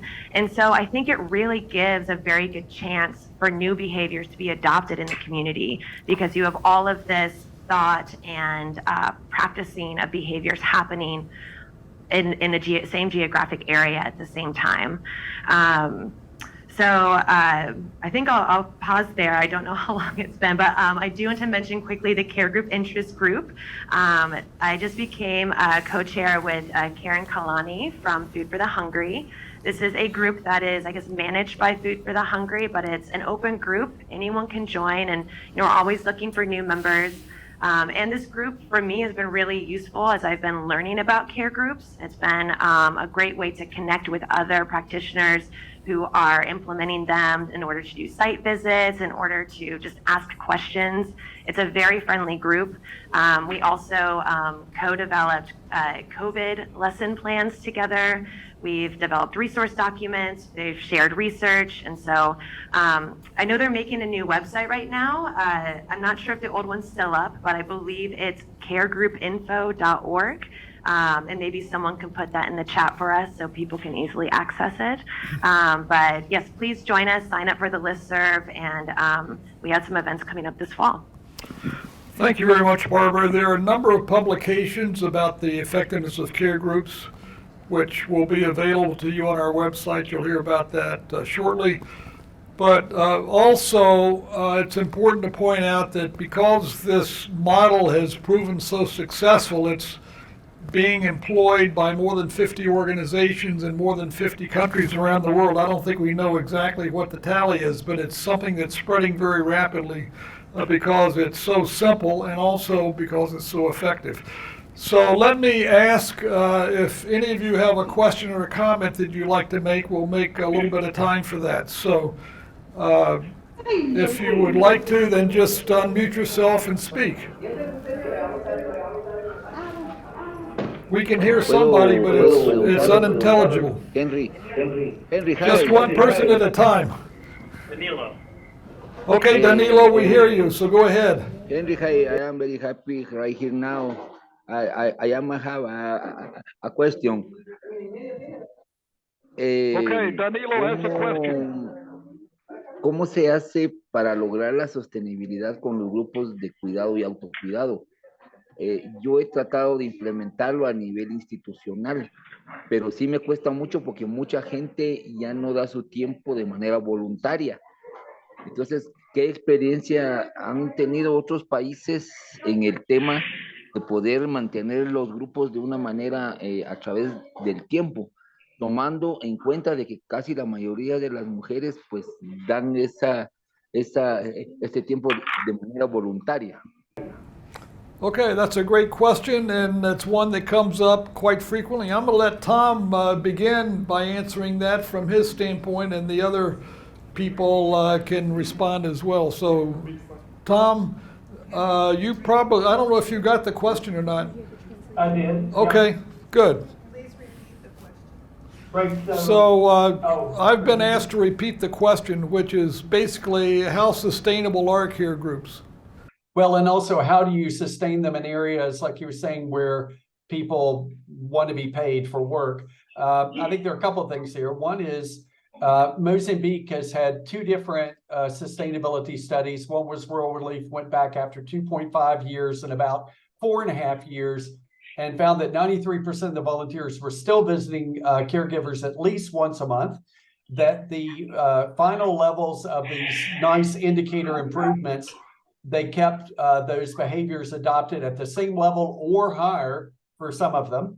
That was one done by Rural Relief in Gaza province. And then Sofala province, another colleague of mine, actually, he published a study where they found something very similar. Volunteers were still visiting, and that the final results of the previous project had been maintained for about 4 or 5 years.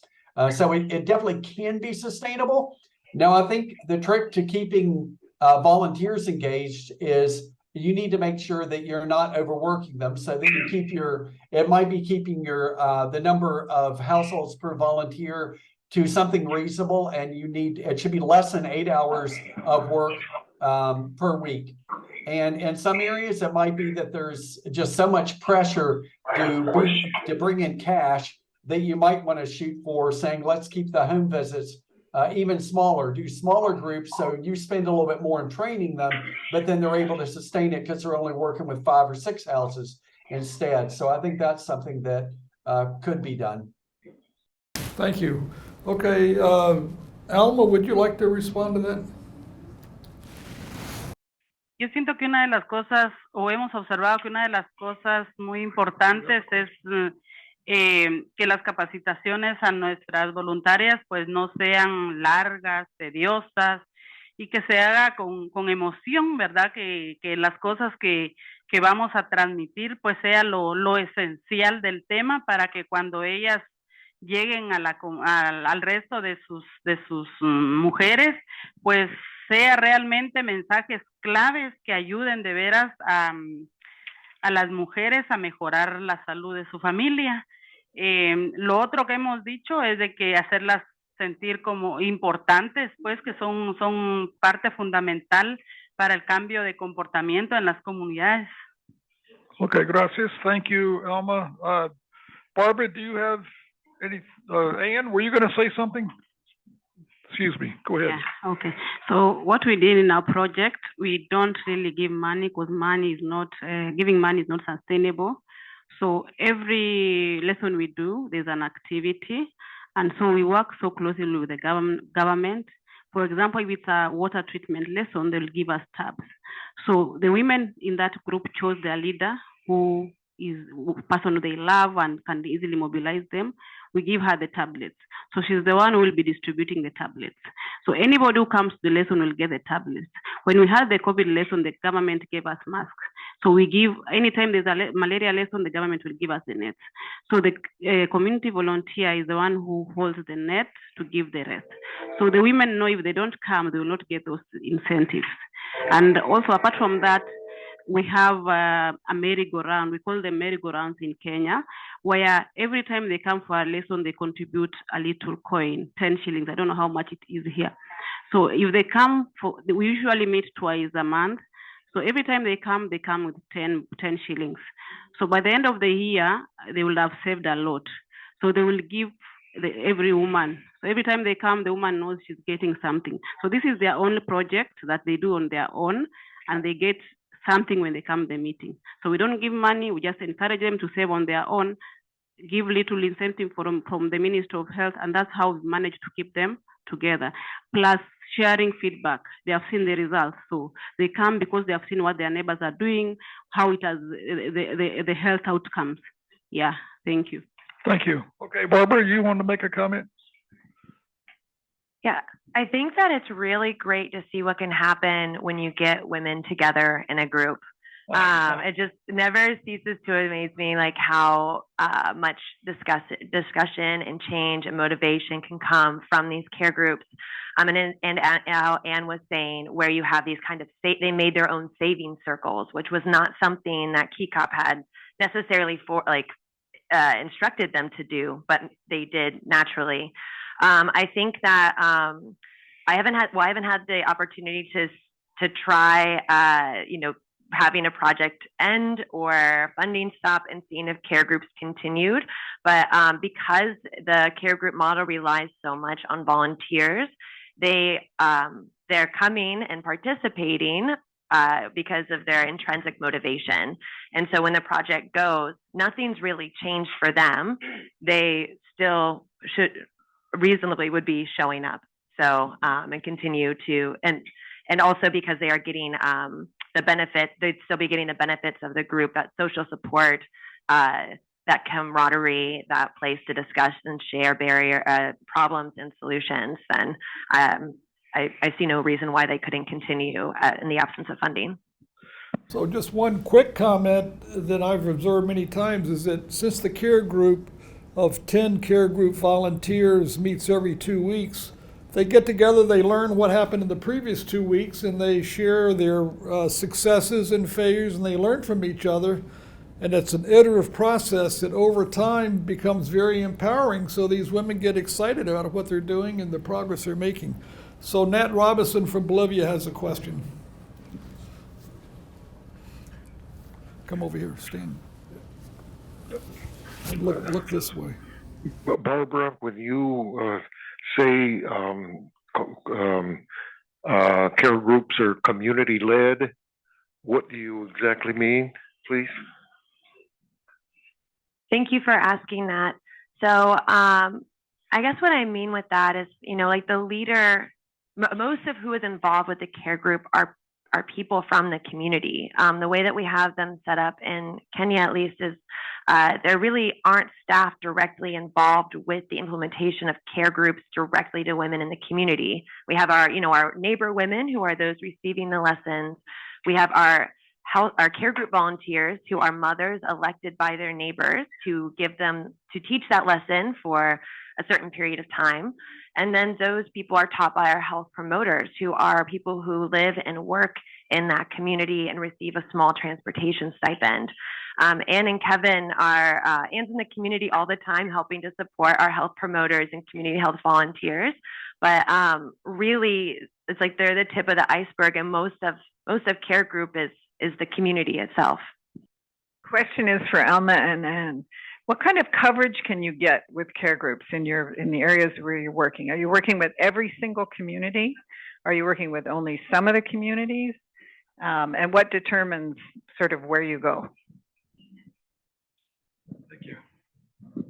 So for Kiko project is working in 94 communities, and we are able to reach 2,000 women twice a month. Yeah. Yeah, all cover, and we are given by the county where we are supposed to cover. Yeah, yes. So we work with pregnant women and women with children under 2. Yeah, and so we really ensure that anybody who comes to the group is very willing.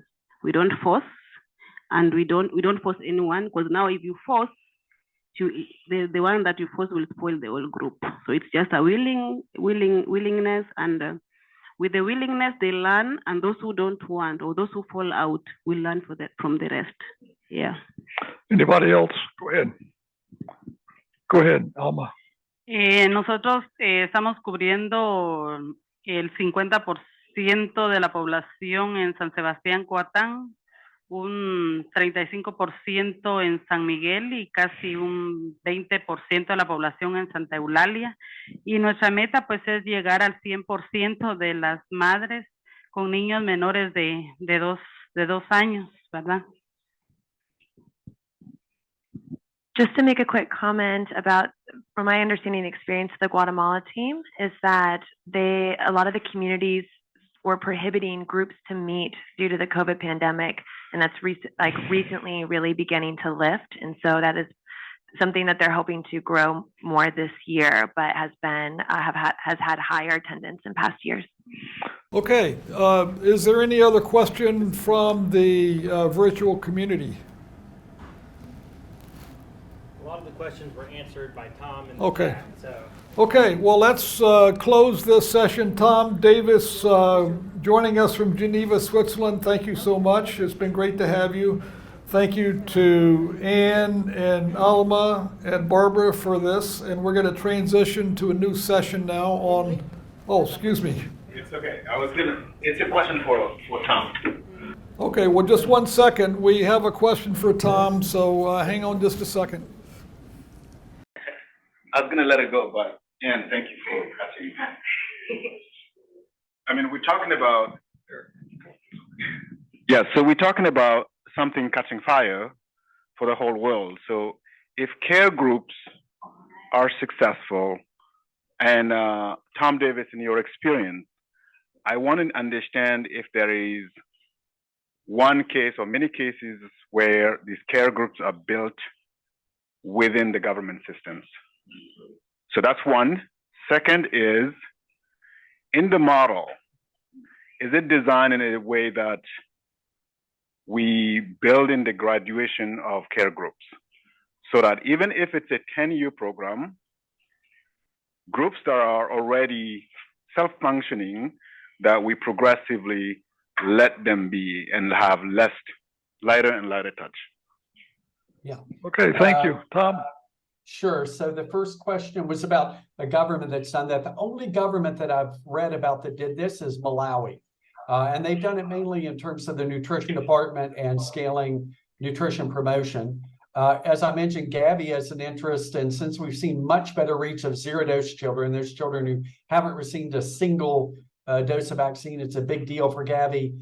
About a 12.5-point better indicator gap closure with this. That's why we're putting out this RFP and looking also with our resource mobilization department, our innovation top-up funds. There'll be a lot of ways to fund this, and it's already in our evidence briefs that we're making available. So we hope to scale it, but it is interesting how little governments have picked it up. And by the way, there is some pushback about using more volunteers. And so we've really, you know about this, a bit of an internal argument that we're starting to at least get some closure on, of saying, if you don't work volunteers more than 8 hours a week, let's not call that exploitative. And this model can actually leverage volunteers working with community health workers so they reach a lot more. And we think that will be attractive to governments if they learn how to use this, because they can do so many different things through it. And then, sorry, the second question was around, I'm forgetting, sorry. Graduation out of the program, yeah. Oh, so you're muted, Henry, I think, yeah. Graduation out of the program. Is it possible to think about having a project where care groups will graduate out of a formal program and be self-sustaining? Right? Well, in terms of the sustainability, like I said, we've seen that in a number of places, that if you never pay them and you give them flip charts and they use those intrinsic motivations, I think they will continue meeting, and you should tell them from the start, this is going to train you how to do this, and then we're out. So they realize that. But then the nice thing is the government might come back and say, hey, actually, we want to work on malaria now. And so we want to start training you again on this if you're interested. And the government could kind of come in and out with volunteers when they have funds and they have new things they want to promote, like early child development. Maybe there wasn't a focus in the first round. And so I don't see any reason to say, like, to try to shut them down, and instead just encourage them to keep going and say, we might see you in the future. You know, we might come back, and then you would be able to, like, provide the yearly incentive, the wraparound skirt, things like that, that they seem to get a lot more motivation out of. And also just keeping them connected with the Ministry of Health. That's a good thing, even if it's only occasional contact. So thank you very much. Let me make 2 quick points that I think may be obvious, but maybe not so obvious. Generally now, care groups involve mothers of children under 2 and pregnant women. So what that means is that there's a continual entrance and departure of mothers in the care group process. So there's a continual graduation process that goes on. So it's an ongoing dynamic process. And I forgot my other point. So anyway, I'll stop there. We did have one question from Harriet Napier, who wanted to know if there have been any studies comparing paid care group volunteers with unpaid care group volunteers. And the obvious answer to that is no, because there aren't all care group volunteers are volunteers, and none of them are paid, but the promoters, the facilitators are paid a small salary. So Tom, you want to add to that? Yeah, I mentioned a bit earlier too that the only project I saw that tried that, one area of World Vision's work in Uganda, and it totally failed. When they tried to pay them, like $2 per lesson. And number one, all the other volunteers saying, all of their mothers that would come and say, you're paying her $2, why aren't you paying us to show up? And all these jealousies developed. They said, you're actually paying her more than $2. We don't know how much it is, but so all the suspicion and jealousies, and they just had to shut it down in that area. And the other area was doing just fine without paying them by using, low number of hours, intrinsic motivation. So we just say, don't try it. It's not worth it. So just one final comment we're running over, but it's good because it's a good discussion. But one of the problems in integrating this into the Ministry of Health program is that you have to have a person who is full-time who is supporting care groups, which means that a Ministry of Health would have to create a new position for somebody to supervise the care group process, or make for a community health worker half of his time or her time devoted to care groups. And it's been hard for governments to do that because they don't have the bandwidth to create more manpower at the lower level. That's my interpretation. Let me actually give you a challenge to that. Burundi did not. They actually used their current structure, and they only added I think 2 care groups per community health worker instead of the usual 5 to 9. And I put a link there. I'll actually add another link to a study done that said they had just as good as results as the NGO managed care groups.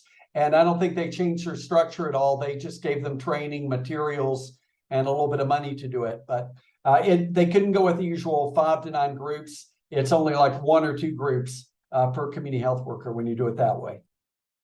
Wonderful, thanks. Okay, we're going to transition now, and we're going to have a new panel on local birthing centers and casas maternas. So let's give them a hand, everybody. Thank you.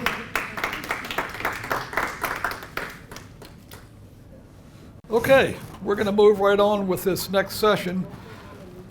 So as we've mentioned several times already now, in some situations, it makes a lot of sense to build in the idea of a local birthing center into a CBIO project.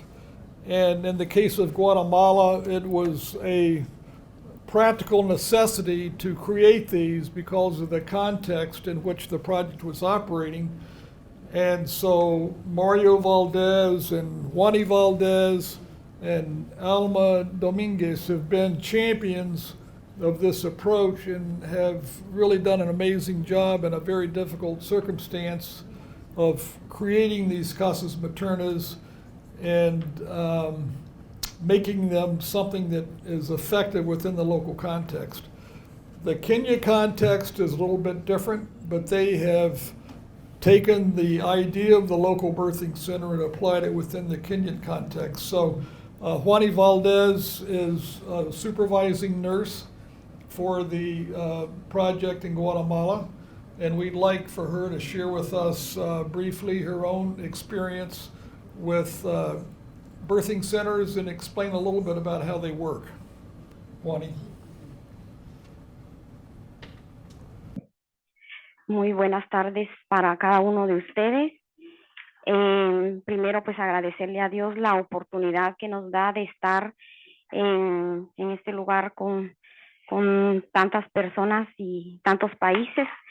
Creo que las casas maternas, al principio, pues a nosotras como enfermeras, pues nos forman de una forma clínica para la atención de partos, pero al llegar a la casa materna, que son centros en donde las embarazadas resuelven su parto limpio, humanizado, respetado y con adecuación cultural. Entonces, nosotros pues lo que hemos hecho es apoyar a las mujeres, ¿verdad? En las escuelas de embarazadas, en las visitas en el domicilio. Han sido retos que se han tenido porque ha sido de mucho esfuerzo del equipo, porque el equipo también se capacita continuamente al preparar también a las mujeres, a enseñarles, ¿verdad?, de que el parto es ella la protagonista que lo realiza. Nosotros solo es como un apoyo que nosotros como personal le brindamos a ella. Creo que ha sido también, hemos visto resultados de impacto porque al principio pues se tenía altas tasas de mortalidad materna y neonatal. Entonces, a través del tiempo, pues eso se ha disminuido. En la Casa Materna de Santo Domingo, a partir del 2013 que inició a funcionar hasta la fecha, no se ha tenido ninguna muerte materna. Hemos trabajado en conjunto con la comadrona. La comadrona es el pilar fundamental para la casa materna. Además, las instalaciones cuentan con todos los servicios para la atención del parto. La familia llega a la casa, ellos tienen su espacio, cocinan todavía ahí, ¿verdad? Ellos llevan sus cosas para cocinar, para convivir con la mujer. Entonces, eso hace también que la mujer se sienta como estar en casa, ¿verdad? Entonces, eso es lo que se ha tratado de hacer con ella. Además, a los equipos se les capacita continuamente, ¿verdad? Ellos tienen la capacidad para atender los partos. También se ve hasta dónde la casa materna puede resolver estas complicaciones y si no está al caso ya de que ellas lo puedan resolver, inmediatamente se tiene una referencia y contrarreferencia para poder trasladar a la mujer y resolver esa complicación.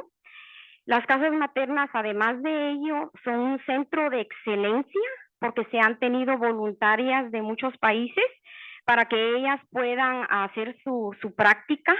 Entonces, a través de ese intercambio de experiencia que se tiene con ellas, se ha brindado ese apoyo para que ellas puedan poner en práctica sus conocimientos allá con nosotros. Se ha tenido esa oportunidad de que las casas maternas trasciendan ese reto de poder ayudar a las mujeres. Otra cosa muy importante también es que le hemos economizado el bolsillo a las familias. Muchas familias no tienen los recursos para poder resolver su parto en una clínica privada o, por ejemplo, trasladarse de la casa materna hacia el hospital de Huehuetenango, que son 6 horas en lo que las mujeres tienen que trasladarse. Entonces, eso implica un gasto. Por lo tanto, la casa materna le ha economizado el bolsillo a las familias y eso es lo que ellas también le han agradecido mucho al personal, ahí sí que a todos los que laboramos ahí, porque es un conjunto de personas. Tenemos, como ya lo repetí, nuestras comadronas tradicionales, tenemos nuestros comités de funcionamiento, que como su nombre lo dice, velan por el funcionamiento de la casa materna. No podemos estar apartados de la metodología porque además de ello nosotros trabajamos con asambleas comunitarias, les damos a conocer los resultados de impacto que se tienen en cada casa materna. Tenemos además de ello nuestra capacitación continua a comadronas, que también es importante, y como yo ya se lo repetí, ¿verdad? Las visitas que le realizamos a las embarazadas para tener esa confianza, que ellas vayan conociendo cómo es la atención que se brinda en la casa materna. Además de ello, creo que, como ya lo repetí, el parto es con adecuación cultural, ¿verdad? Se le respeta su cultura a la señora, a la comadrona, ellas les hacen masajes, les brindan su tecito, además de ello, pues cuando se realiza la visita domiciliaria, se llena un plan de parto en donde ella escribe cómo quiere su parto al momento que llegue, ¿verdad? Y nosotros pues le damos ese privilegio a ella, a que ella sea la protagonista de ese momento y que ella se sienta como estar en casa. Además de ello, creo que hemos también ido aprendiendo en las capacitaciones que nosotros debemos de brindar una atención de calidad, de que ellas se sientan cómodas, de que ellas al momento de brindar esa atención de calidad, ella esté como feliz y contenta, ¿verdad? En ese momento sabemos que tenemos que darle ese su espacio y que ella pues realmente elija quién quiere estar con ella, ¿verdad? Entonces creo que las casas maternas en este trayecto de a partir del 2009 hasta la fecha, pues se llevan más de 4,176 partos atendidos en todas las casas maternas, ¿verdad? Es significante. Otra cosa muy importante que quiero manifestar es que las casas maternas que están en estas áreas de la montaña, porque estamos en área de montaña, tenemos el número de partos es mucho más alto que el de los centros de atención permanente. Eso también el mismo director, el coordinador de uno de los municipios nos lo ha manifestado y él dice, ¿qué hacen ustedes para aumentar los partos si mi CAP tiene menos?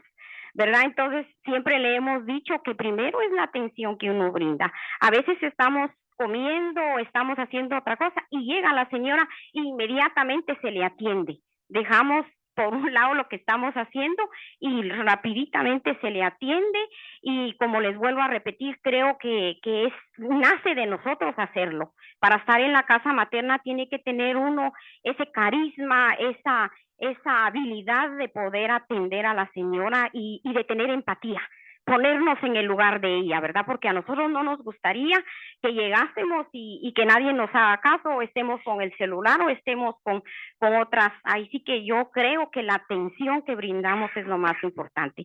Entonces yo me siento muy feliz y todo mi equipo que está trabajando allá, porque a través del teléfono nos comunicamos. Si hay una emergencia, inmediatamente ellas avisan y nosotros les instruimos qué deben de hacer. Entonces somos una cadena.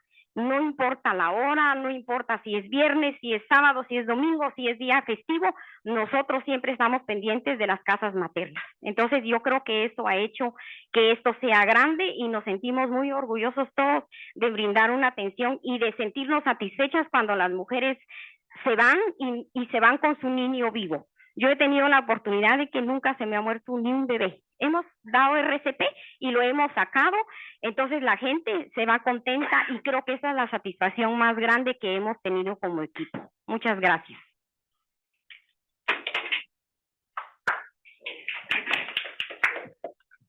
Let me make just a couple of quick comments before we pass it on to Kevin.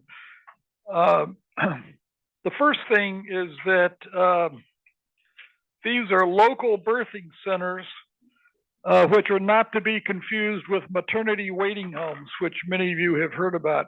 A maternity waiting home is a place where women who live in isolated areas go, and the maternity waiting home is alongside a hospital normally. And so if they're living far away, they can go to the maternity waiting home and wait there until they go into labor. And then if there's a complication, there's a backup referral facility right next door generally, but very close by. These are local birthing centers that are readily accessible to people near their communities. And so it's a different kettle of fish from the maternity waiting home.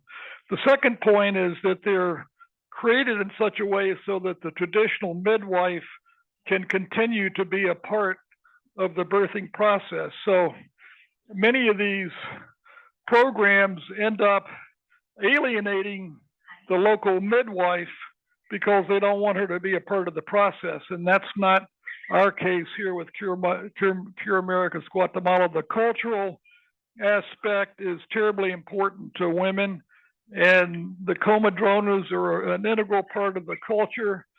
It's got a lot of religious as well as traditional cultural elements built into it. And so that's one of the things we think is so important about this whole approach.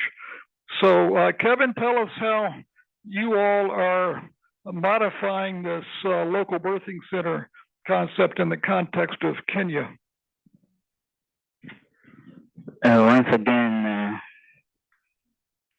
thank you so much, Dr. Henry Perry, for giving me this opportunity to talk about the Casa Matana model in Kenya. When I had Shwani talk, I remembered my visit again. You know, when someone talks, you remember vividly what you went through when you were in Guatemala. And so I remembered we toured one of facility in Wetinango, within town. And we were interacting with the doctor there, and he says, we don't normally receive a lot of mothers here. The lack of community linkage to that facility was visibly clear, succinctly clear. And that's why the Casas Matanas were thriving, because there was a direct link between the Casas Matanas and the community, which is very important. So, armed with the knowledge from Guatemala, we went back to Kenya.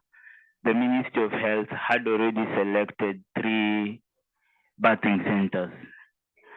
Based on my knowledge and what I experienced firsthand, there was one that was selected that was right along the highway.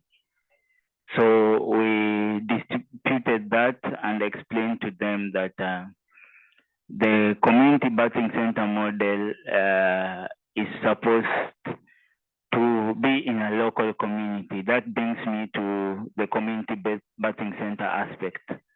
How were we implementing it in Kenya? First, we looked at 5 tenants based on the template that we had been given by Cure Americas. Number 1 was the location.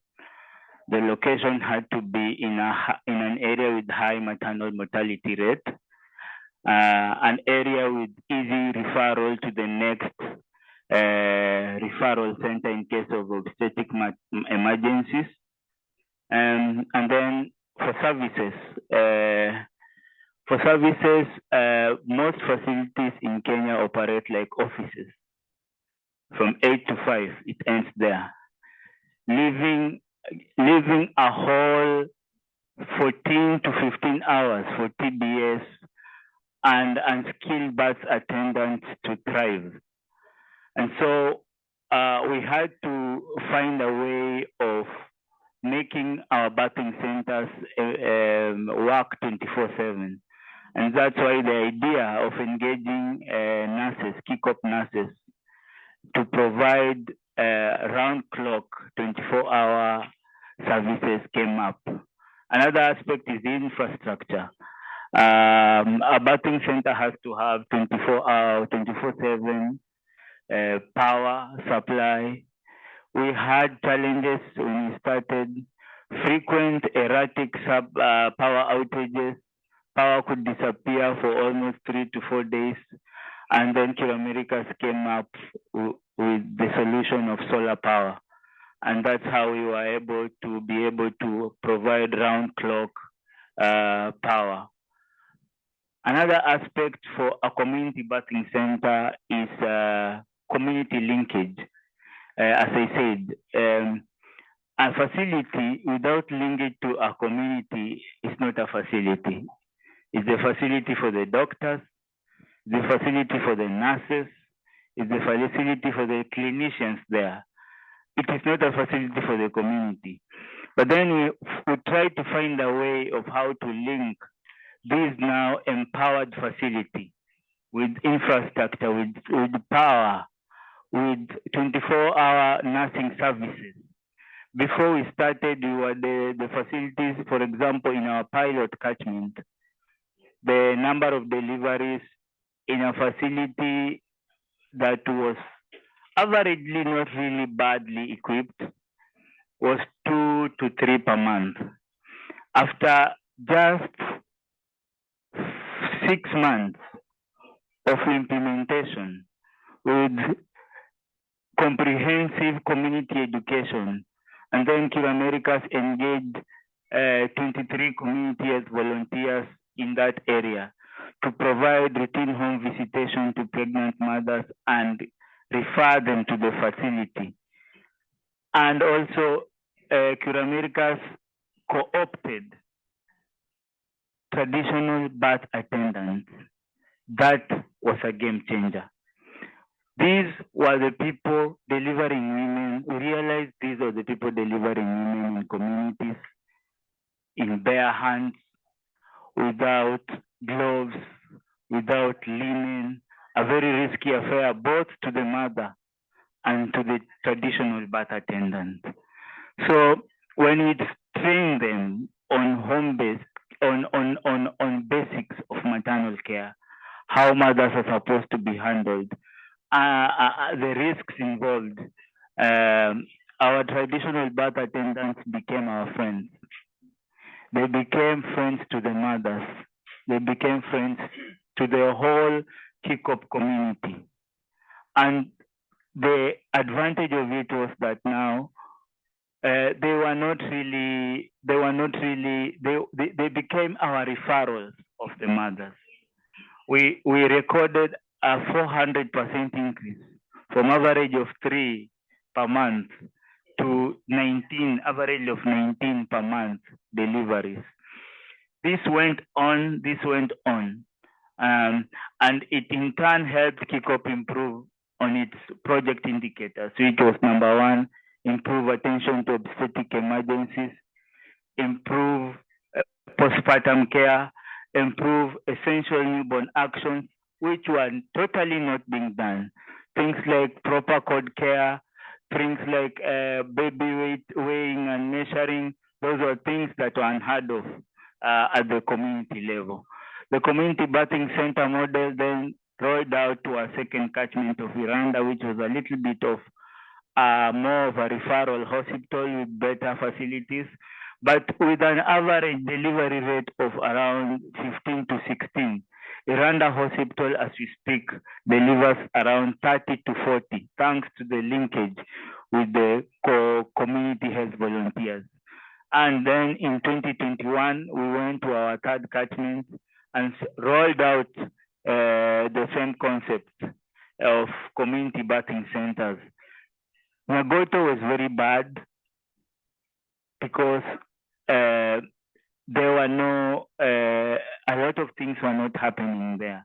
But through advocacy, proper advocacy, especially the leadership trips from Cure Americas, and we were able to have that facility equipped. And when we had solar now, we have that facility with running water, basics that are required in a community birthing center.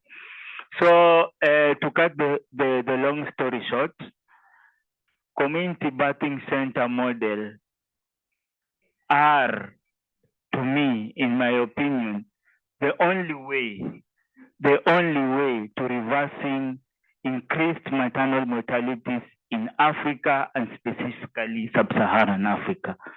Because we are bringing an aspect, you are domesticating births. You are domesticating births in a skilled way. Mothers are able to deliver within their homes, within birth positions they can offer, and not the traditional medicalized lithotomy way of birthing. Mothers are able to celebrate, for example, in Kisi, for those who have visited, ululations, celebrations among mothers is one of the key aspects of traditions. Mothers are able to deliver in a private, very comfortable setting. Mothers are able to be brought for food from home, and if not, they're able to cook within the settings. And so all this has shifted paradigms of maternal child health and not only births. Because with all this, with community linkage, even indicators like antenatal care, we have seen improving from baseline of around 30 to 40% to now 60%. indicators that like male involvement in maternal child health issues. We see those indicators improving. And so indicators like respectful maternal care are improving. So community birthing centers should be adopted easily within governments and authorities around the world. Thank you. Thank you very much, Kevin. So are there any questions or comments either from the room we're in or online? Tom, nuevamente.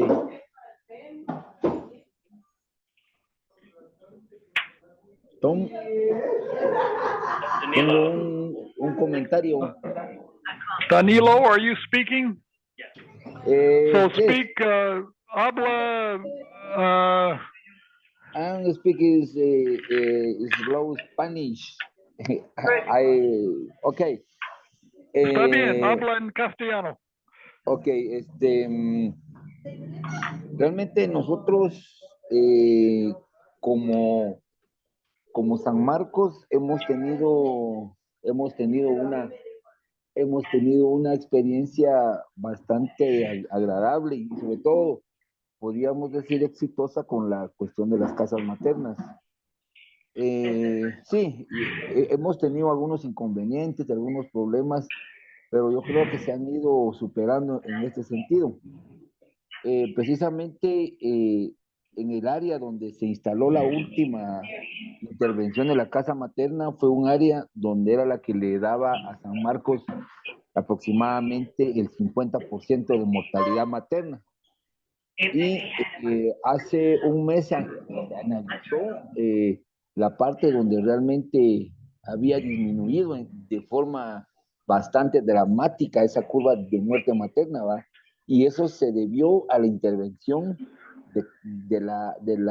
digamos, de llevar el parto a nivel comunitario, ¿verdad? Entonces, a raíz de eso, pues, la experiencia se ha ido complementando. Nosotros ya hicimos ver esto hace un par de horas con Andrés, donde realmente pues ya hay muchos municipios que están reclamando, ¿verdad?, la existencia de estas casas maternas para poder disminuir su mortalidad materna. Yo creo que es una experiencia muy interesante, muy importante. Yo estoy a cargo de un distrito de salud, ¿verdad?, donde también estamos ya fortaleciendo el lugar para poner una maternidad, ¿verdad? Y es un lugar donde realmente pues se confluyen varias comunidades. La idea que nosotros ofrecemos es un parto intercultural, es un parto adecuado a la comunidad, un parto humanizado. Realmente vamos a vender la idea de que el parto tiene que ser humanizado, no tiene que ser un proceso traumático para la madre ni para la familia, porque desafortunadamente acá donde estoy, el hospital ha llegado a tener una tasa de lo que es cesárea de un 80, casi hasta el 90% de lo que es cesárea. Entonces, mucha gente por lo regular ya no quiere asistir al hospital porque la condenan digamos, a una cesárea. Entonces, estoy ofreciendo este servicio en un área, pues, del altiplano, ¿verdad? Estamos en ese proceso de poder implementarlo. Como San Marcos, pues yo creo que la estrategia ha sido novedosa, ¿verdad? Ha sido una estrategia que ha tenido el éxito que se ha esperado, que es la reducción de la muerte materna. Y yo hacía una observación, lo que nos hace falta un poquito es combinarla con las metodologías comunitarias, como lo dije anteriormente, ¿verdad? Entonces, por ejemplo, sería excelente que se pudiera trabajar con la metodología CBIO y con la metodología de grupos de cuidado y autocuidado, ¿verdad? Entonces, porque nosotros esta estrategia, por lo menos en el caso mío, yo trato la manera de ser el facilitador a través de que esto se implemente de manera institucional, que sean fondos directamente del gobierno, ¿verdad?, los que se inviertan en el pago de personal y el pago de insumos para asegurar sostenibilidad del mismo a largo plazo, ¿verdad? Pero nos quedamos un poquito cortos en la parte de capacitación, en la parte de acompañamiento, para que esto sea complementario, ¿verdad? Y que de una u otra forma pues digamos, podamos hacer esa unión entre la metodología comunitaria y también la unión con la casa materna. Y al final nosotros lo visualizamos esto como un sistema, ¿verdad? Que tiene un círculo que comienza desde la captación de la embarazada, la visita domiciliaria, la promoción de la casa materna, la salida de la embarazada, de la puérpera, y luego pues ya se le da ese seguimiento a la puérpera, se capta al niño recién nacido con sus vacunas y ya se empieza a trabajar de esta forma. Pero eso es una de las novedades que nosotros como San Marcos pues hemos tratado la manera de poder implementar. Y yo creo que los resultados se han obtenido de una manera congruente, se ha disminuido la mortalidad materna de una manera dramática en esta área donde nosotros teníamos, a veces se tenían hasta 13, 14 muertes maternas en esa región. Ahorita por el momento solo se lleva una, ¿verdad? Todavía falta un poquito de ese trabajo comunitario, pero yo creo que la metodología y sobre todo la experiencia de Curaméricas fue la que nos apoyó mucho para poder seguirla implementando. Vuelvo a repetir. Danilo, muchas gracias, pero estamos perdiendo tiempo. Sí. Si Está bien. por favor, si puede cumplir. Ahí estamos, ya. Solo es mi comentario, Tom. Gracias. Ahí estamos. Ok, gracias. Juani, quisiera que yo responder. Sí, lo que el doctor Danilo dice es de que ellos han avanzado bastante y creo que lo que nosotros podemos apoyar es en lo de las metodologías, ¿verdad? Para complementar, porque parte de ello es fundamental para el funcionamiento de las casas maternas. Creo que a raíz de todo lo que se realiza en las mismas metodologías, ayuda a que las casas maternas tengan éxito, ¿verdad? Porque es un complemento, lo que se necesita no se puede... Hemos oído, ¿verdad?, que sí disminuyó la producción de partos en las otras dos casas, pero es porque no se está implementando la metodología. Kevin, do you want to say anything? Okay, estamos muy agradecidos. Thank you very much, everybody. Let's give Juani and Kevin a round of applause, please. Okay, well, we're running 36 minutes behind schedule, and we're going to finish at 4. So let's take maybe just a 2-minute break right now, and we're going to move right into our last 2 sessions. So we'll be back in 2 minutes. We're ready to reconvene, if you could. I know we're all getting a little tired, but let's try to hang in there for another hour and 20 minutes, and then we'll finish at 4 o'clock.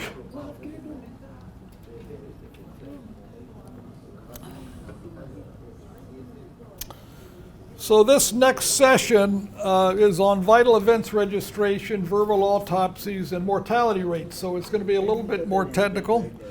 But what I want to do is talk a little bit more about vital events registration. We've mentioned that off and on during our workshop since yesterday morning. A little bit about calculating mortality rates and some examples of mortality impact assessments. So officially and technically, vital events are births, deaths, and migrations, in-migration and out-migrations. Generally speaking, our programs that have implemented these aspects haven't paid too much attention to in and out migration, but there are certain circumstances where it is important, including in Kenya. They have a lot of in and out migration, so something they have to deal with. As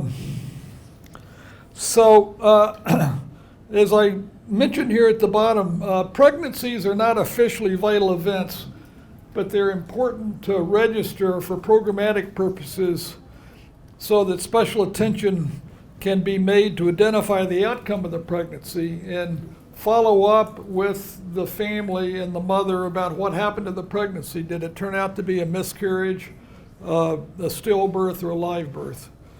So, okay. Sorry about that. Thank you for telling me the slides. I could see it just fine, but obviously you couldn't.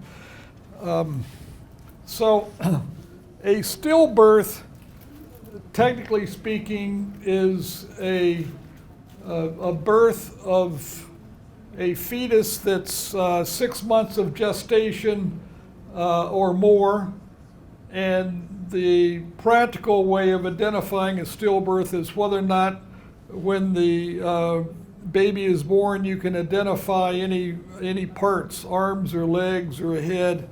If it gets to that level of development, then it's considered to be 6 months of gestation and qualifies as a stillbirth.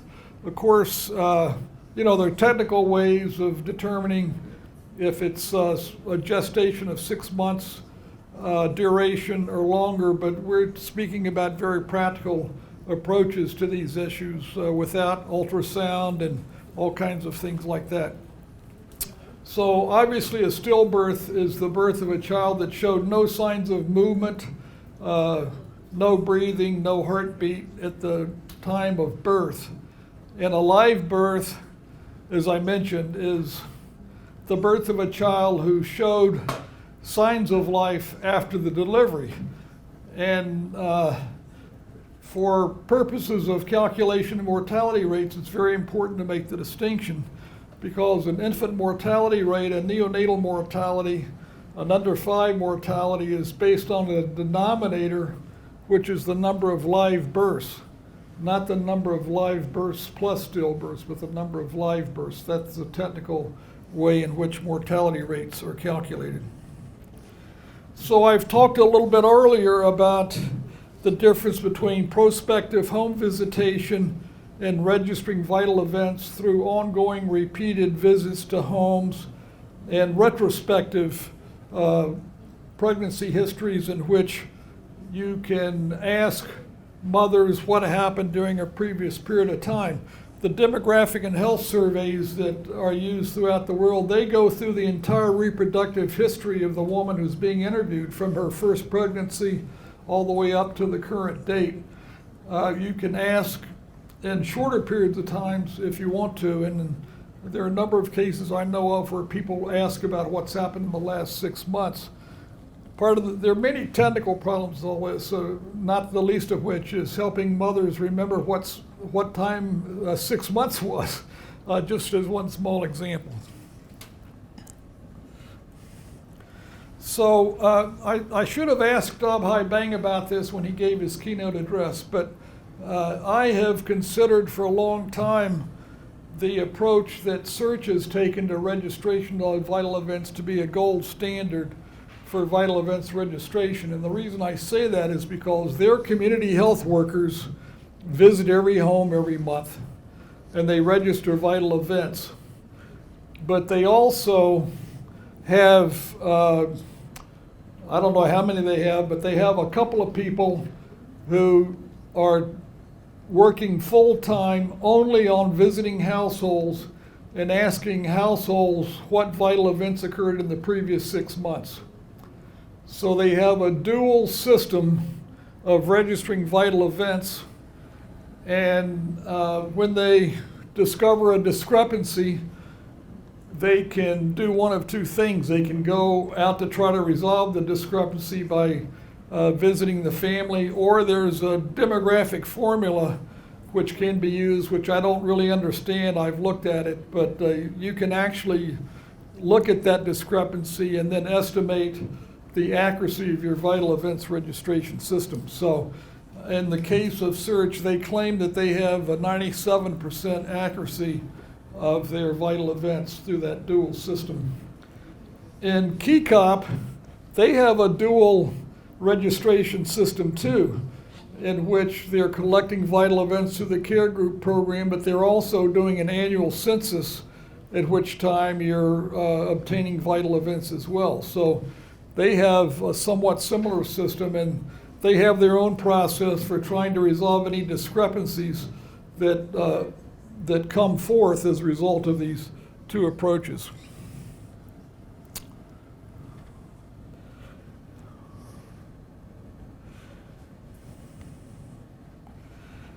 there was a project that doesn't exist now, but there was a project that I was aware of in Nepal some time ago, in which they had a separate monitoring and evaluation system, and they would actually pay people out in the field money to report a vital event. And so it was independently run from the project itself. It's an interesting idea, but it's not one that's been widely used that I know of. The MATLAB program also, as we learned yesterday, has a very strong vital events registration system using paid community health workers, but very strong supervision of that program, but no separate independent vital events collection beyond that. So I mentioned before the issue of whether or not respondents in the home and basically mothers would underreport deaths that may have occurred. There's a lot of shame that's associated with a death, and sometimes I know I've heard many stories of women who gave birth, a child died, and they buried it in the backyard, and they never told anybody about it. So these issues are terribly important and represent the need for having close collaboration between the people who are visiting the homes, and also identifying pregnancies early so that you can follow up to find out what happened to the pregnancy. We haven't really talked about abortions, but obviously Ronnie Bang talked about those with some force yesterday. Maternal deaths from abortion are also very hard to identify because there's a lot of shame associated with it.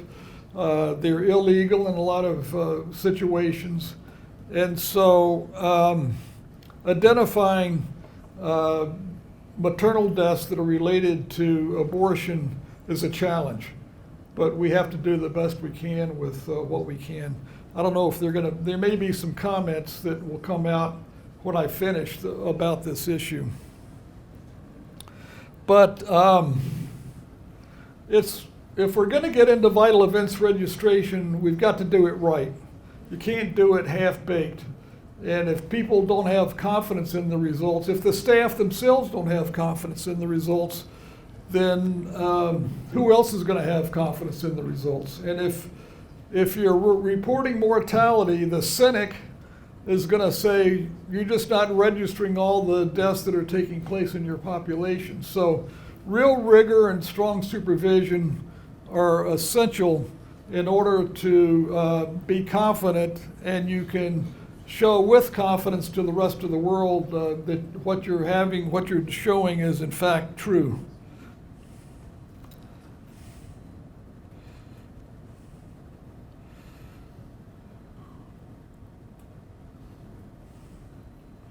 So all these points we've discussed already at earlier points in time. So one possibility that we've discussed, and again at Cure Americas, we have not had the kind of quality system, in my opinion, that would be nice to have.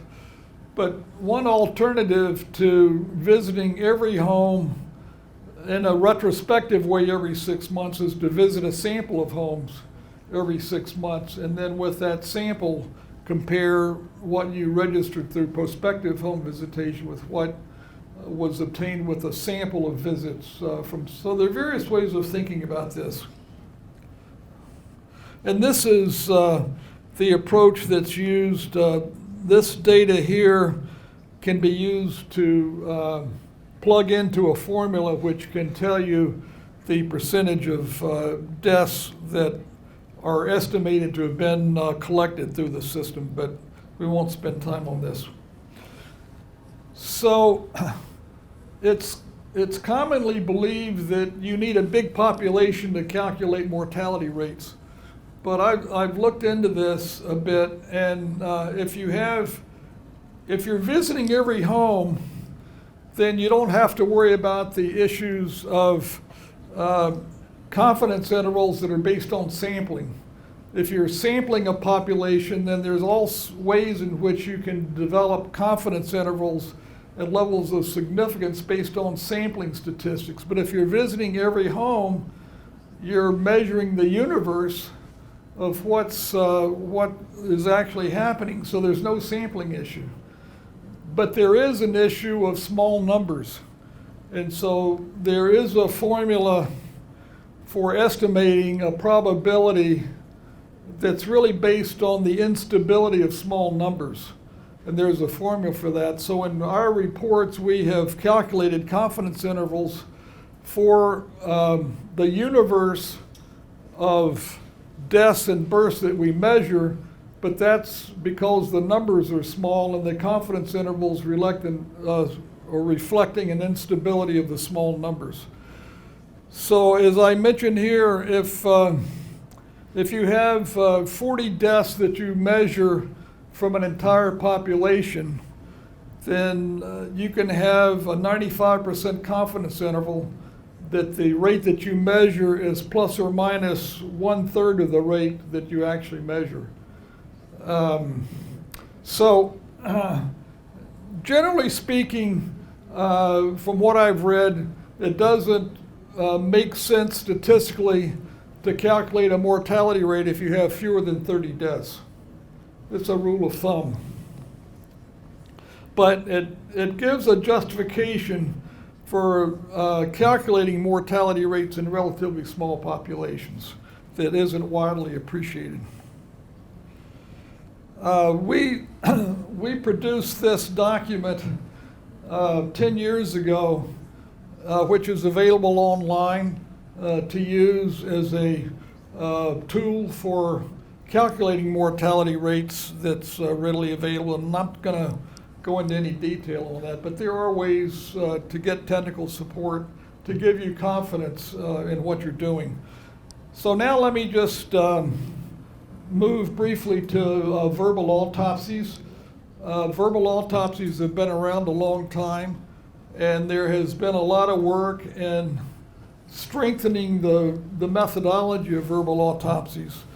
But we've had a lot of experience with local programs developing their own verbal autopsy system and using that, and so it can be very simple and straightforward, or it can be very complicated. There are a number of online verbal autopsy questionnaires that you can adapt and use, and there are also systems in which you can use those questionnaires to generate with a computer an estimated cause of death. And none of this is perfect, of course, but it's the best we can do under the circumstances, since in the environments in which we work, so few deaths take place in a facility or a hospital where a medical diagnosis can be made. So I know of a number of examples where care group volunteers have been taught to identify causes of death from diarrhea and pneumonia, and it's not complicated, and they can report that, since most of the deaths are due to diarrhea, pneumonia, or malaria in most settings. So it can be done in a relatively simple way, but it can become very complicated as well, depending on how you want to do it. And I'll talk a little bit more tomorrow about some of the, or actually, I guess in the next session, about some of the tools. So here are some examples of mortality impact assessments and programs that have used the CBIO. So here's an example of the under 5 mortality that was estimated every 3 months through care groups in Cambodia. And you can see that there was a dramatic decline over a 4-year period in the number of under 5 deaths that were measured through the care group program, in comparison with the national levels that over time fell down a little bit, but nothing close to what was achieved through the care group process. Here's an example from the Jamkhed project in India that we have mentioned very briefly from time to time, but they were very quickly able to achieve a dramatic decline from 170 down to 50 deaths per 1,000 live births, and continued that lower level that fell at a much lower level. So it's hard to imagine that there was some other factor other than the program itself that could have produced such a dramatic decline in such a short period of time. This is data that I was involved with from the Hospital Albert Schweitzer that looks at their mortality decline going back to 1960 or so. And you can see that they were able to achieve a dramatic decline early on in the first 15 years or so, and were able to keep it down at a relatively low level compared to the national levels. This is a project from Mozambique, which compares the decline in care group programs, three different care group programs, which are the red and the purple and the yellow or green, whatever that is. Those are the declines that were measured by care groups compared to the national declines that were happening in Mozambique and in the province where the projects were. This is our first article that we published on the mortality impact in Bolivia. And one of the reasons I wanted to show this is because these numbers are based on a small population. So you can see here, what we did in this case was we artificially created an intervention area that was a combination of two separate geographic areas, Carabuco and Marco Rancho, each of which had a small population. But by combining the vital events for those two areas, we had an intervention area that had 15,000 people. And then we had a comparison area that had 23,000 people. And in this case, we were able to create a comparison area which was a set of communities alongside our intervention areas where we were beginning a project. And so in the very beginning, in the first year of that project, in a small portion of the population, we were able to rigorously measure the baseline vital events there and compare it with what we achieved in a neighboring area close by after some years of intervention. And we were able to demonstrate a statistically significant decline in mortality comparing those two. But also, as I showed earlier, we had other supporting data that demonstrated the coverage of services that we were able to achieve in the intervention area that was much higher than in the comparison area. So I've showed you the decline in under 5 mortality in Montero with an under 5 mortality that's lower than in the United States.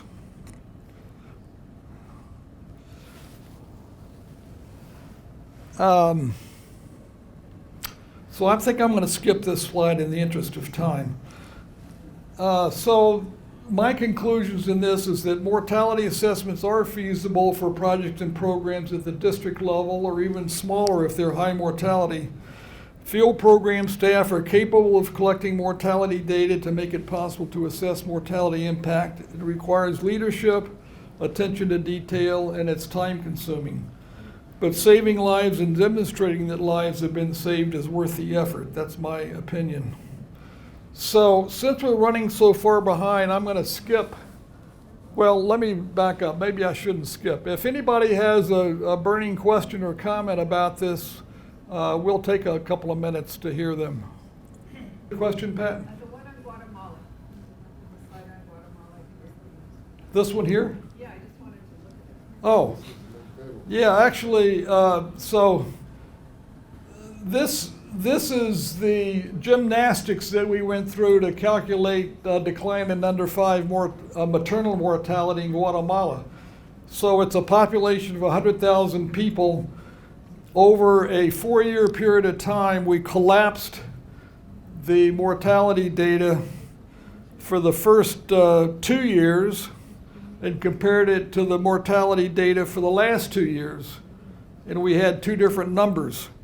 So the under 5, if you look at the bottom where it says table 1B, what we calculated here for the first 2 years of the program in area A, we had two different areas, but the maternal mortality for the first 2 years in area A was 632 deaths per 100,000 live births, and for the last 2 years, it was 257, which was a statistically significant decline in maternal mortality. But it was a way of collapsing data over more than 1 year, which there's no reason you can't do that, and that's what we did. Yes. Jumbo. So there was a slide about challenges that you encountered in mortality assessment. And this is one of my organization, my program, this is one of our Achilles heel. So we want to do that. Do you mind sharing the top two? What are the top two challenges in this that you experienced? Thank you. What are the top two challenges in assessing mortality? Well, I would say the first challenge is making the commitment to attempt it. It takes courage to go through the time and effort to be able to do this. And the second is, as I said before, the leadership required to have the attention to detail that's required to make this effective. And Mario Valdez has done a terrific job of leading a team of people who gave great attention to vital events registration. Dardo Chavez has done a great job. So it can be done, but it takes a commitment to do it. And teaching other people how to do it effectively is still an important challenge. And so I think we're still in the learning phase of this, but I think it's something that can and should be done far more than it is at present. Let's take a few minutes to share with you some of the tools and software applications that exist at the present time, and there'll be more coming down the pike, I'm sure, in this digital age in which we live in. But I wanted to briefly show you some of the manuals and field guides for CBIO and care groups that exist, a little bit about knowledge, practice, and coverage, household survey guides, some of the tools for mortality assessment and verbal autopsy protocols. And then Andrew Herrera is going to share with us a little bit about an application that's being developed at Cure Americas called Meaningful.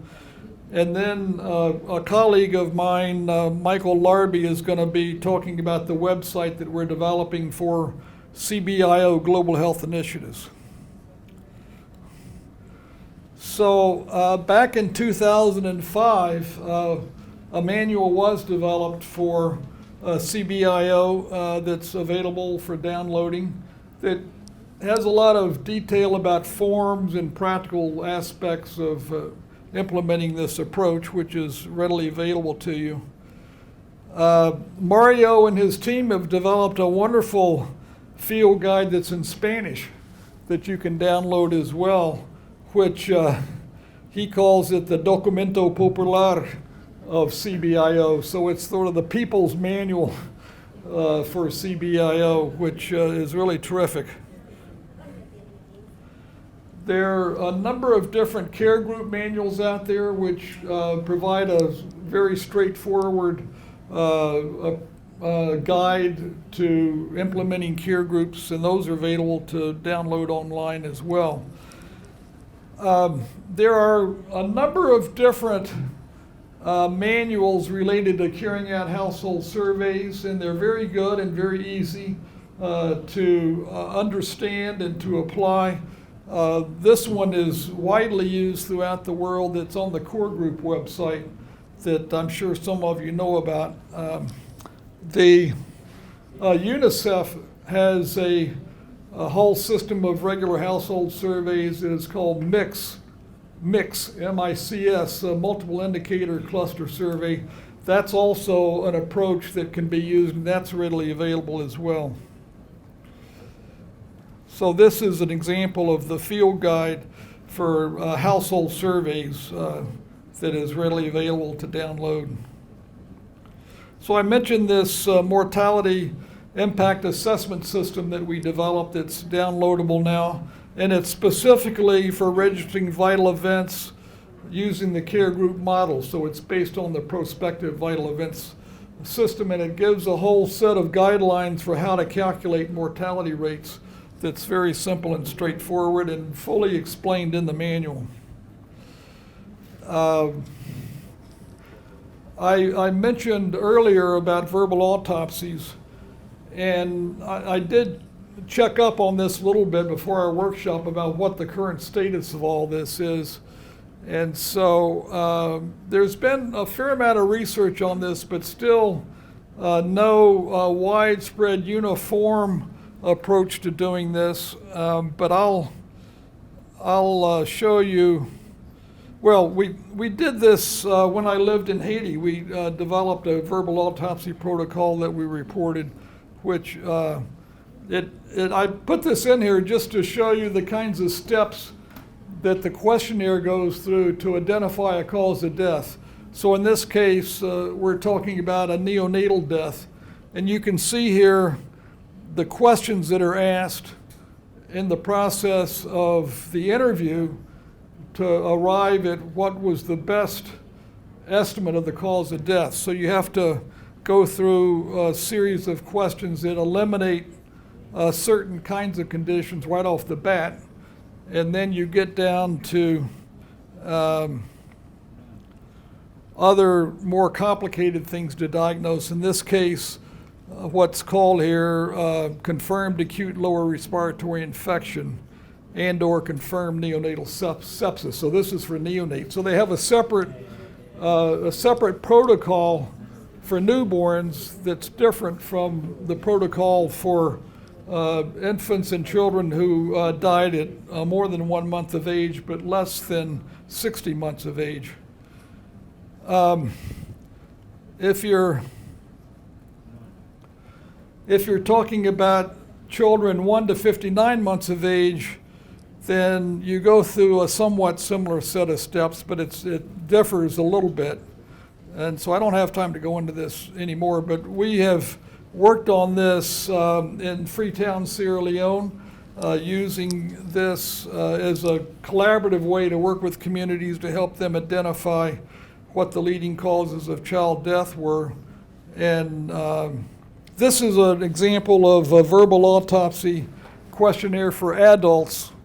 Anybody over 12 years of age that's available from ICDDRB, which I've talked about, the MATLAB program. All of this stuff is available online that can be adapted to your own local program.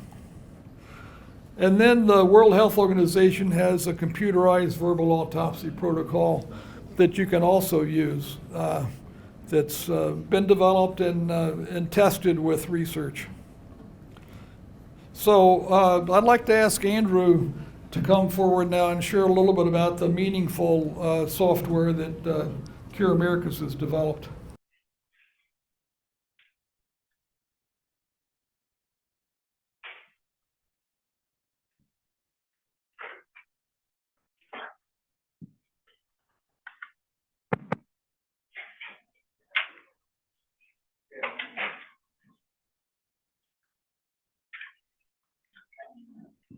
Thank you very much, Henry, and pleasure to be here with everybody. So I'm going to talk for about 45 minutes about this software application. Just kidding. Anybody paying attention? No? All right, fair enough. So, Cure Americas Global is based in Raleigh. We've been doing this work for 40 years in 1983, and many people have contributed to this work. We have deep-rooted relationships with communities across the world, raising about $1 million annually. But one of the problems that we've seen is that there are so many people serving communities, but they don't necessarily have the resources to compete, to make an impact in their communities as other larger organizations have. So these small community-based organizations are struggling to compete. And so one of the issues that we think can help these organizations compete is to have ready access to data that demonstrates their results.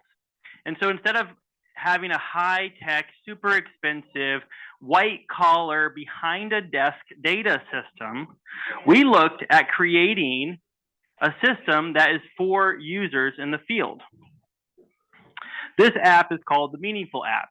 It's meant to help small organizations organize their data for a fraction of the price. Today it's free. It's supposed to be a one-stop shop for data analysis, for data collection, for even quality control. There's a lot of different things that it can do, and one of the things that I'm really proud of is the ability to track longitudinal data across programs.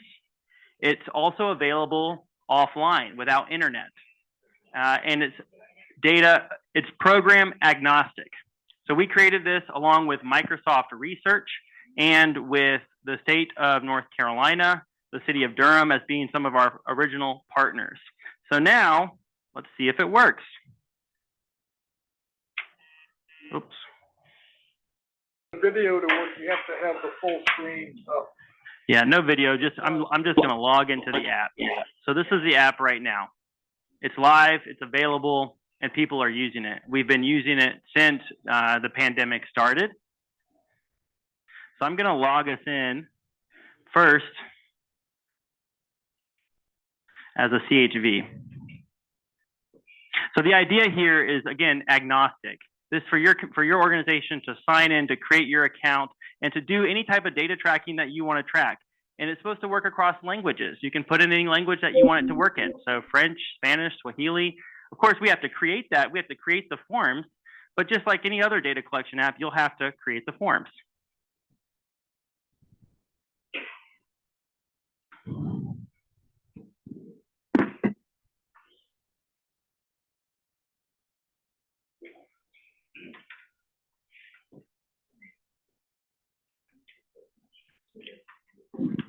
So if I log in as a CHV,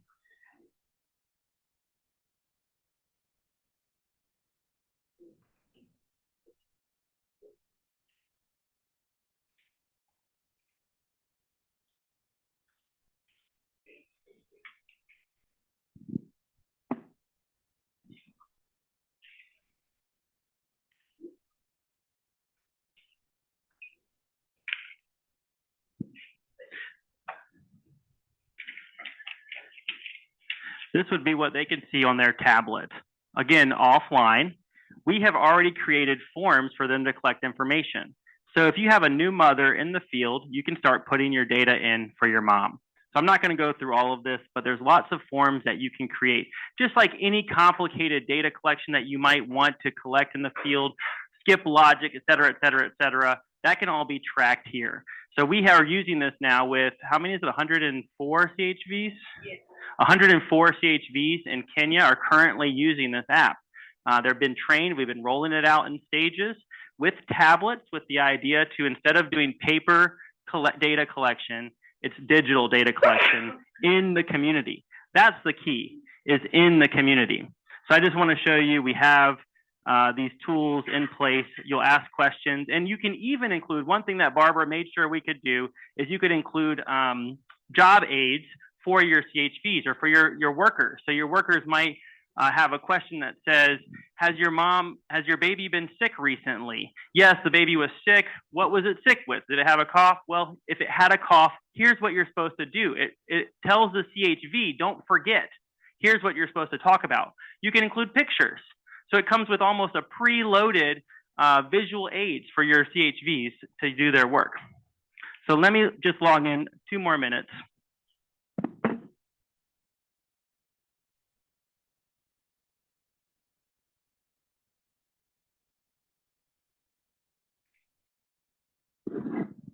So now I'm logging in as an administrator of this tool. So as an admin, I can see all the other organizations that are using this tool right now or in the past. And so hypothetically speaking, if I wanted to create a dashboard for this organization, I can build a custom dashboard. And this is what they could see on their end, a custom dashboard. That could be a chart of any type.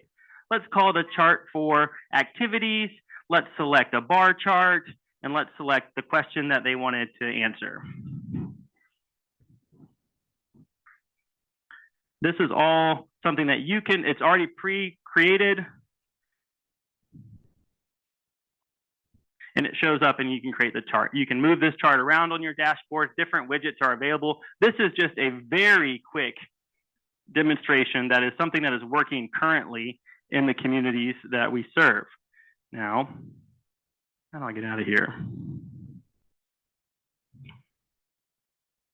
I think that the key here for us is that it's available offline. It's supposed to be industry agnostic. Water, hand washing, prenatal care, Ebola, whatever that program is that you want to do in a community, you can load a simple form to quickly collect data across a wide swath of people, across languages or cultures, across areas without internet. That's one key. And it can be very complicated. If you want to collect very complicated data, that also works here. Where we're going in the future is to connect this to health information systems, to make this a mobile app. We know that electronic medical records are common in many places of the world. They're starting to enter facilities, but comprehensive data collection in communities is rare still. And so by giving this digital data collection, we know we can save time. I believe the estimate, Barbara, was the amount of time we would save was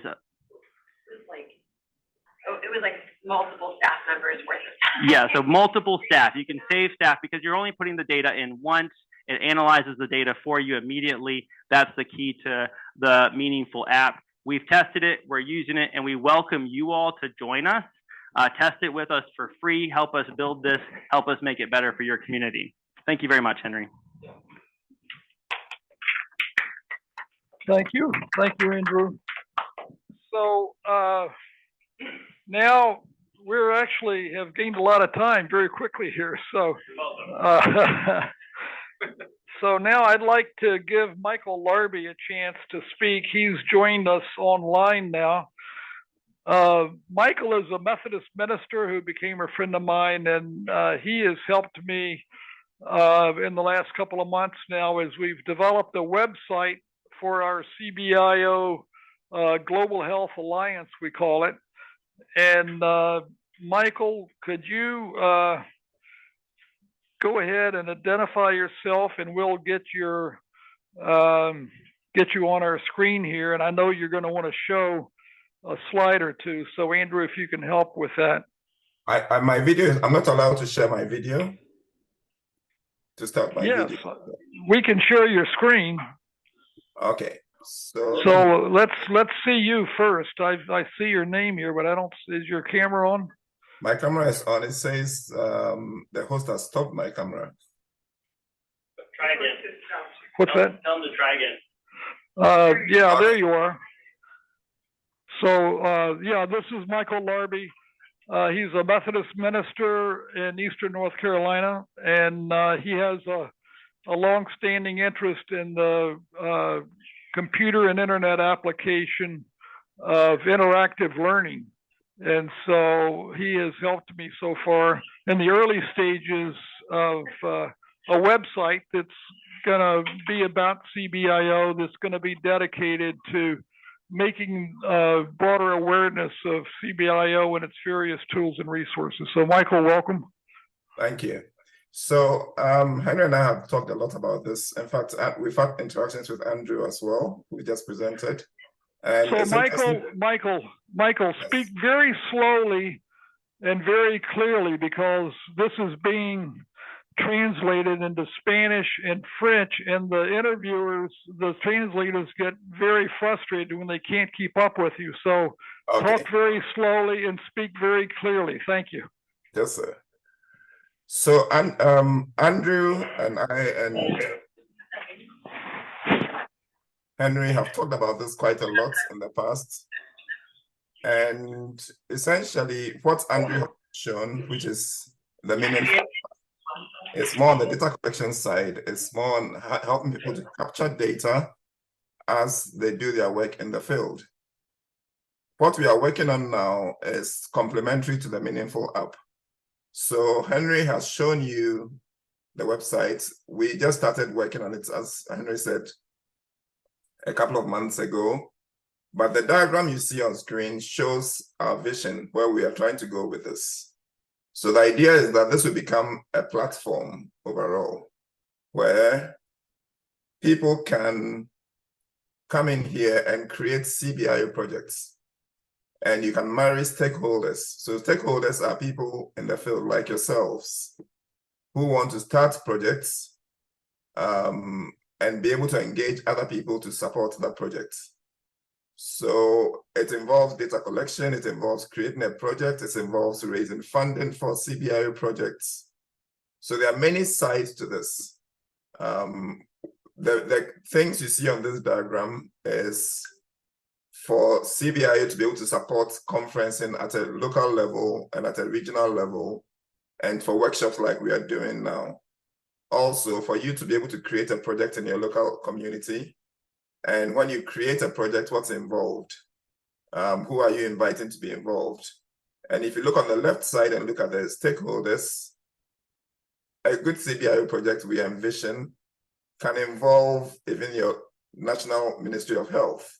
It can involve partners that you invite. It can be local hospitals who get involved. The idea is that on the website, you should be able to have one place where everybody can work together. So if you give accounts to people who you are working with on a particular project, then those people can also access what is going on. So in a project, as we envisage it, you typically have the scope of the project, the implementation plan.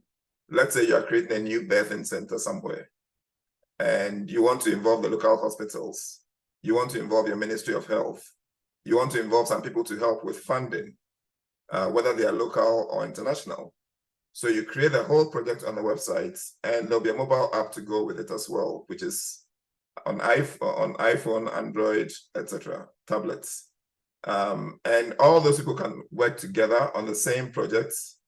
And if someone wants to support the project by giving some money towards it, there'll be places on the website where they can select a project and help to fund it. So there are lots of aspects to this. Through this also, we are hoping that we will provide more and more training. Currently, a lot of the material that has been shared in this workshop is in the form of papers, white papers, academic papers, etc. That is not easy to translate to the person on the streets. So we are hoping that over time, we can break this down and make it very easy to implement CBIO projects as we go forward. And I'm glad Andrew showed the Meaningful app, because we hope we can work together to make all this happen together.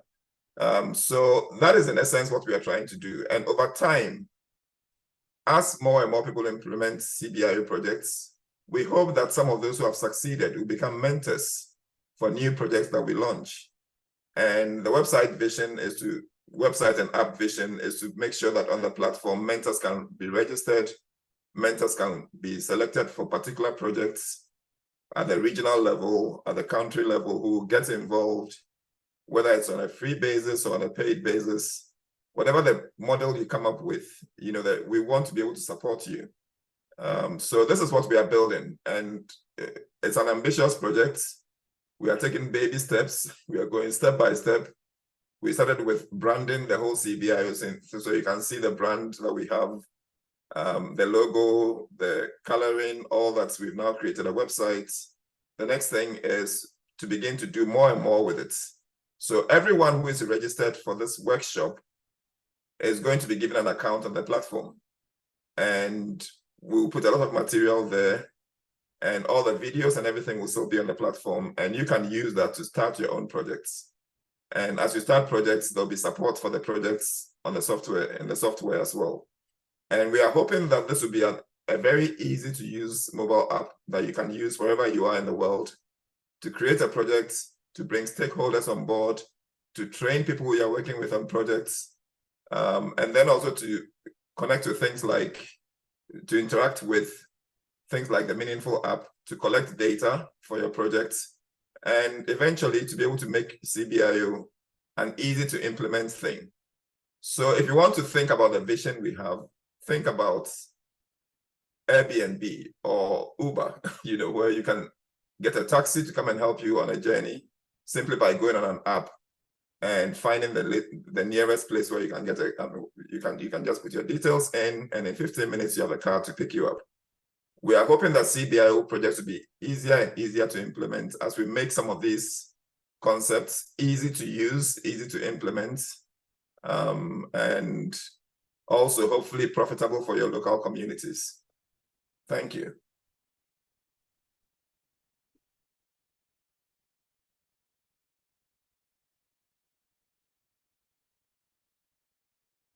Henry, I think I'm done. Was that too fast? Now, Stuart, say it again. So, Michael, sorry, I was talking, you couldn't hear me. Can you show them what the website looks like when you pull it up? Because I haven't mentioned this up until now, and they haven't had any exposure to it. Okay, let me just do that now. So this is called CBIO Global Health Initiatives, and it's intended to be, as Michael said, an avenue through which CBIO can be readily accessed by anybody in the world. Its sole purpose is to promote CBIO, and there'll be a number of different elements on it, as you can see there. This workshop and the recordings of this workshop will be downloaded into this website. There'll be all kinds of library resources that'll be on here. And so there'll be a lot of detail work, but we're going to be trying to simplify it so that anybody on the street can tap into this and get something useful out of it. So that's the basic idea. Okay, so here's the website as we have it now. It's going to be as simple as possible because we don't want this complicated. So what you see here is plain screen almost. And the idea is somebody can come in here and learn about CBIO. So we start initially with just the basic definition of what CBIO is. But if you go back to this, right now, this was helping us with this conference. So on here, we have all the videos and everything we are capturing are all here at the moment. We are going to be adding more and more content as we go along. Also, this was an overview of the workshop. The program for it is all here. But the thing about this is a starting point. Currently, when we click register, we were registering on a Zoom link. After this workshop, one of our next targets is to have an online registration. So anybody who is interested in CBIO can register on this platform. And once you register, it will create things for you. Things like all the courses that are available for right now and things you can do with the program. And we're going to be simplifying the content into courses, etc. Also, there'll be things like additional resources under CBIO. So we're talking about skills and resources to help to improve your community. At the moment, these are not clickable, but these are all going to be clickable into more and more content. So this is the tip of the iceberg of what we are hoping to do. Eventually, once you are registered, you can log into the site, and it's going to have lots of material for you. It's going to give tools for creating a project, tools for bringing in stakeholders, tools for bringing in funding for your projects. And there'll be more and more tools as we go along. With these things, platforms develop step by step. It takes time to build them up into a big thing. So be patient with us. Over the next 5-6 months, you're going to see this site change over and over and over again. And as we change, we add more features. One of the other things we're going to do in the next 3 months or so is to introduce a new mobile app for CBIO. So there'll be a CBIO app on Android, iPhone, on tablets that people can use, which will complement the Meaningful app. So you can use a Meaningful app, but CBIO app will do different things. And they're not necessarily competing with each other. They're just doing different things. And so this is where we started from. It's taken a long time to even get here in terms of branding, thinking about this, how we go from here. But we're going to continue to build from here.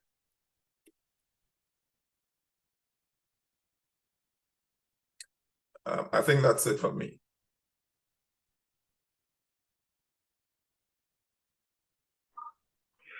So this is a project that's operating on a shoestring, mostly volunteer work with minimal investment of cash resources. So it's not going to be your typical very fancy sort of thing in which some group has millions of dollars to develop something like this. But we're trying to slowly build up something that can be useful and helpful to move the CBIO methodology forward. So, Nat, you want to come up here? You have a question? When do you expect it to be available? The question was, when do we expect it to be available? It's on site. It's up and running right now. The website is up now. The app will be available in the next 3 months or so. As we test, we just have to test a lot of things, make sure it works well. It's going to be incremental change. So we're going to be adding more and more features. At the moment, it's just informational, but we already have a lot of backend stuff developed that we're going to introduce. All of you got an email from me this morning that has the link to the website. And what is it again? CBIO? Globalhealth.com. What's that? CBIOglobalhealth.com. CBIOglobalhealth.com. That's the name of it. It's up and running, but there's not much on it right now. We did upload the recordings from yesterday in English, but the recordings in Spanish and French will also be up there too. So for the whole workshop, but it's kind of complicated to get it all transferred as we're learning, but it'll eventually be up there. So who else has a question or a comment, either about meaningful or about our CBIO global health website, or we didn't take time for questions or comments about the tools that we talked about. So we have actually 20 minutes now. So we finished. We can always quit a little bit early, but we have a chance for some discussion and questions. So maybe somebody would like to raise something that we can talk about. So raise your hand, unmute yourself, put something in the chat. Yeah, so Yumbo wants to make a comment or ask a question. So come on up. We've had lots of questions in the chat that are being answered in the chat. Oh, okay, great. That's terrific.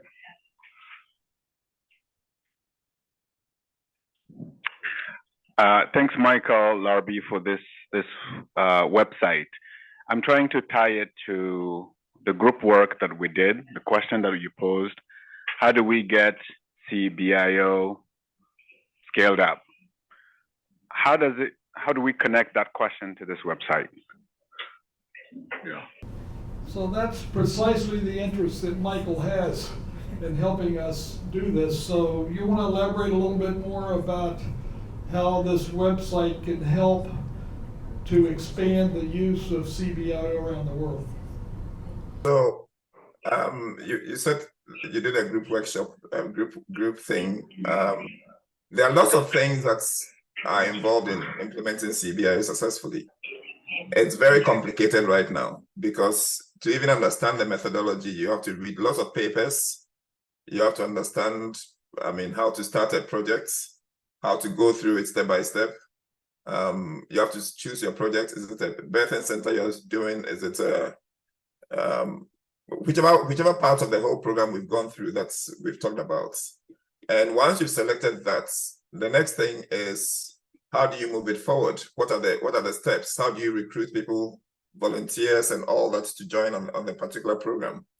So the idea is that we are looking through all the material that have been shared in this workshop, and we are doing our best to come up with what are the meaningful things we can bring into a web platform that allows you to be able to actually implement CBIO easier. So it's a learning curve for us as well as for you, in the sense that everything we are talking about now, there's stuff we are learning as well in the process. And we are going through a document, we are thinking through this, is this too complicated? What can we make easy on the online and make it easy for practitioners to be able to do their work well? So I don't have a full answer for you, except that everything you've done in the workshop, we are looking at it in detail already. And there are some things that is going to come online more and more as we simplify it and put it into bite-sized chunks that we can use in the technology platform to make it easier for you. So just another comment on that. We spent 40 years at Cure Americas developing this approach and trying to find money. At Cure Americas, we spent 40 years developing this approach and trying to find money to implement CBIO programs around the world, and it's been an enormous effort to keep this thing up and running. Donors aren't interested in it, at least at this point. Maybe someday they will be. And so I have a dream, a vision, but I'm not sure it's going to ever become implemented. But I still think that it would be possible for local people at the community level, or even people in the Ministry of Health, to tap into this website and on their own implement this. It doesn't take money to do it, it just takes some technical expertise, and we think that by having an effective website, it could provide the opportunity for CBIO to spread on its own steam without having to go through all the gymnastics that we've been going through for 4 years to try to expand this approach. So we'll see. It's an experiment, and we're just at the very first baby steps of it. So there were a number of comments on chat, but are there any that need to be addressed? Does somebody want to raise a comment or a question that is in the virtual audience?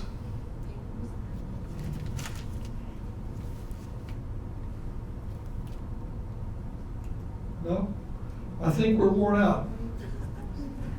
It's been an intense day, and so thank you for sticking with us, and I think we can quit 15 minutes early. And we'll reconvene tomorrow morning at 8 o'clock and finish promptly at 12 o'clock. So we hope that all of you will join us tomorrow. We know not all of you will, but we hope all of you will. And so feel free to invite any other friends who haven't joined yet who might want to be a part of the tail end of this. And we look forward to reconvening tomorrow at 8 o'clock Eastern U.S. time. Thank you very much.